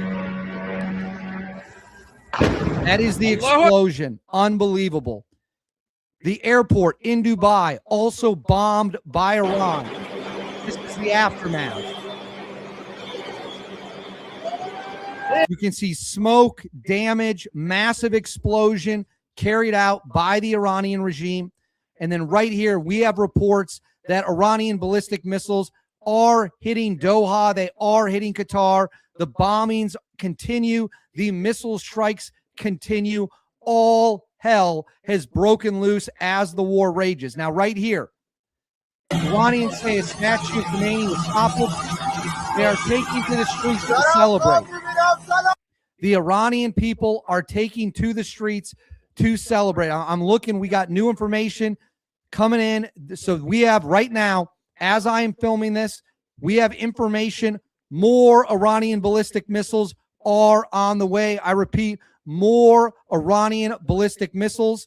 And now, right now, the United States of America, according to this, reports say U.S. and Israeli strikes are hitting military sites in Western Iran. More U.S. strikes are underway as of me filming this. This is coming in real time. All right, I'm going to pull this off the screen. So as of me filming this on the night of February 28th, more U.S. strikes are underway. Ballistic missiles have been launched by Iran. The war is raging. It is in full swing. I'm going to keep monitoring the situation. I have slept about 3 hours in the past 24 hours. I'm exhausted, but I know you guys are here with me. I'm not going to leave you. We are going to watch for updates as they come in.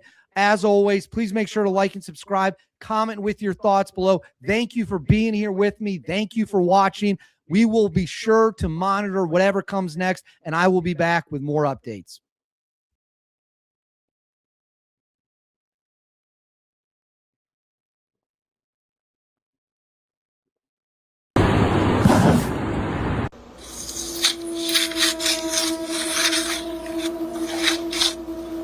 The CIA officer who came out and said he was in a time travel program. Bio said we need to test the biological effects of time travel on the human body. Right, and mutants in the same email. But also, notice how it's just floating on the water. 4 of the chefs for the U.S. presidents have suddenly. So it's a video going around where this man and his friends went to a beach, and this man is screaming on the beach because something came out of the water and took his friend off of the beach. Oh, you don't believe me, right? Look at this shit. I'm gonna sit this right here. Y'all cannot be playing on these beaches. Look.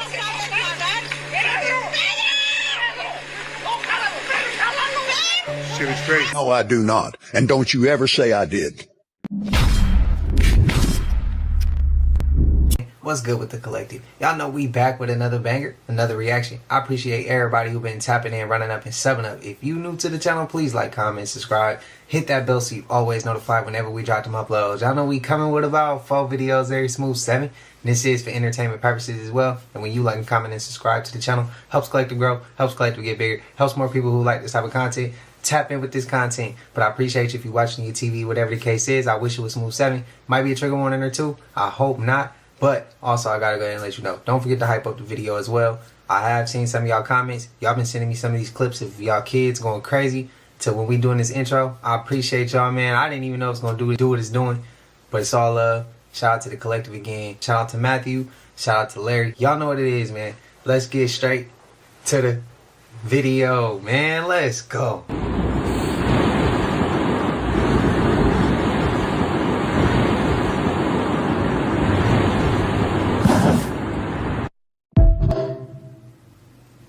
What's y'all thoughts?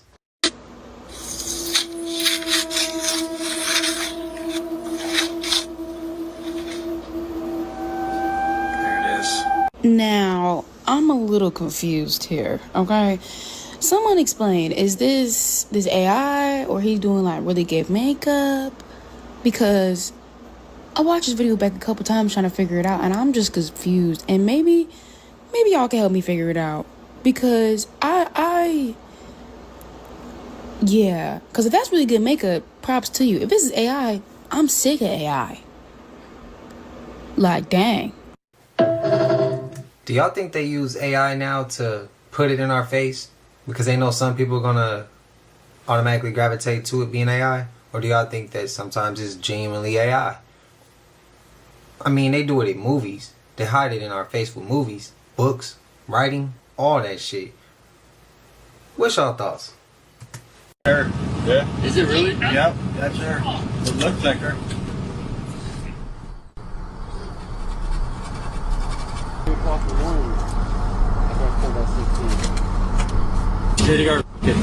Took a picture of her, and he's like looking at her. And in the thing it said the lady's wearing like pink pants. The Amber Alert, the one I yesterday? Never? Yesterday? That one. Oh, well. Yeah. Should I block your truck? Huh? Should I block them? Should block. Let me write it down. It's a Texas plate. Texas plate, what is it? Is she a young girl? Yeah. You can't look it up of what she looks like? Yes, I can. It's right here. Got it? Show me a picture, because I know what that girl looks like. She ran right past me. Okay, hold on. Oh my God, that's her. Yeah. Is it really? Yep, that's her. It looks like her. That's exactly what she looks like. That's what's up, bro. We need more stories like this. Yeah, it seemed like they all in one spot, but I ain't gonna lie, that's hard right there. That's some old world architecture. I'm right next to the one with the clock tower right here. And this, y'all see, I got different angles up in there. That's another one. That's hard. Old world buildings, man. Before the reset. That might be one too, shit, I ain't gonna lie. It gotta be. You see it got that Egyptian hieroglyphs on the front. The Mackinac Bridge, aka the Big Mac. It opened in 1957 and it stretches 5 miles long. Now this bridge is known for losing power in high winds. Count me out. I couldn't even imagine driving across this with no lights on. Hell no, no siree. But not only that, but do you see how those cables shaking? Talk about not safe at all. Just look at how this motherfucker swing. And you think that's safe to travel on? Hell no. Now this suspension bridge connects to the upper and lower peninsulas of the U.S. state of Michigan. It spans across the body of water of Lake Michigan and Lake Huron. But if you think you're gonna catch me on this, count me out. Now this bridge might be safe to ride on when it's a sunny day outside, but if it's windy or if it's snowing, count me out. Stay safe out there now. Y'all catch them riding bikes on that thing, having a marathon? Alright, so the stuff that's happening to me after going to Epstein's Island, it's getting worse. So I don't care anymore. I'm dropping the YouTube video we filmed there. And let me explain why. Two things. So remember the last update I gave y'all was that I thought someone was listening to me through my phone because I couldn't record through my voice memo because it said I had a call or whatever. Even though there's no call. And out of curiosity, I went on Google Trends to see where my name is being searched at, right? And again, I swear to God on everything, nothing that I say in these videos are lies. I checked a certain place and I swear to God, the only time that I've ever been searched here was minutes during the whole shit with my phone. I don't want to say where though. I don't want to say, but if y'all can. And remember my roommate in the last video that I was talking to about the whole thing? Him to the exact. To top everything off, my manager called me and said, it's looking like there might be a cha-ching coming. So I don't care anymore. I'm dropping the video at this point. It's already closed. Something creepy happened to this man. As he was showing his viewers the Amazon River, they were able to spot this strange shadow in the background, but also notice how it's just floating on the water. I want to hear more. Yeah, I've been watching anime all my life, but to see somebody do some Crouching Tiger, Hidden Dragon type shit, some anime, and she hit that bitch on photograph, that shit raw.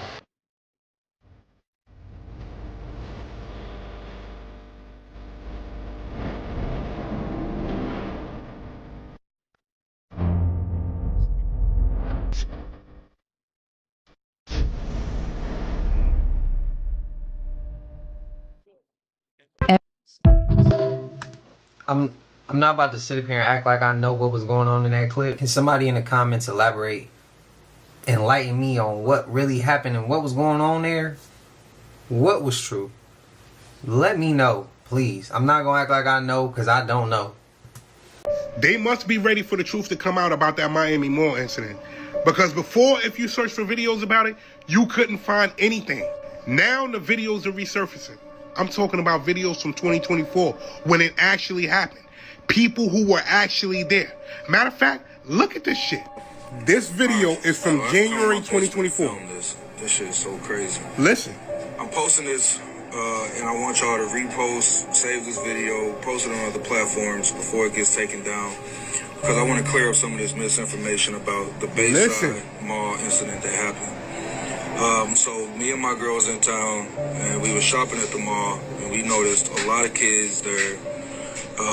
It wasn't a real big deal at first until they got to arguing and shoving, and then like weapons got brought in and they started fighting, running all over the mall, chaos just all over the place. So we thought we heard gunshots, but it turns out that that was actually fireworks. But either way, that caused everybody to start rushing for the doors. People was leaving stuff behind. I mean, just dragging their kids. It was just complete chaos, man.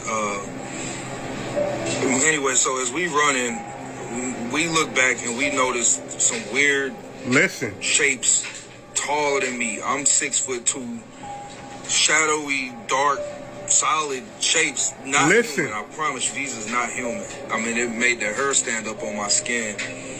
And shit, we just booked it for the doors after that, man. Something happened that day, and they hid it from that day.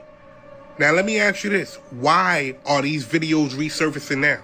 You heard President Obama say that there are aliens. You heard the president say that he's going to release the alien files. And then, mysteriously after that, they start releasing these videos all over again, or unblocking these videos. Go down the Miami Mall rabbit hole. Look up a person named Fitz. See what Fitz said. See what he said happened. He gave a visual story about what happened.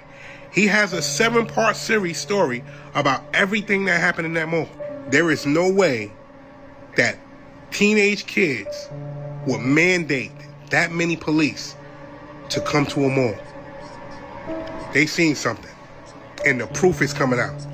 I'm out. In the last 10 years, 4 of the chefs for the U.S. presidents have died suddenly, and 2 of them died by accidental drowning.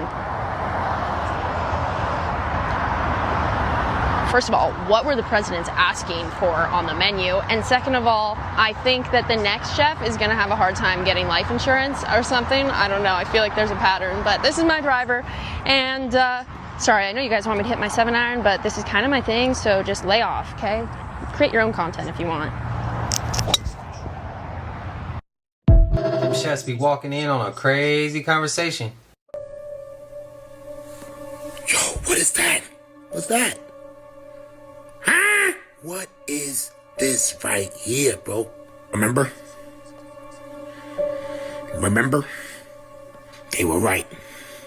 We are really in the Matrix, guys, because people are saying that these are sentinels in the sky now. This is not the first time I've seen a video of something like that in the sky, guys. Now, I don't know if you got future plans or not, but something is going on out there that I know nothing about. That's why I'm asking you guys. You thought it was just a movie? Shut up! Just picture paying your bills and you go outside and you see this thing outside. How do you feel now? Because if sentinels are in the sky, they're in the sky for free.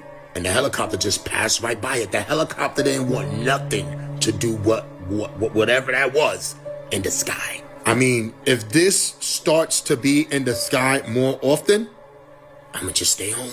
The people that are awake know that we're living in the Matrix. They know. Want to know something else? This video is for entertainment purposes only, and I think that video is AI, bro.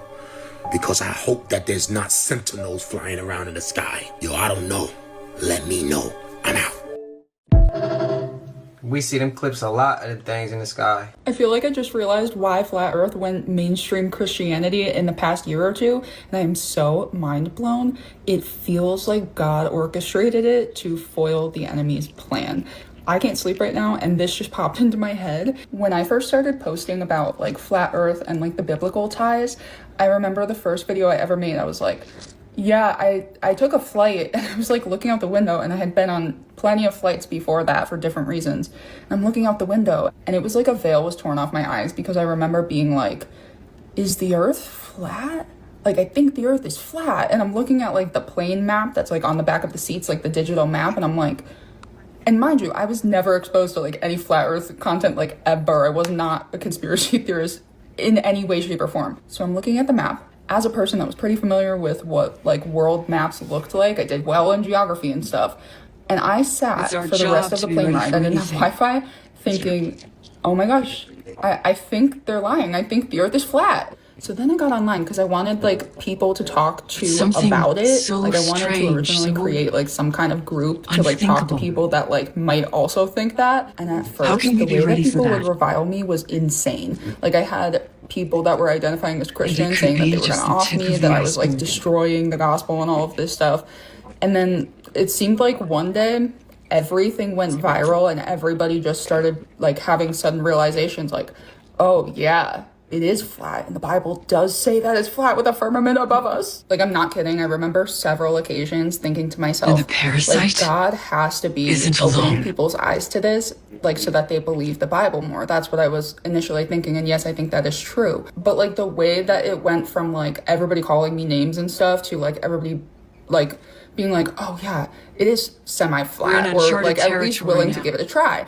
I remember always thinking like it felt divinely orchestrated in some way, and it just clicked to me why. Something that could destroy every things about living flat thing biblical on the earth, planet. the video would immediately have like a flag on it, or like a notification telling me that it was going to be suppressed because it was like against guidelines or whatever. But every single time, it would somehow reach like millions of views with very high engagement. We have to understand like that doesn't happen. If you're a creator, you know that does not happen. Even when they would take my videos down, a lot of times they'd randomly just be like back up, and they'd garner like another couple 100,000 views. And it seemed like they were clamoring to get flat earth content like off of the internet. This definitely had to be God foiling their plan right before it happened. Let's get to work. Because we're about to have alien disclosure. And if you haven't seen my other videos about Noah's Ark in the sky, as well as Judgment being like aliens, like Judgment and the Return, they're going to frame it as aliens. Because biblically accurate angels, a lot of them look like machines. And a lot of them look like what they've primed us to believe aliens look like. Same thing with the Ark. And a lot of people are mad at me right now, but it's the exact same way that it was when I first started talking flat earth. That is why I believe God is waking people up to the fact that they live among us, the reptilian shapeshifters. David says there's lizards in king's palaces. The serpent is a talking, walking serpent. The ancient dragon comes back. Jesus calls the Pharisees vipers. Paul says Satan's workers transform themselves as workers of righteousness and apostles of Christ. The word for transform is rooted in metamorphosis. So it's not like a devil wearing a fake mustache, guys. It is shapeshifters. Every single culture ever has pictures drawn, painted, and writings that include shape-shifting reptilians. Don't need to debate any Christian. I was a Christian. If you want, I can give you both sides, easy. But he will ask you if you delivered the message. I'll play both parts. I'll be the Christian and tell you this, and then I'll be the Muslim and give the answer.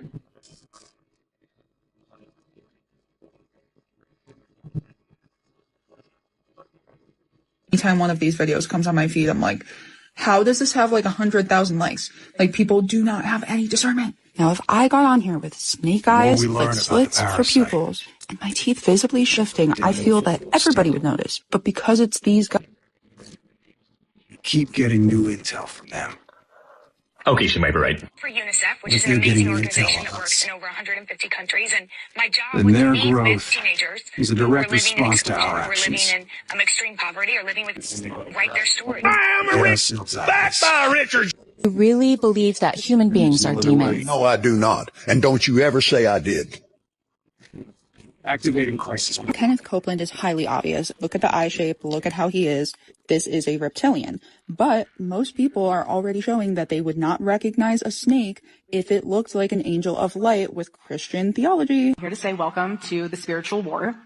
If you're not aware of it, put on the armor, stand your post, you're a woman of the word. Watch the eyes and the teeth. The eyes are shifting to reptile eyes and the teeth are sharp and reptilian. I'm not saying this to be a bully. I think that she's very obviously beautiful, but I do not think that this situation is at all what we think it is. Ask a man who's a great man, actually, one of the great men of our country, Kenneth Copeland, to come up and say a prayer. Get up, silly woman, said the reptile with a grin. You knew damn well I was a snake before you took... No, I'm not a poor baby. I'm more reptilian. But come in and win the election. We're going to take a short break. I want to talk to you more about President Biden. We're different from the presidential. We're very discreet, reptilian. And you might say, well, why would a shapeshifter want to preach the gospel? To point you towards this. Every single sus, or at least sus to me, Christian public figure, they all believe in globe theory. And I would bet anything that they're going to point all of the people that look to them for everything to this being like aliens from outer space and or just completely demonic, because Revelation says that Satan will deceive the whole world into encompassing the camp of the saints, which I believe is what I call Noah's Ark in the sky in those videos. It's New Jerusalem, and they've spent a long time pre-framing the perspective of the masses as to what it is. That's why we just had that viral clip like last year of Wernher von Braun's secretary coming out and saying, he told me one thing, to not forget one thing, that in the end, the last deception, to remember that it was not aliens. Wernher von Braun is the founder of NASA.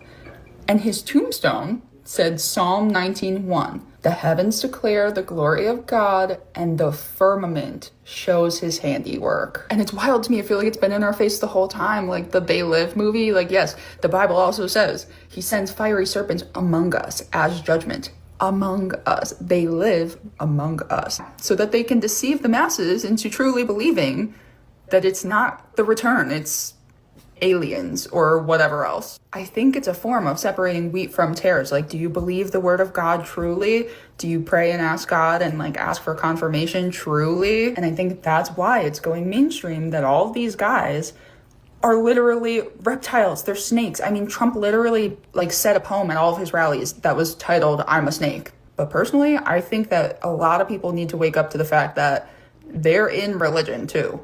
Like, they are going to be the leaders of everything, of every religion, of all politics, of all Hollywood.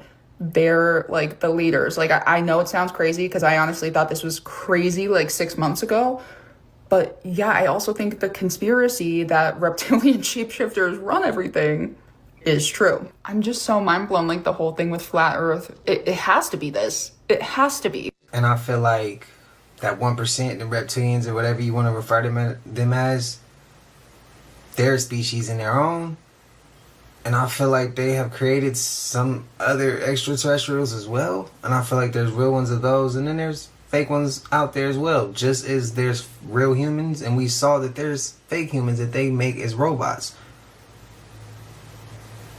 And if some like to claim that we've gotten our technology from extraterrestrials, who's to say that's not the real ones? You get what I mean?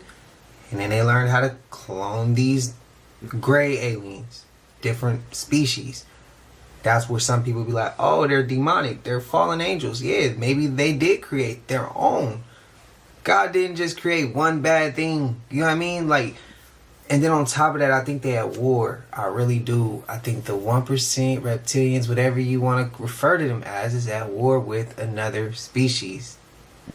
Over, I said this before, they not just messing us up, they messing up our atmosphere, things like that. And it's disrupting other shit out there. And I think that that is a possibility of why they are clashing. Whoever disagree, I respect it. But let me know y'all thoughts, man. This was a dope ass clip. I could go on and on about this. I keep telling y'all, stop going to these beaches at night thinking that mermaids aren't real. If you do not think mermaids are real, go into the Book of Enoch and see what it says about mermaids. So it's a video going around where this man and his friends went to a beach, and this man is screaming on the beach because something came out of the water and took his friend off of the beach. Oh, you don't believe me, right? Look at this shit. I'm gonna sit this right here. Y'all cannot be playing on these beaches. Look.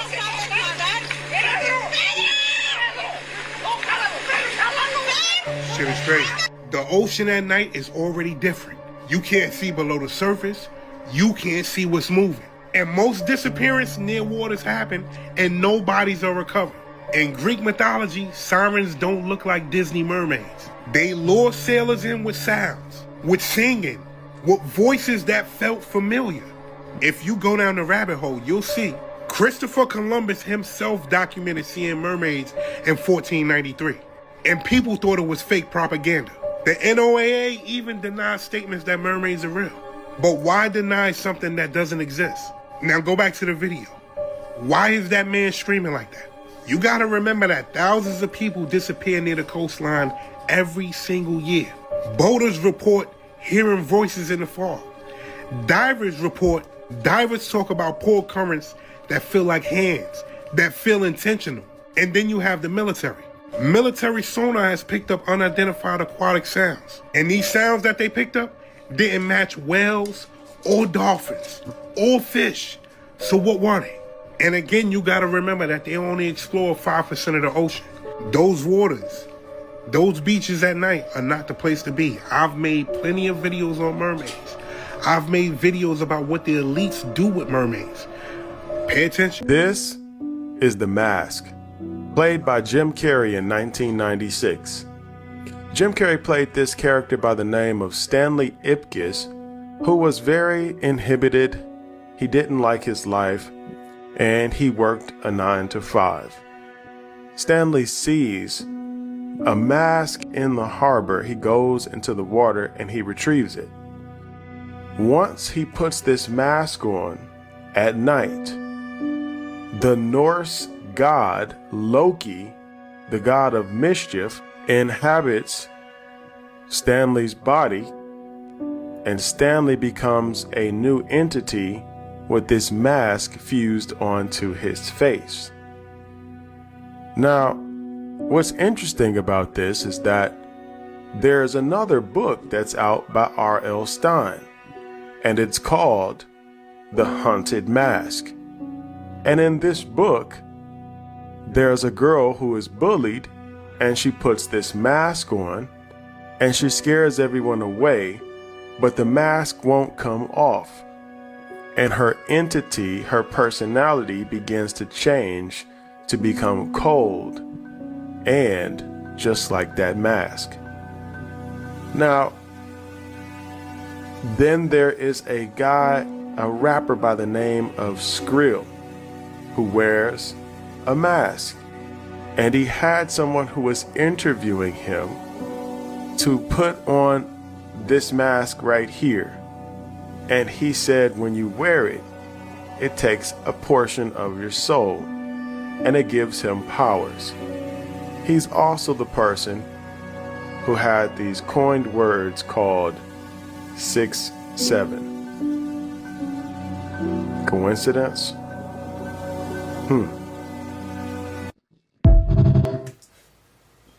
I remember I couldn't wait to get home to watch Goosebumps, bro.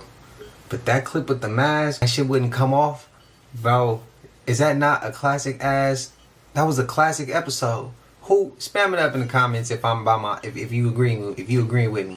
It freaked my ass out, but I still classic. In that movie The Mask, as soon as he throw the mask on as a kid, that used to draw my attention. I used to love that's a classic movie too. I'll rock with that movie. What's y'all thoughts? Let me know. Great content. Miles B47. This place doesn't add up. This is the Kalasa Temple in India. Now pay attention to this one, guys, because the Matrix tells us this entire place was carved from one slab of stone, that it was hand chiseled from the top down. Who honestly believes that? What you're seeing here is laser technology. In order to make this place, 400,000 tons of rock had to be excavated and removed, and yet none of this rock has ever been found or discovered. This is all from one stone. We're talking multi-level halls, perfectly carved pillars, symmetrical structures, even bridges. All these rooms and intricate details built from the top down. By hand. There wasn't room for a single mistake. One wrong strike and the entire structure is ruined. Now, according to fake history, we're told this place was built in only 18 years. Cultural legends say 7 days, but let's just assume 18 years. If 400,000 tons were removed, that is between 400 million and 800 million pounds of stone that just had to somehow vanish. Now let's assume 7,000 workers worked like robots, non-stop, 12 hours a day, for 18 years. Break that down and you're looking at them removing 60 tons per day. That's 5 tons per hour, by hand. And that's just the excavation. What about the time taken for designing, mapping the top down, the intricate carvings, engineering load distribution? Crazy part is, people would just say, oh, they had a lot of time in those days. Look, time doesn't create mastery. Time doesn't explain precision. And a lot of workers does not equal quality. Quantity never means quality. For them to accomplish this perfect degree of engineering, every individual there would have had to have been some superhuman master stonemason. This is also just one network of an entire system known as the Ellora Caves. Just 1 in 34. There's no way we did this with hammer and chisel. That's fake history. That's even impossible now. To chisel basalt rock, you need tools significantly stronger than rock itself. And there's only 2 modern examples. Tungsten carbide chisels, which weren't really invented until the mid-1800s, and diamond cut tools, which were rarely used or distributed then. And this is all from laser technology. Lasers. That or some form of highly advanced technology that's either been lost or being hidden from us. Now you might have thought history was boring, but that's only because you've been given a fake history designed to hide an incredible past. Scary thing to me about this whole thing is, like, when you study ancient civilizations, they all made child sacrifice to these beings, these deities, in exchange for wealth and power. And it's kind of like when you see declassified files come out about the government tracking ancient bloodlines and hybrid people, it's kind of like, how old are these people really?